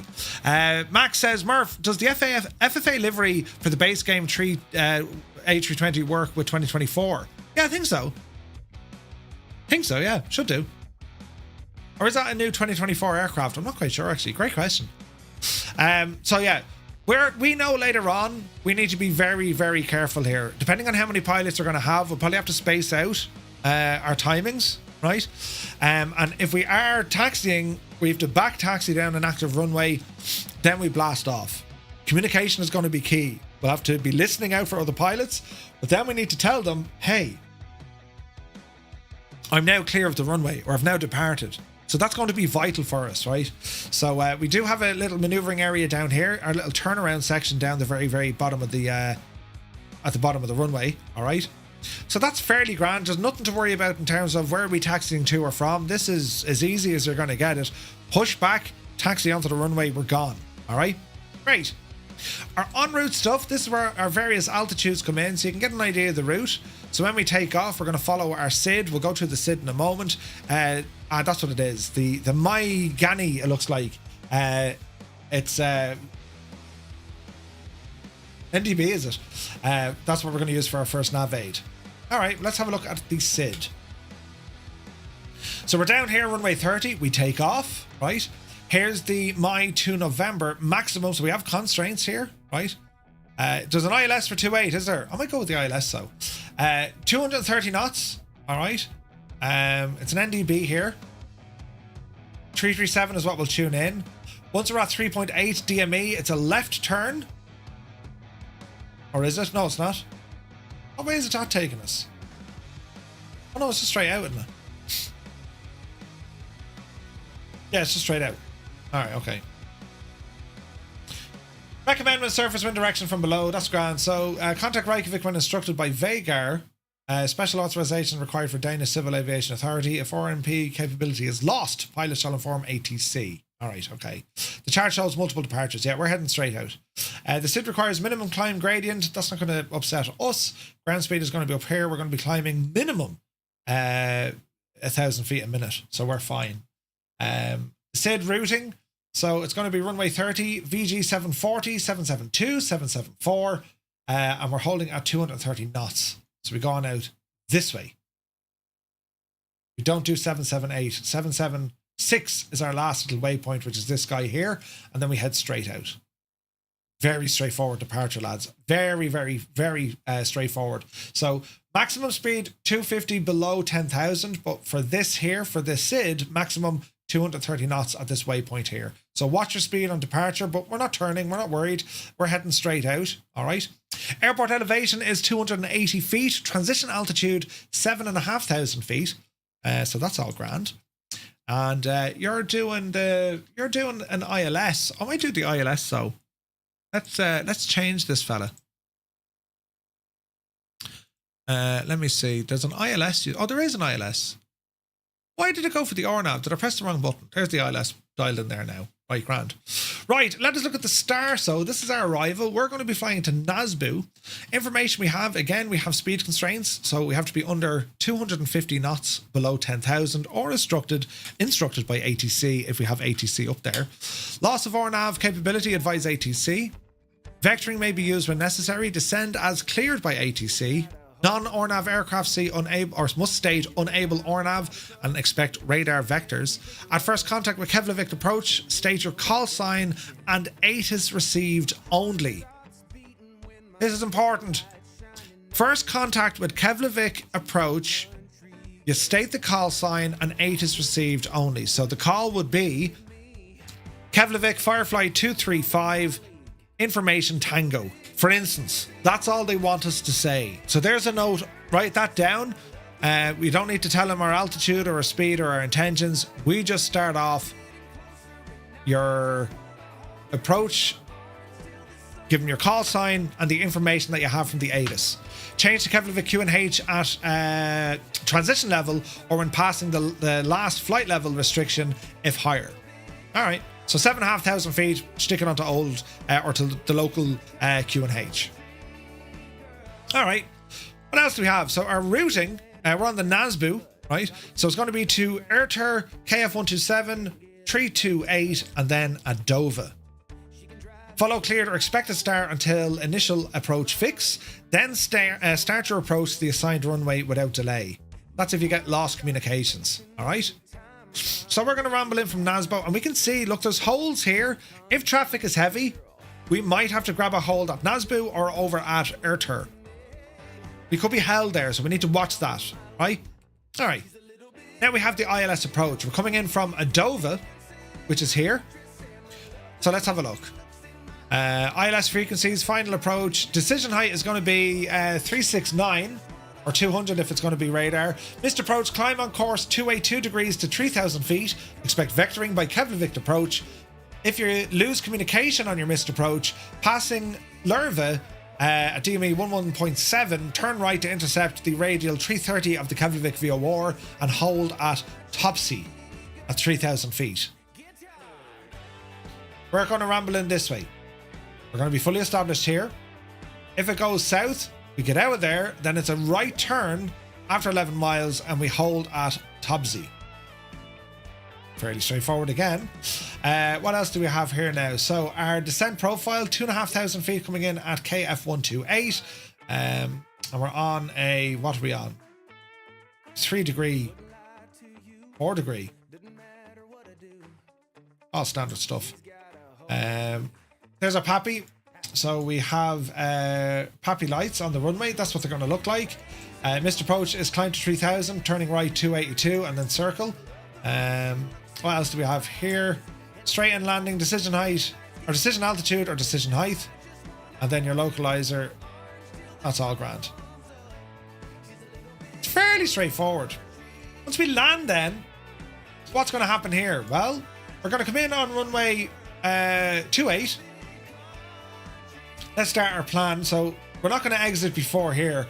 So more than likely, we're going to be exiting on Bravo 1. Most of us are going to go Bravo 1. We're going to end up over here to taxi back into the airport, right? So when we land, it's going to be we're not on the west apron or the east apron. We'll go to the international terminal. That's where we want to go, right? So we're going to tell them, hey, we want the international terminal. So it's going to be Bravo 1 onto Kilo, and then probably Mike, or it'll be Charlie. All right. Now, the NOTAMs did give us information about some of the stands, and they also said the charts may not be 100%. We follow what the ground shows, but we'll see how we get on, right? Runway hotspots, taxiing east at November 4. Aircraft and vehicles may miss the runway holding position. Need to watch that. Simultaneous operation of runways. Check out for clearance before. So they could be launching from both runways. Signs of runways may be difficult to see due to the runway width. It's quite a wide runway. Then we have taxiway hotspots. Beware of potential confusion as taxi intersections in close proximity. Potential hazard behind aircraft and pushback from aircraft traffic on taxiway Charlie. So if we're coming in on Charlie, you need to be careful with aircraft pushing back. All right. So we happy enough kind of with the brief. We know, we have a good idea now what to expect. Our departure runway, we'll load it in the sim here now just to make sure we're looking at it good. I think I have a scenery for Keflavik. Let me see if I can grab that. Maybe I already have it in there. But that's what it's all about. These streams, lads, when we're doing our little bit of work here, it's all about, you know, it's all about getting ourselves prepared for what we're doing this evening, right? So, do I have Keflavik? No, so I need to throw Keflavik in there. Local disc, flight sim stuff, scenery. Did I call it Europe? Greenland, Iceland. I have MK Simulations Keflavik. Brilliant. So I'll just do a copy and paste of my scenery. So how it works here, lads, right? I have a ton of scenery, as you can imagine. I keep all my scenery on an additional hard drive, right? And what I do when I need to grab it, I'll ramble in and say, right, it's a scenery. I need to grab the scenery. It's in Europe and it's in Iceland, right? And I have two sceneries for Iceland. I actually have both of them. Look, I have a Curie, which is our backup, and we also have the other one. So I'm just going to do a copy of these, right? That and that. Copy these and into my flight sim files, then stream only. I'm going to paste these puppies in there, let them load and do their stuff. And then I'll activate them using the add-ons linker. Right, so I'm just making sure, well, I've all the sceneries that I need, and it's always a good idea, test the sceneries before you go flying on VATSIM as well. You know, the more prep you do, the less crap is going to bother you, and it's anything after that, it's just going to be the sim breaking. Do you know what I mean? So that's what I do. So they're in, close that, refresh this, and we should see our new, there's ST Sim, and there's MK Studios. All right. So that's looking good. We're going to fire up the sim here in the background and continue on with our briefing here. So MSFS add-ons linker, I swear by it. I think it's a great bit of kit. It just means I'm running a much more cleaner, leaner machine. Also, when it comes into plugins, I want to make sure that I have my VATSIM traffic turned on. I use IVAO and Just Flights. FSLTL can get a little bit messy for me, so I leave that off. So all my plugins are there. This add-ons linker is only for 2020. I do use a different one for 2024, which is nice because you can have things on in 24 and off in 20 and vice versa.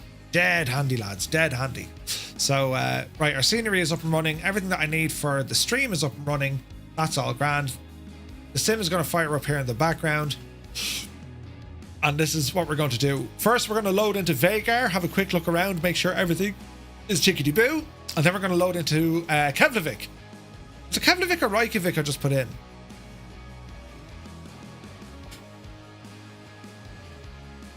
I can't even remember what I just loaded. Keflavik, right, grand. Jesus. Maybe you can do a tutorial about your setup with add-on linkers for those that need it. Yeah, no, we've stuff there already on YouTube, right. But if anyone's any questions, just let me know, lads. Just let me know. So our craft for tonight, it is that of the iFly 737 MAX. Just a beautiful aircraft in the sim, complete with a Firefly Air livery. Again, we're going to load in, make sure everything's working in it, make sure we can connect to the VATSIM network.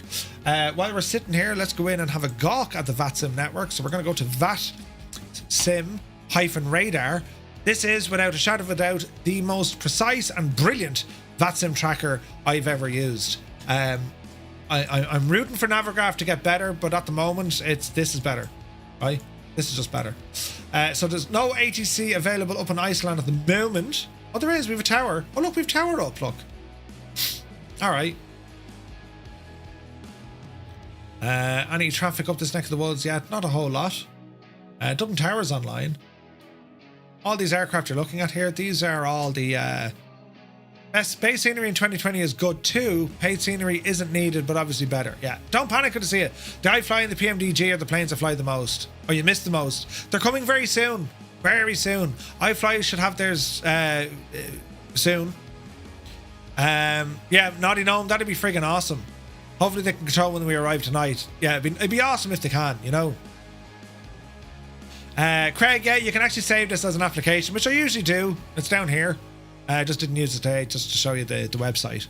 If you want to save anything as an app, lads, so see this VATSIM Radar or Adventure Sky. If you want to save these as an app, make sure you open them inside Edge. Click on the three little dots over here, and you're going to select where it says, where is it? Apps. And then install this site as an app, as an application. And basically what it does then, right? Instead of you having to open your internet, you just click on the app, boom, it loads up as an app. And you're not worried about addresses or anything else. It just runs as, right? Current Tower said he'd probably be on. He's going to put on a request for the other guys as well. Nice. Big Al, thank you very much. Or sorry, Big Boss Robinson, thank you very much.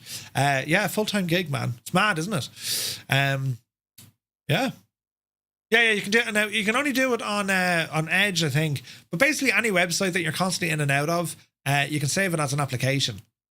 Dead handy, and it works just fine. So that's what I do. Or you can go for the website. So with everything loading up, waiting for the sim now to load up. We have our aircraft stuff loaded up, and next is opening some other profiles. So I like using the MobiFlight stuff, so I'm going to load that up here now. Have that ready, right? Chrome does it as well, Blockwood. Okay, I didn't know. I don't use Chrome. So if Chrome does it, happy days, man. Happy days. So MobiFlight, I use this with me WinWing equipment, right? Now, if I wanted it, I could connect. I mean, we have the where's me? We do have our Boeing set up here for this evening. Using the excellent FMSs or MacDoos, right? So I might actually turn this on for the crack, will I? To see if it's working. I think it works in the Macs. USB. Yes. And what else do I need to do? I have to get very technical here now, lads. Wait to see the state of this, right? So if I move this fella down out of the way, and I think I have a gadget for this. Let's have a look now, Murphy. Let's have a look. Yeah, that's the one we can use. So leave that guy over there. This is going to get very technical now in a second. Jesus. You there. And now we're going to wire you up. So put you in there. Right. We're going to wire you under into a gadget. It's here. Plug you in. Get some sounds, no doubt. There's a beep. And if I come over here, here's a shelf I bought on Amazon. More. Get out! There's more confetti. Jesus! Everywhere you look, there's confetti. This is just a small little shelf I picked up over on Amazon. And I'll show you all now. It's a shelf, right? And what I do with this, did the sim crash? The sim crashed. That's a good start. Now, I need to put this gadget on. So bear with me now, my friends. Do something like that. Something like that. Tight, please, guys. And I'll show you what it all looks like here now when it's connected, right? The shelf is like $20, right? And it's deadly, right? I've supported VATSIM Radar on Patreon for a while now. Yeah, they're really, really good, man. What was the Apache like? It's Cyrus. It's excellent. It's a lot of fun, dude. You'll love it. Right, let's have a look here. So if I were to show you this now, right? How do we do this now without breaking the laws of physics? Well, I'll show you. We need a camera to show you this. My phone will work.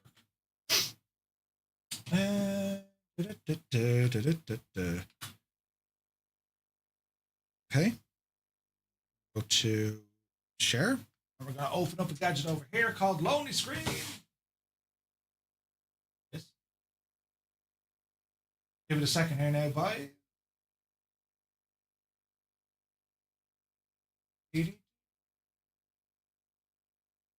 Lonely Screen. Will it connect? It should connect. It says it's connected. Who it's connected to? Try this one instead. Screen mirroring. Okay. Now, how do I appear this on the screen, lads? Is it? I thought I had a button for this. No, that doesn't work. Right, hang on. I add a display capture, and it's going to be the lonely screen.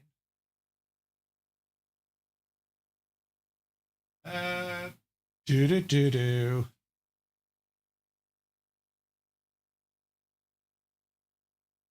And it's going to be lonely screen. And we'll tidy this up. I just want to show you them what I'm looking at, right?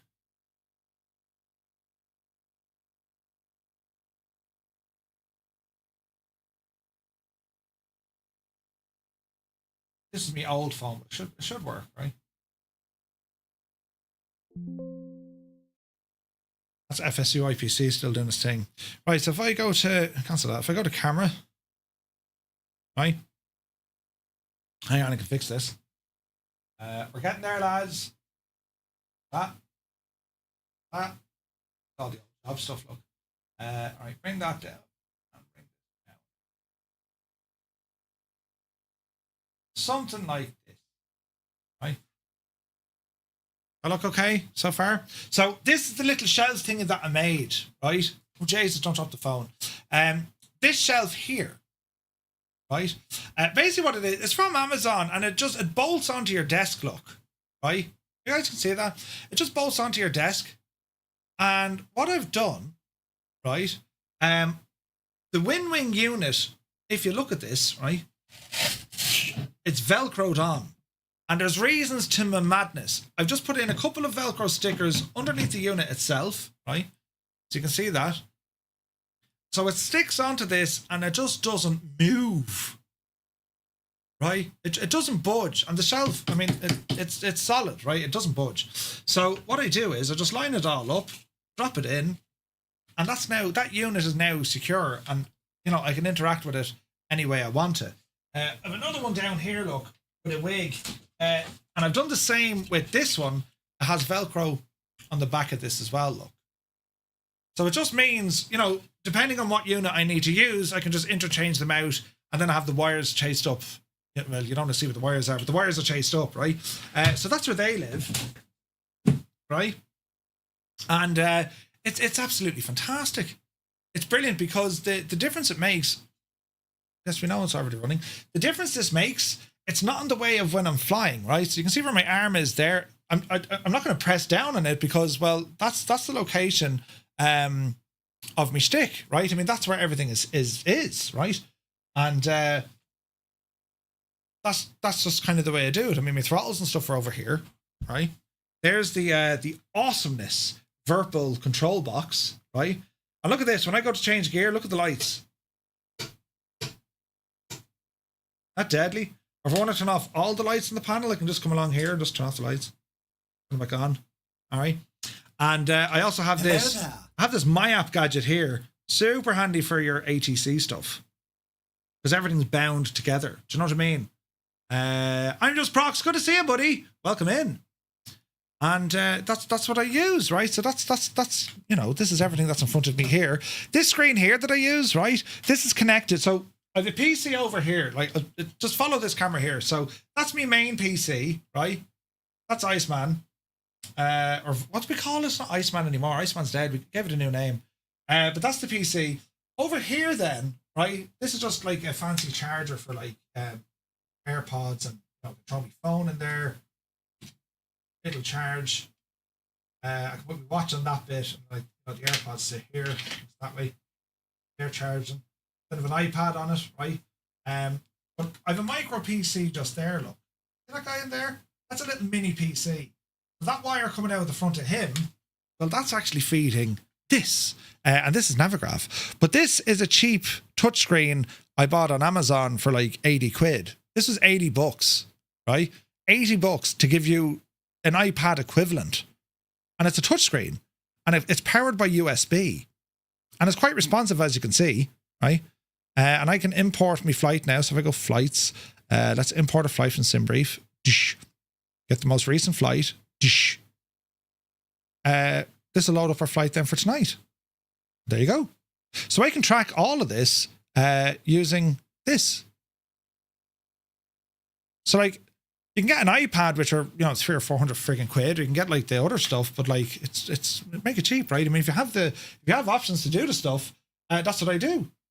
This hardware here is kind of surplus. I don't use that anymore because, well, everything I run from over here. My the Stream Deck Pro or Plus, which is absolutely incredible, right?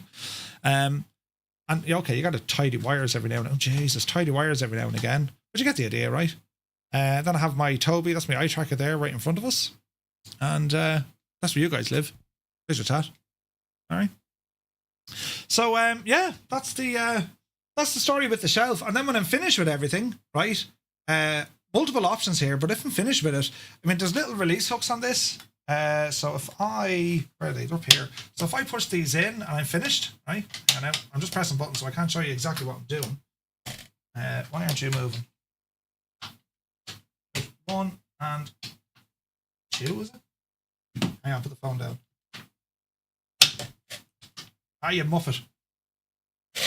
She was too close to one side. Hang on now. Right, see if she moves now. Aren't you moving, Chief? There you go. So it's on, because there's hinges on it, when I'm not using it, it drops down out of the way. Isn't that the cat's pajamas? It was getting caught here with the wire off my controller, look. It wasn't liking that. So if I want to put it back into situ, it locks in, look. Is it locked? It ain't going to move. Right? So, yeah, anyone is interested in that, I'll share the link over on Amazon. But I just, like that sort of thing, you have all your real estate back. I can't leave it there because I'll absolutely bash my knee off it, right? But you get the idea, right? I mean, you still have all this space here you want to work with, and then, okay, right, it's time to use this gadget. Swing it up. I mean, you can see it. Just swing it up and lock it. It ain't going to move. You can use that as a mouse mat. You could use it for all that kind of stuff. But I love finding that kind of stuff, lads. Do you know, I love finding all that kind of stuff when with Amazon. Because like the difference it can make, you know what I'm saying? The difference it can make is just absolutely, it's class now. It's class, you know. So what am I doing here? I'm pressing buttons like an idiot. Stop your screen mirroring there now. Right. So that's all the tech stuff. Right.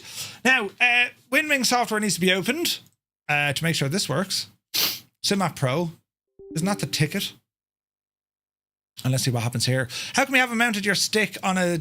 I don't know. I've always kept my joystick up high. I don't know what it is. On the rig is very different. The stick is down low. But for this, it's up good and high. Right, this looks good. Device's new firmware. Oh, Jesus. Go on, update it. Yeah, don't mind any of that. Yeah, no, it's fine. We'll update this. I hope the sim doesn't crash now because of it. But that's why we do these things prior to flying, friends. We do all of this before we go flying for the simple reason of, well, could you imagine trying to do all of this in a stream? Your head would be done in sideways, you know what I mean? Same keyboard as you. Nice. Yeah, great bit of stuff. The Corsair stuff. I'll go over to Amazon here and try and find that little shelf, lads. Was it Amazon.ie or Amazon UK? I can't remember. Maybe it was 30 euros. Buy again. Let's have a look. 24 bucks.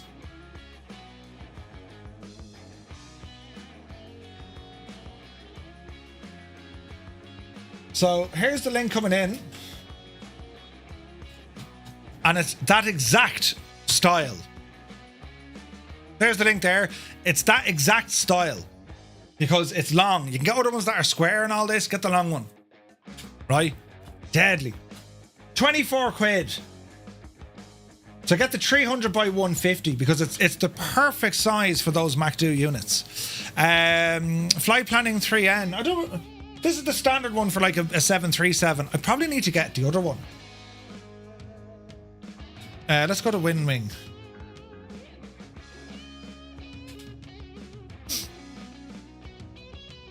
They are making some really feckin' good stuff, aren't they?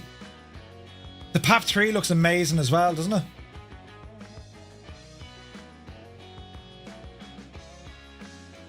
How much are those? They're $125. How much are these? The PAP 3. Available for pre-order ETA June. They're $150. Jesus. And you can get the mag switch for an extra 50 quid. Has anyone ordered these yokes yet? They look deadly. I want one of them in my life. You've got the PAP 3 on pre-order. Nice. Right. It's making sounds. 100% complete. Done. Thanks very much. Go back here now. Right. Is the sim going to work it? Let's find out. World map. We're in our 737. We're going to go up here to Vagar. Let's load in the scenery to make sure all is okay. And let me see. Ramp 3 will do us.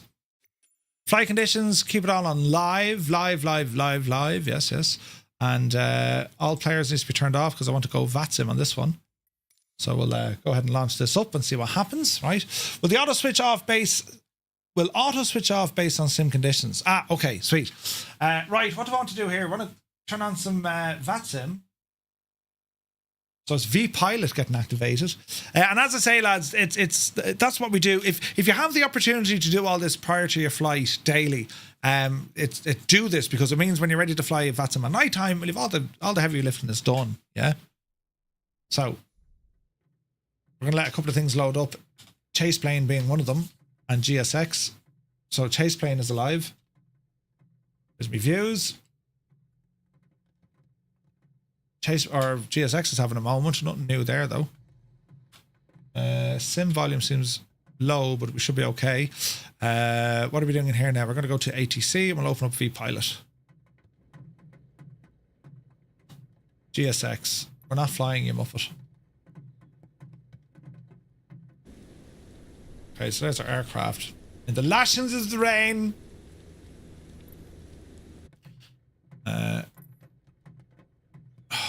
Really? Will GSX not just someday work? I bet you it needs an update as well. Alright, okay. Deboarding requested. Brilliant. The sim seems a bit low, does it?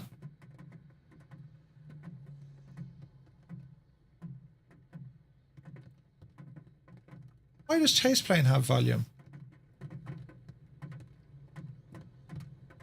Request deboarding. Deboarding requested. All right. It's a bug. Sorted itself out yet. Right, let's come down here. Get some power into the system. We're going to go to system. We're going to go to sim menu. We're going to look for the ground power unit, please. Connect that. Set. And we're just waiting on VPilot. VPilot is now ready. Hello there. All connected. We're going to connect to the network. We are Firefly 235. Connect. Mad Scott Gaming. Good to see you. Mads. English Murph. Mad Scott's Gaming. Good to see you. 6 Ps, Murph. No, 7 Ps. Prior planning and preparation prevents piss poor performance. The 7 Ps, Dave. Legend, Dave. Right? The 7 Ps. Right, Passenger's okay. bus is coming. We have electrical power. Battery on. Emergency lights on. Fuel pump. Ground power on. Anti-ice, not going to worry about that for the moment. No smoking, auto. And get our logo, get our wing lights. Bit of light coming on in here. Hydraulic pumps, I'm not going to need them for what we're doing. But I don't have my FMC working, which is unfortunate. So let's get in and start playing with this. While we flight, we're going to turn you on. And want to make sure I can now adjust the MCP, which I can. Wonderful. But I don't have any life coming out of the wing.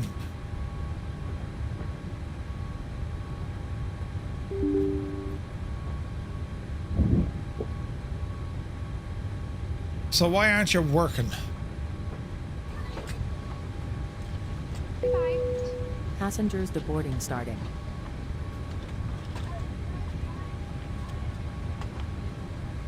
Huh. You saw the demo of the Hunter, you love it? Yeah, it's awesome. Matt Scott, it's awesome, buddy.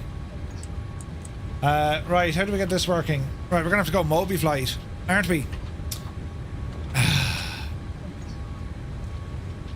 Now I wonder, can I load two? Or do you merge it?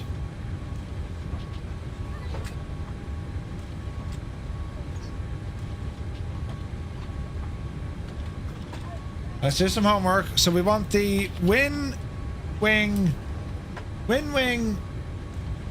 FMS 737 Max.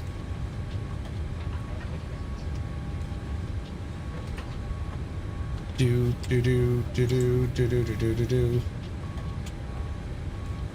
We have to grab this now and see what happens. I'm just going to download a profile from flightsim.to. I don't know what it means by merge. Merge? Let's see what happens here. I'm not a robot. I can assure you I'm not a robot. Right, it's downloading thing. You're a member of the VRAF group, sent the missing piece of the puzzle. Look forward doing joint ops. Nice, buddy. You'll need to combine it. Yeah, I think we merge it, right? So let's see. This PC downloads. That's what we want. Extract that, please.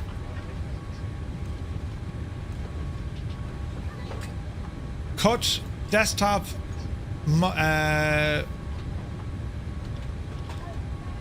Moby profiles, paste it. So file merge.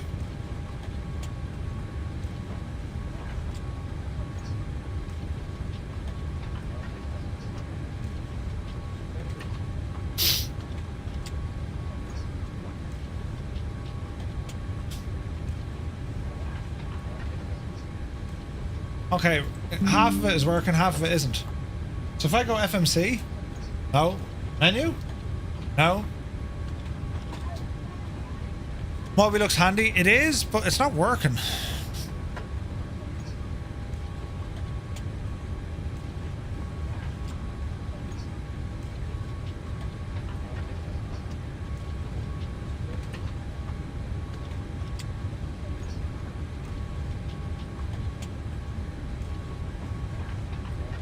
Okay, why can't we get the screens on?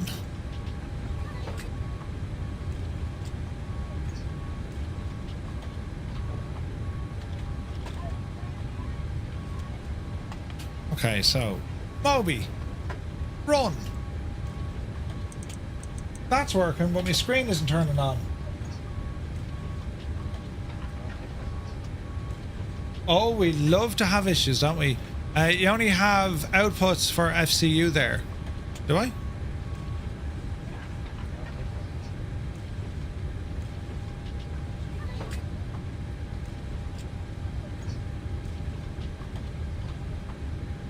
Why didn't the other one load?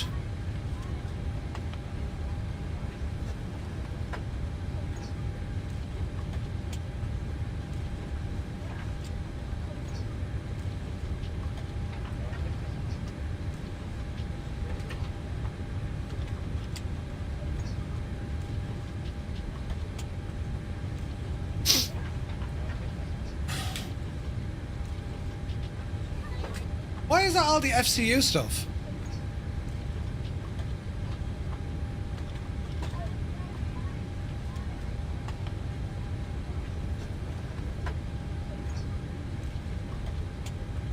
Did I not take it in? No.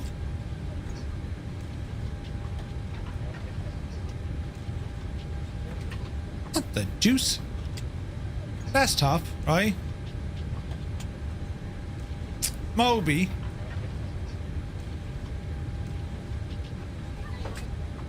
So why isn't the iFly going in?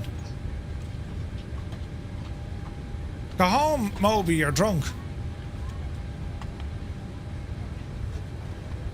Let's try that again, sports fans. Start connecting. Doing its thing.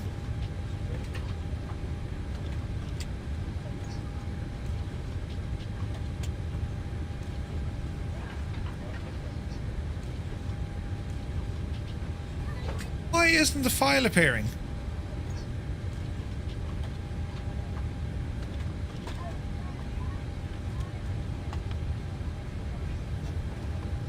Oh, it doesn't like the file, look. It's a different file. Well, what scutter and arsake made that? Jesus!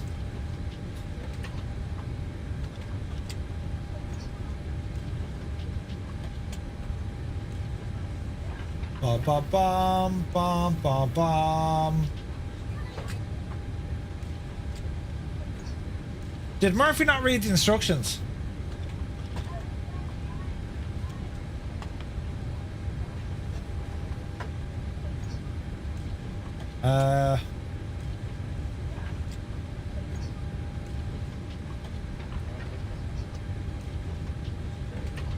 Is there no official support for it? No? There's no official support for the iFly 737, isn't it? Damn, I'm good as here, good to see it. That's interesting. Wing 737 Max, right?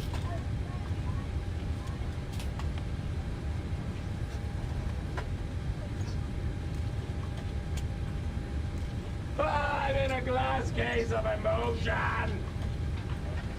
We must be on the most recent beta.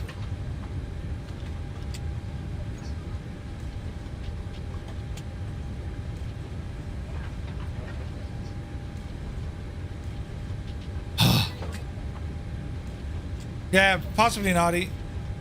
Why not try SPAD for the FCU? Will SPAD do it?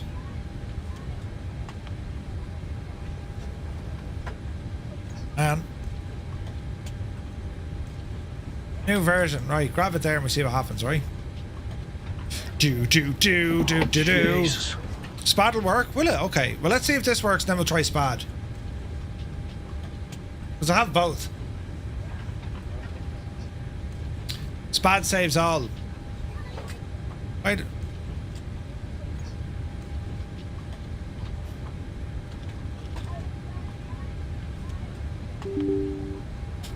Right, we got some SPAD in there now as well. In you go, you big Jesse. But I need MobiFlight on as well. And then MobiFlight isn't working.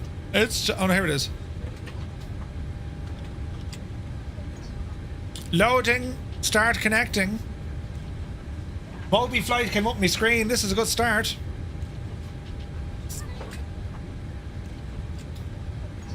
Jesus. Open.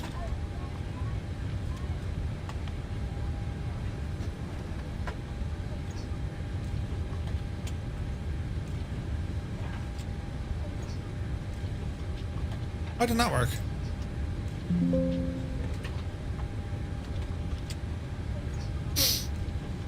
Oh, you have to put in friggin'...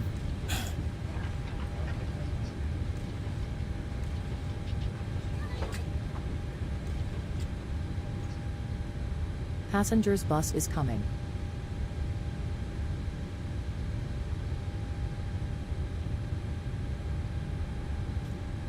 Right.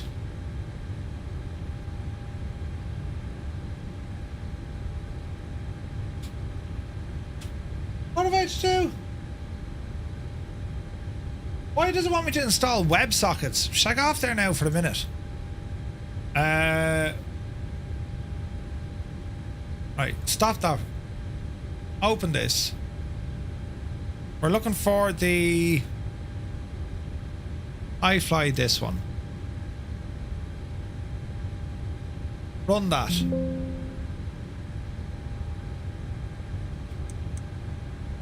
Right, that's working, right? I'm not doing like a Python install. Starting. Right, hardware. Radio. Now, why can't this see it? So we need to add something, isn't it? How do we use SPAD again? Or how do we add something? Yeah, Mobi for the FCU and SPAD for the Mac do. How do we get this? I've used Python before, but like, there's no need. How do we add this now into SPAD? Because she's not coming up here, look.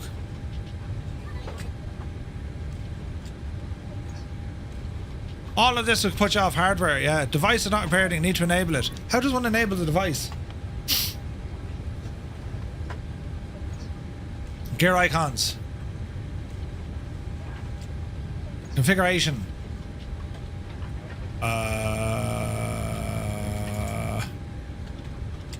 Devices. Elgato. Winwing. Huzzah! Yes! Airbus. No.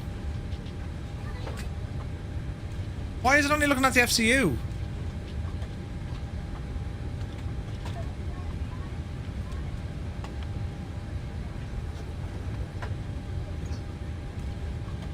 Wing device.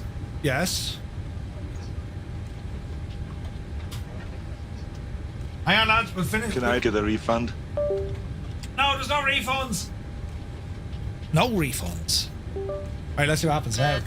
Jesus! Right. Turn that on. Device Winwing FCU. It's not an FCU.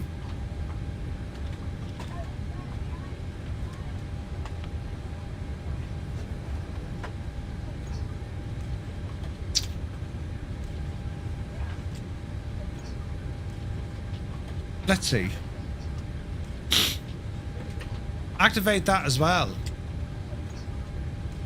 Well, I'm already using the other guy to use this, but however, right?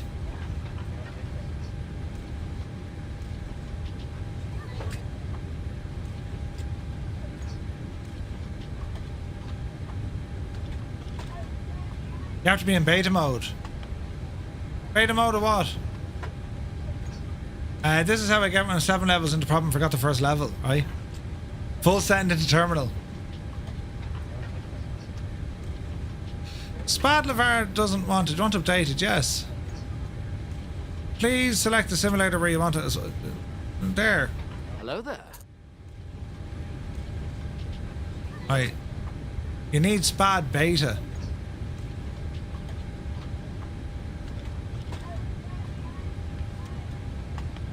How do we get in? How do we get the beta? Nick Jones, good to see you. Welcome in, man. How do you get the beta of this? Don't you have to like do the whole thing again, have I?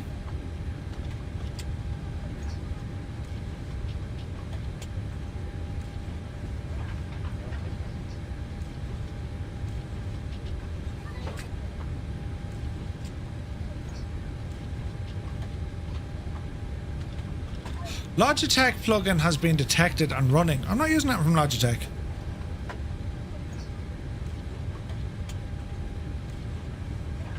Right, application, expert mode,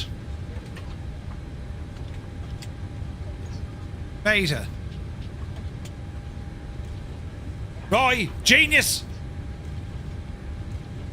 One thing it did do is after killing me Stream Deck.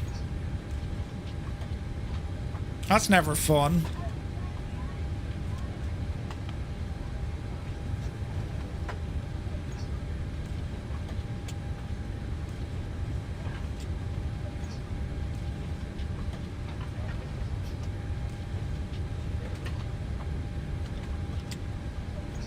Right, I fixed my Stream Deck.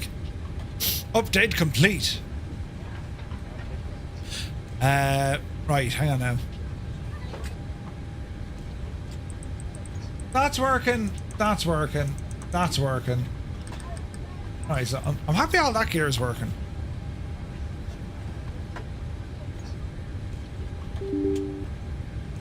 Now let's see what happens. Do.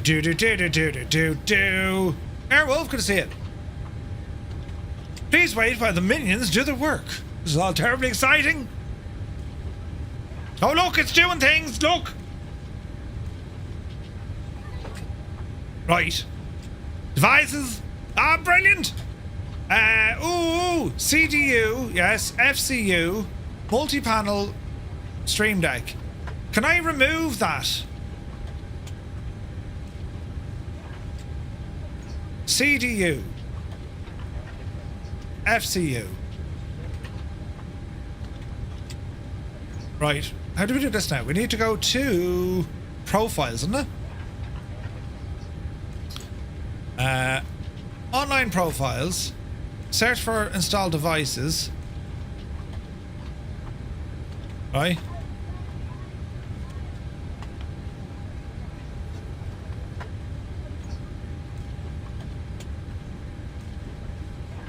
Elgato. Elgato Stream Deck. No, we want you off. Off. Right. And then Elgato, do your stuff, please. Right, that's now back alive. We'll get there, lads. Profile, right? So we want to grab a button. Click a button. I did. Right, we want to online snippets. Sim Connect. Yeah, grab that.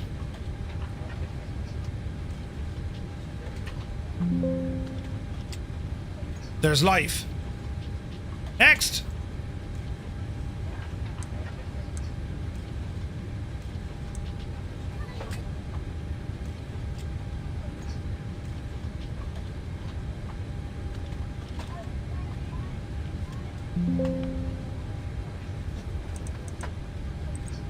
There's more life. Now, they're dark as a devil. Brighten them up. How do you brighten them up, lads? Why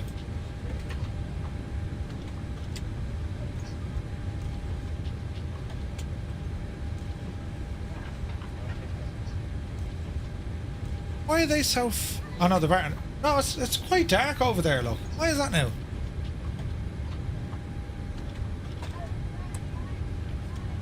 There's no little wheel on this to make it brighter or darker, is there? Setting complete. Now we can get rid of MobiFlight.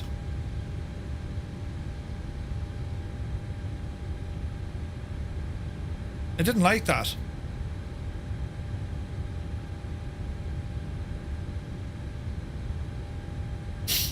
FCU, right?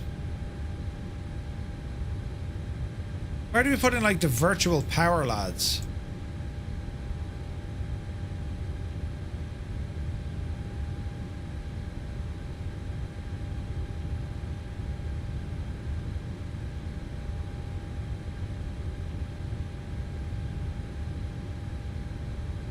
Do not forget.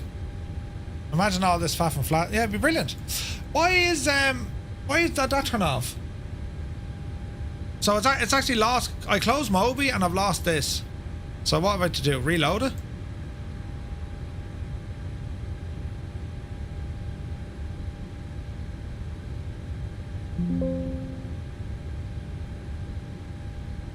She ain't working. I've lost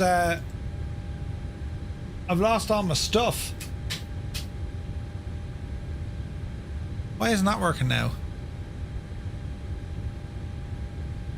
Yeah, I think we need to disable this in SPAD. Devices, wing, cancel. Airbus FCU. FCU. Off. MCP. Should that be off? Yes. CDU. Right, grand. Now, Moby, back to life over here. Ah, this is all terribly exciting. Right, that's after doing a beepity bop. Ah, Jesus, it's after doing the other one as well. Oh.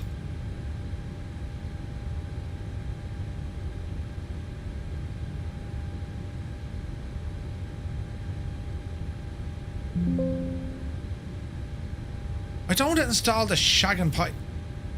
Bloody hell! Murphy has a pain in his head. How do we get this back into not the beta? General? Yes. No. Save. Stop. Check for updates. I don't want a beta. You have your tight pants on? Try it again. I don't want it to load the beta, you dorkboard. I don't want the beta. Beta can check off. I don't want the beta. How can I revert back to the old way?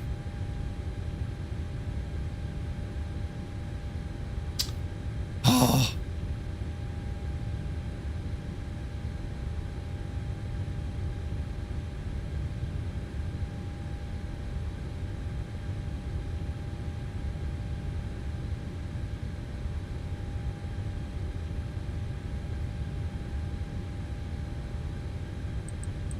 Now you're alive.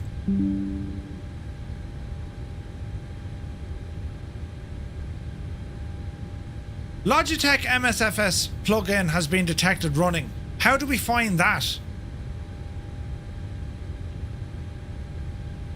Can you not fix that for me, Spad? No? Right, FCU, don't even look at it. Why isn't this not working?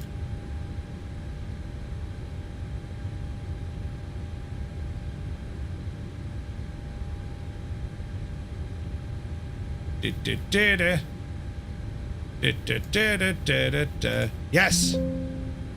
Now, where do we say save everything?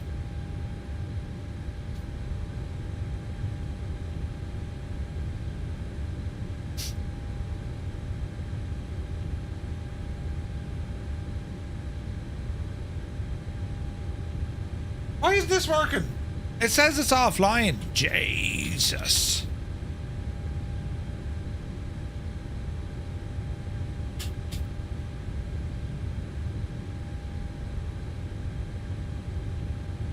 We're learning together, friends.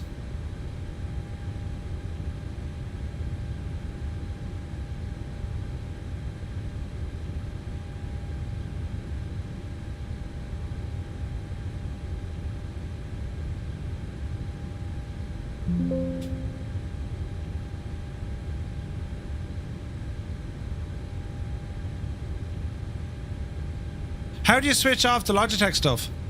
Lieutenant Bob is here, good to see you. Why isn't this loading in, look? For the left CDU, right? Online snippets?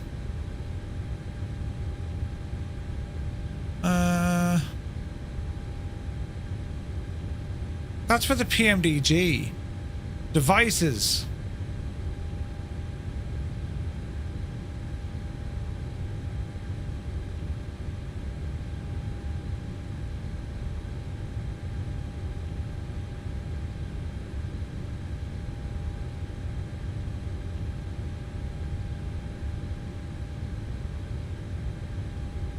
Third one down? Ah, SciTech. What's this for? Oh, their Logitech stuff over there. Right. Yeah, turn them off.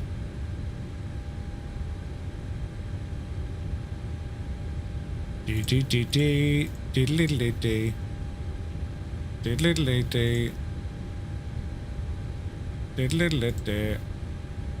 don't use any of this gear.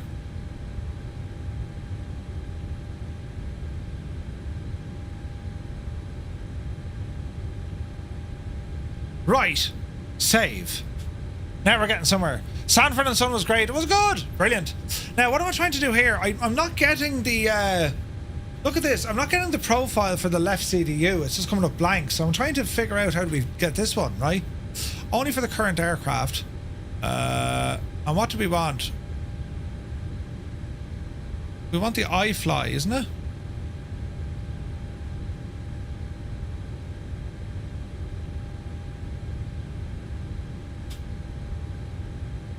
Or left? No. CDU, right?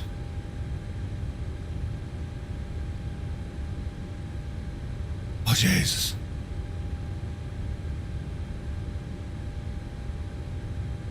Do you want to place all events defined?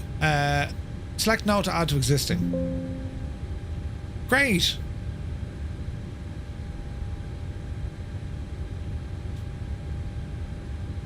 Left CDU, right? I can't select. Do you see the issue I'm having now? Complete device, then search the most popular one. Try restarting SPAD. We'll restart SPAD. Let's see what happens. In the hardware CDU. Okay, I'll give it a second, see what happens, right? Please wait while the minions do the work. It's work of minions, friends.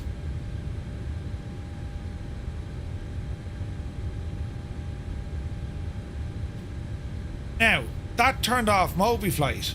Why is it doing that?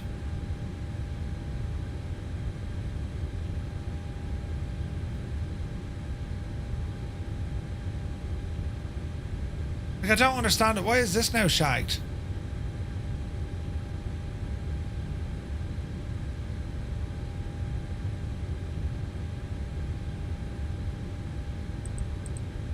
The screens aren't powering on now. Mother of Jesus. Yes, yes, yes. Right, devices.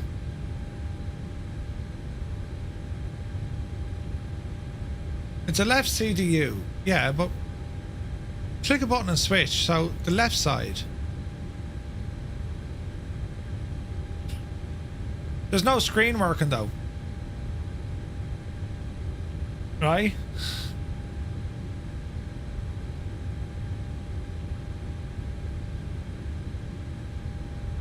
So every time I add this in, it doesn't want to grab it, right?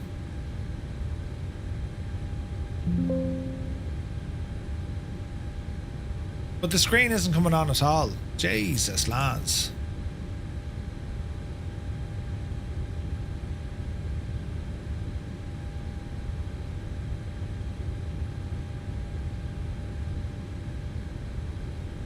Device settings. Deactivate the profile. Reset. Virtual power on. Right. SPAD menu. FCDU. It's putting the right bindings in.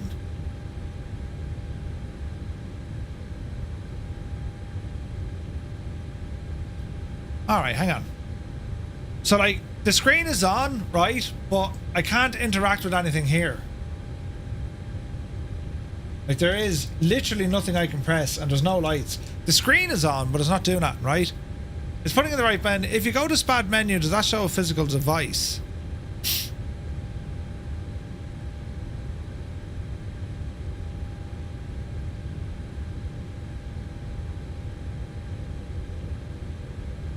Wing FCU is in here.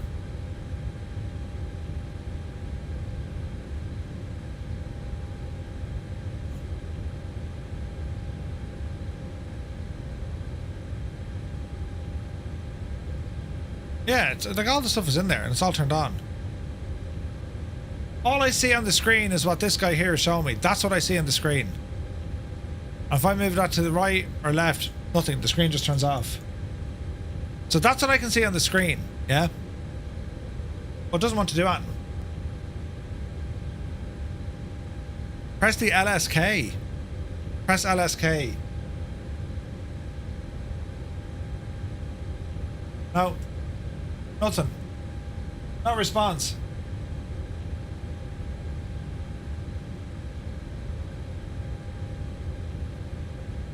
Press this. Yeah.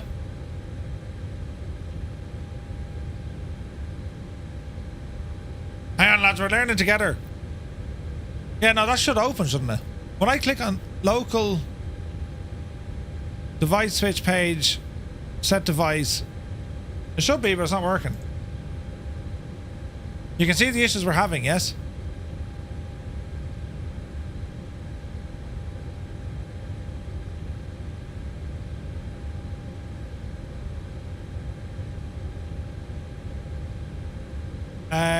That should set it to the left CDU output. Yeah, yeah.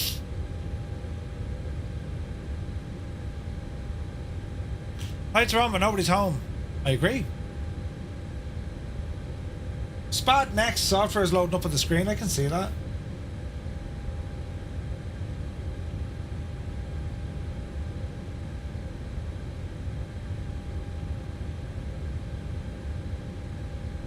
Nothing, lads. Try the offline button on the screen on the SPAD menu. Hey? You might need to restart the sim. Yeah.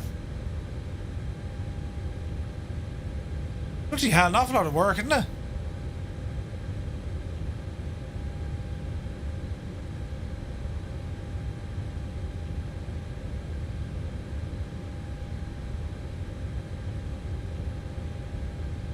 Format C.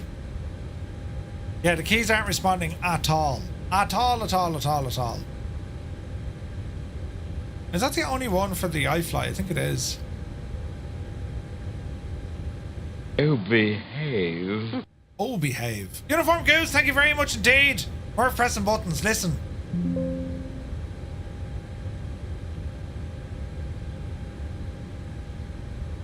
The voice switch to left side. As if it's not doing this stupid thing.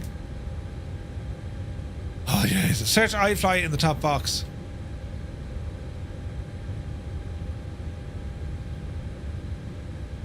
They've done studies, you know. 60% of the time, it works every time. Here's a different one. CDU.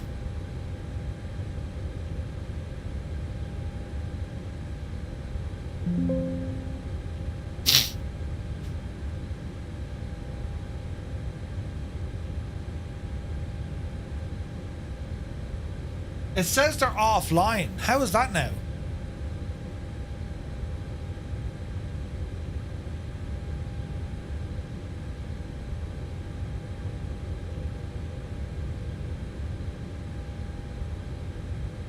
Right, so system status. It says that the left CDU is offline. How is that now? Devices, right?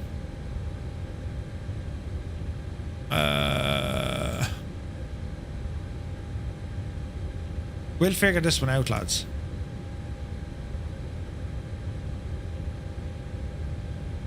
We'll have to figure this one out.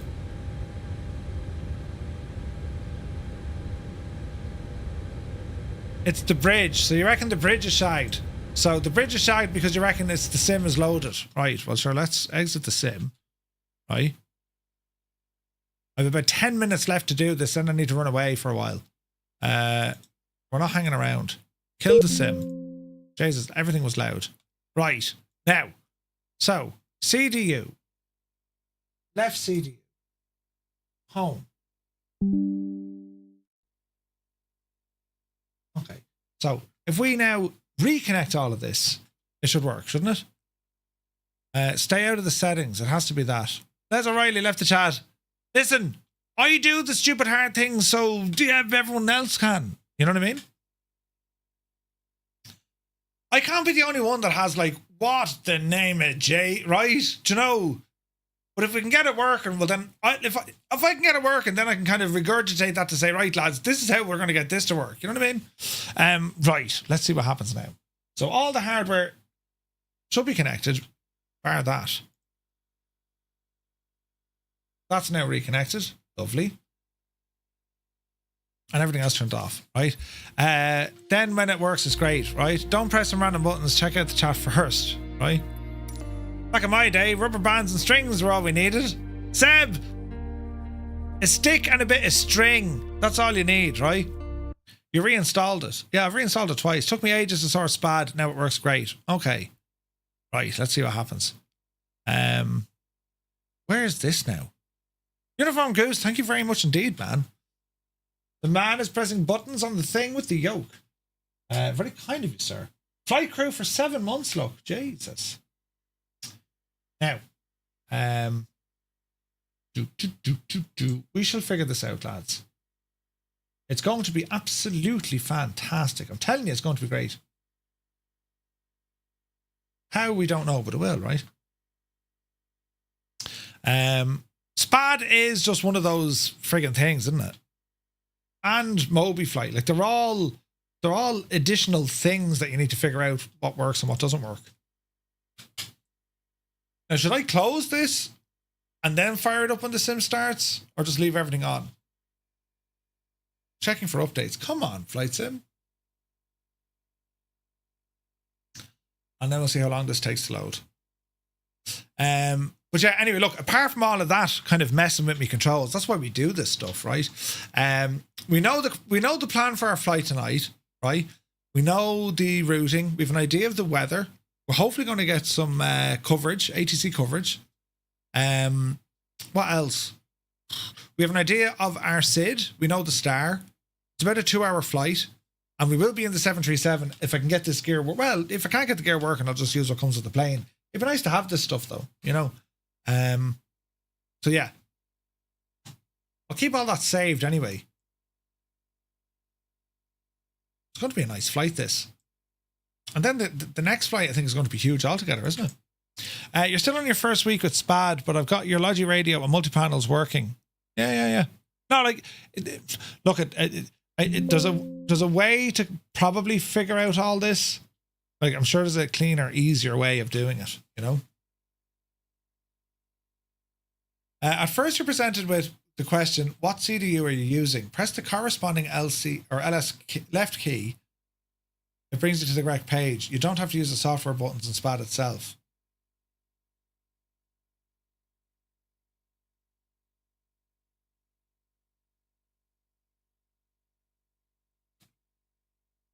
Yeah, well, sure, look, we'll wait and see. We shall wait and see what it does, lads. Wait and see what it does. Hopefully we can get loaded in now before I need to leg it, because I have to leg it now in a minute. Need to pick up the missus, grab some lunch, and then we're back here at 1900 Zulu for some VATSIM stuff. Can't talk anymore. Brain has been fried. But we'll get there. This is going to be great. I have every faith in your confidence. Why can't they just make stuff work though? Right? It's such a faff having to have like SPAD or friggin' Moby and just make your shit work. Do you know? You talk about as good as I type today. Yeah. You can launch SPAD before or after launching the sim. It doesn't matter yet. We'll keep it running. And see what happens. Like, am I the only one in that boat? When you buy hardware, you just want to plug it in and that's it. It just works. Right? No, you need to tweak it. You need to press buttons and, you know. Oh, well.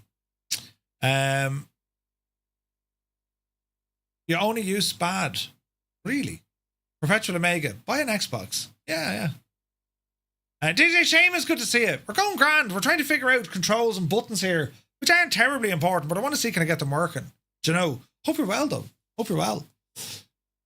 You only use SPAD. You see, I don't know if I can convert to that. But then again, you're not worried about what the sim is doing, right? See me message in Firefly VATSIM about connecting at Vagar. Someone with the alert emotes. Let us see.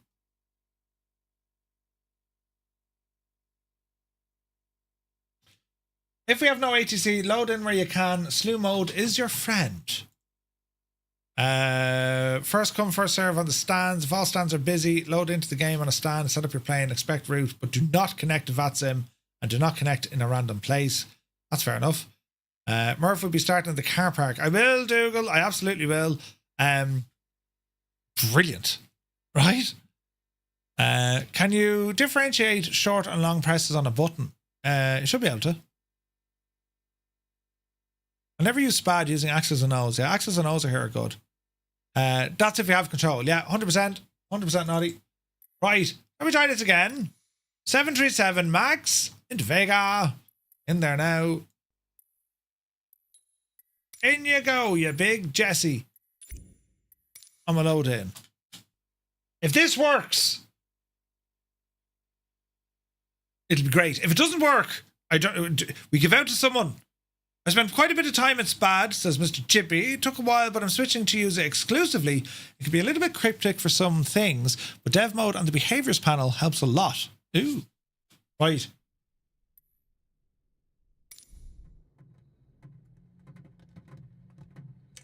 Let everything start up.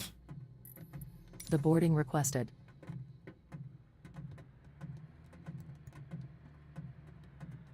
See, let's see. Ah, balls. Ground support. Electric. Set. Suicide Styra. Battery. On. Lights. On.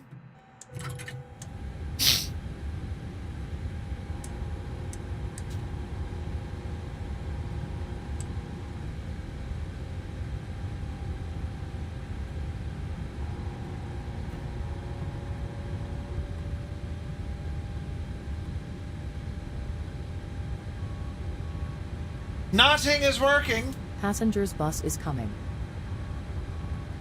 Nothing is working. Neither is the other shagging thing from Moby, look.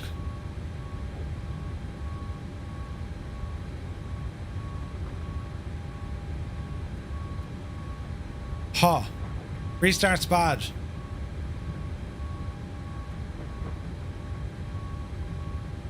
Let's find out together. Right, they're all off. Right, let's go with Spad first.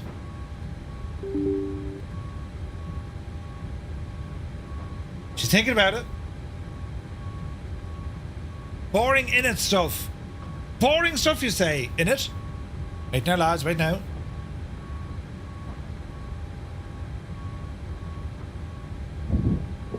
Okay.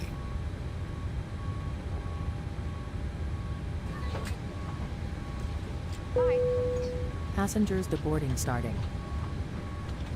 It still says the left CDU is disconnected.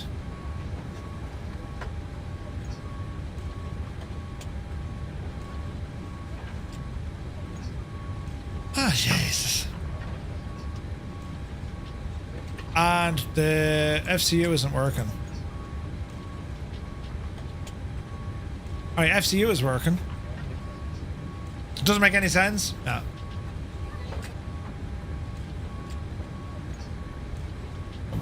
Come on now, Betsy.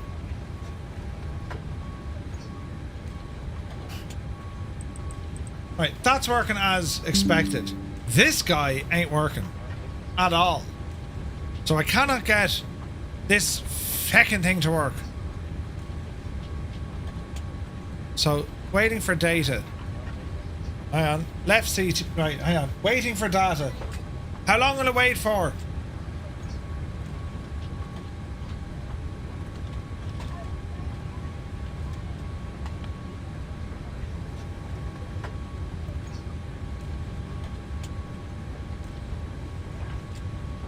Try another USB port? No, like, I mean, because the... Maybe, do I need to have this turned on? Do I need this Simmer Pro turned on? Hardly. No, you shouldn't.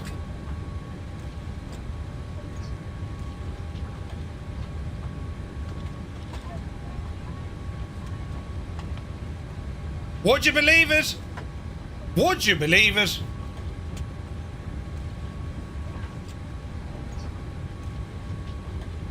Hang on. Something's not right here. Get back into this. You're telling me it's going to conflict?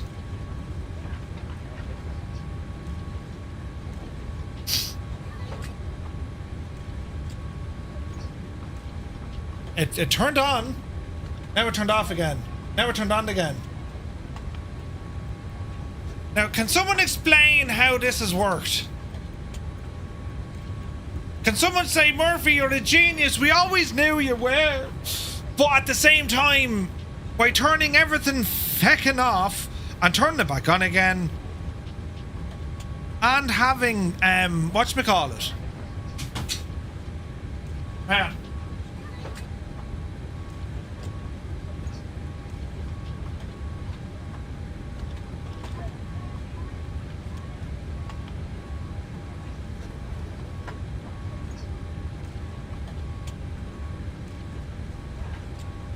I know.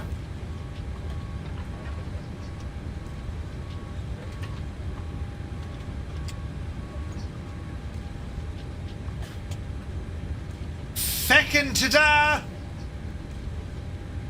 But like, how is that only working now though? You know what I mean?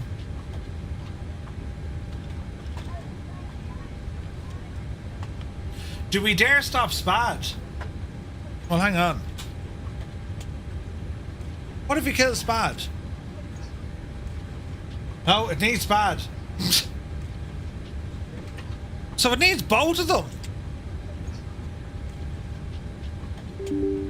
It actually needs both of them, lads. How friggin' nuts is that?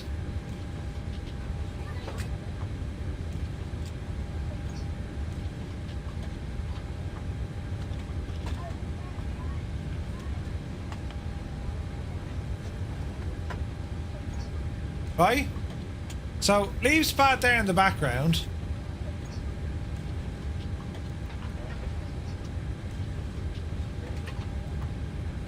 Buttons are now pressing and... Oh, Jesus. What's the...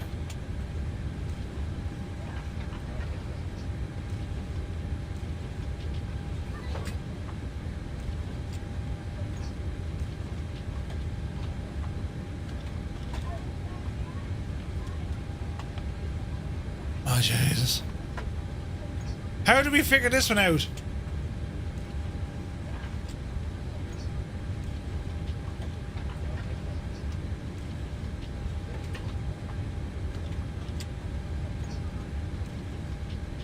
Alright, left CDU, waiting for data, right? Did this earlier.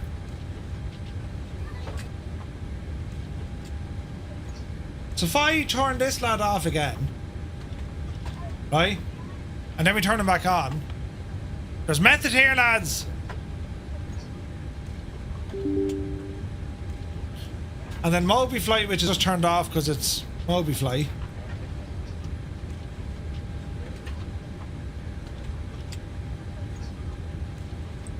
Right, that's working. And now this is where... How friggin' nuts is that? So you need it on.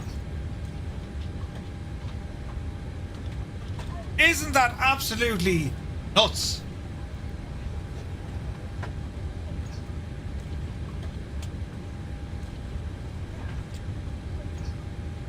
It's a coincidence. One more test. Go on.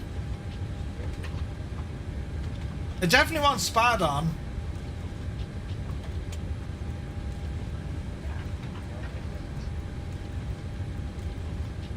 Kill SPAD and restart SimApp Pro. Right, this will be our final test of today. SPAD, conduct you.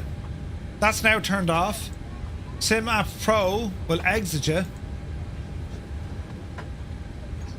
Right. And now we'll restart SimApp Pro. Yes. Moby, I need on. Moby's not working at all.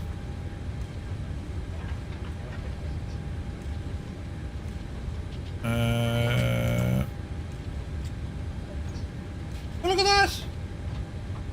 I'm in a glass case of emotion! Right, okay, so now it works. For fuck's sake, after all of that, you shouldn't need both. Yeah.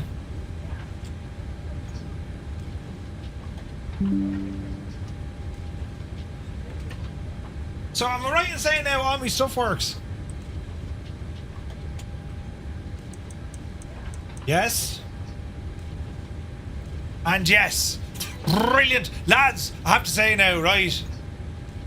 Jesus, now. I'll delete this video from the internet because it's the last thing you probably want to see, you know. Look at the lip sync on this though, right? Right, totally great and brilliant and stuff. Now turn off that riot. Fantastic. Brilliant. Now, did you put your foot forward dongle into the aft flange? Something like that, yeah. Oh wait, what a lonely screen. Yeah. Thought I'd done no work this afternoon. Better crack. Yeah, right. Right, the good news, Jesus. The good news is, friends, we're set up for tonight's flight. Passenger's bus is coming. Brilliant. Right, I have to go away now and pick up the missus. But lads, it's been great fun. Sorry for the last, 45 minutes of... But this is what I do, right? And I know you do it as well. Oh, wait, hang on. Jesus.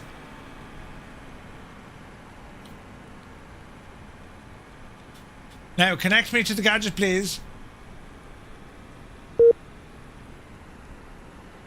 Connect to the sim. Yes. Connected. Yes. Connect to the network. No. Connected. Yes. Right. VATSIM works. Brilliant. At least it's working. Yeah. Wait. You wonder. You're yonder like Passengers brakes. Starting. Right. Everything's working. Don't touch it. Don't even look at it. That's a very loud beep, isn't it? Don't forget LRM. Oh, good man. I forgot that the last time. Yeah. Right, lads. Brilliant news and great success and just brilliant, right? I'm going to leave. Oh, but they're bashing me heel. No. Why? I need, I need, rubber soles or something on me heels. Jesus. But anyway, listen, right? I mean, we all do this stuff. It just so happens I was here recording it. I can even bring down my little... this is brilliant. Right, lads, I'm away now. I have to pick up the missus. On go the Crocs. Oh, yes. And we'll be back then at 1900. I might start a little bit earlier. I might start at like 1800 or something. Because it's going to be a busy one getting out of here tonight. And hopefully everything's up and running, right? And yeah, loads of fun. But anyway, the rest of this video... You didn't learn much on the time in Aegis. Prior to that, though, we were showing off the upcoming Hunter, which is a lot of fun. So do be sure to get in on top of that when it's released. All right? So, right, I'll see you this evening now. Best of behaviour, you know, for the next couple of hours. If you're working, you know, get it done. And prepare for our flight tonight on the VATSIM network. Right, good luck to you.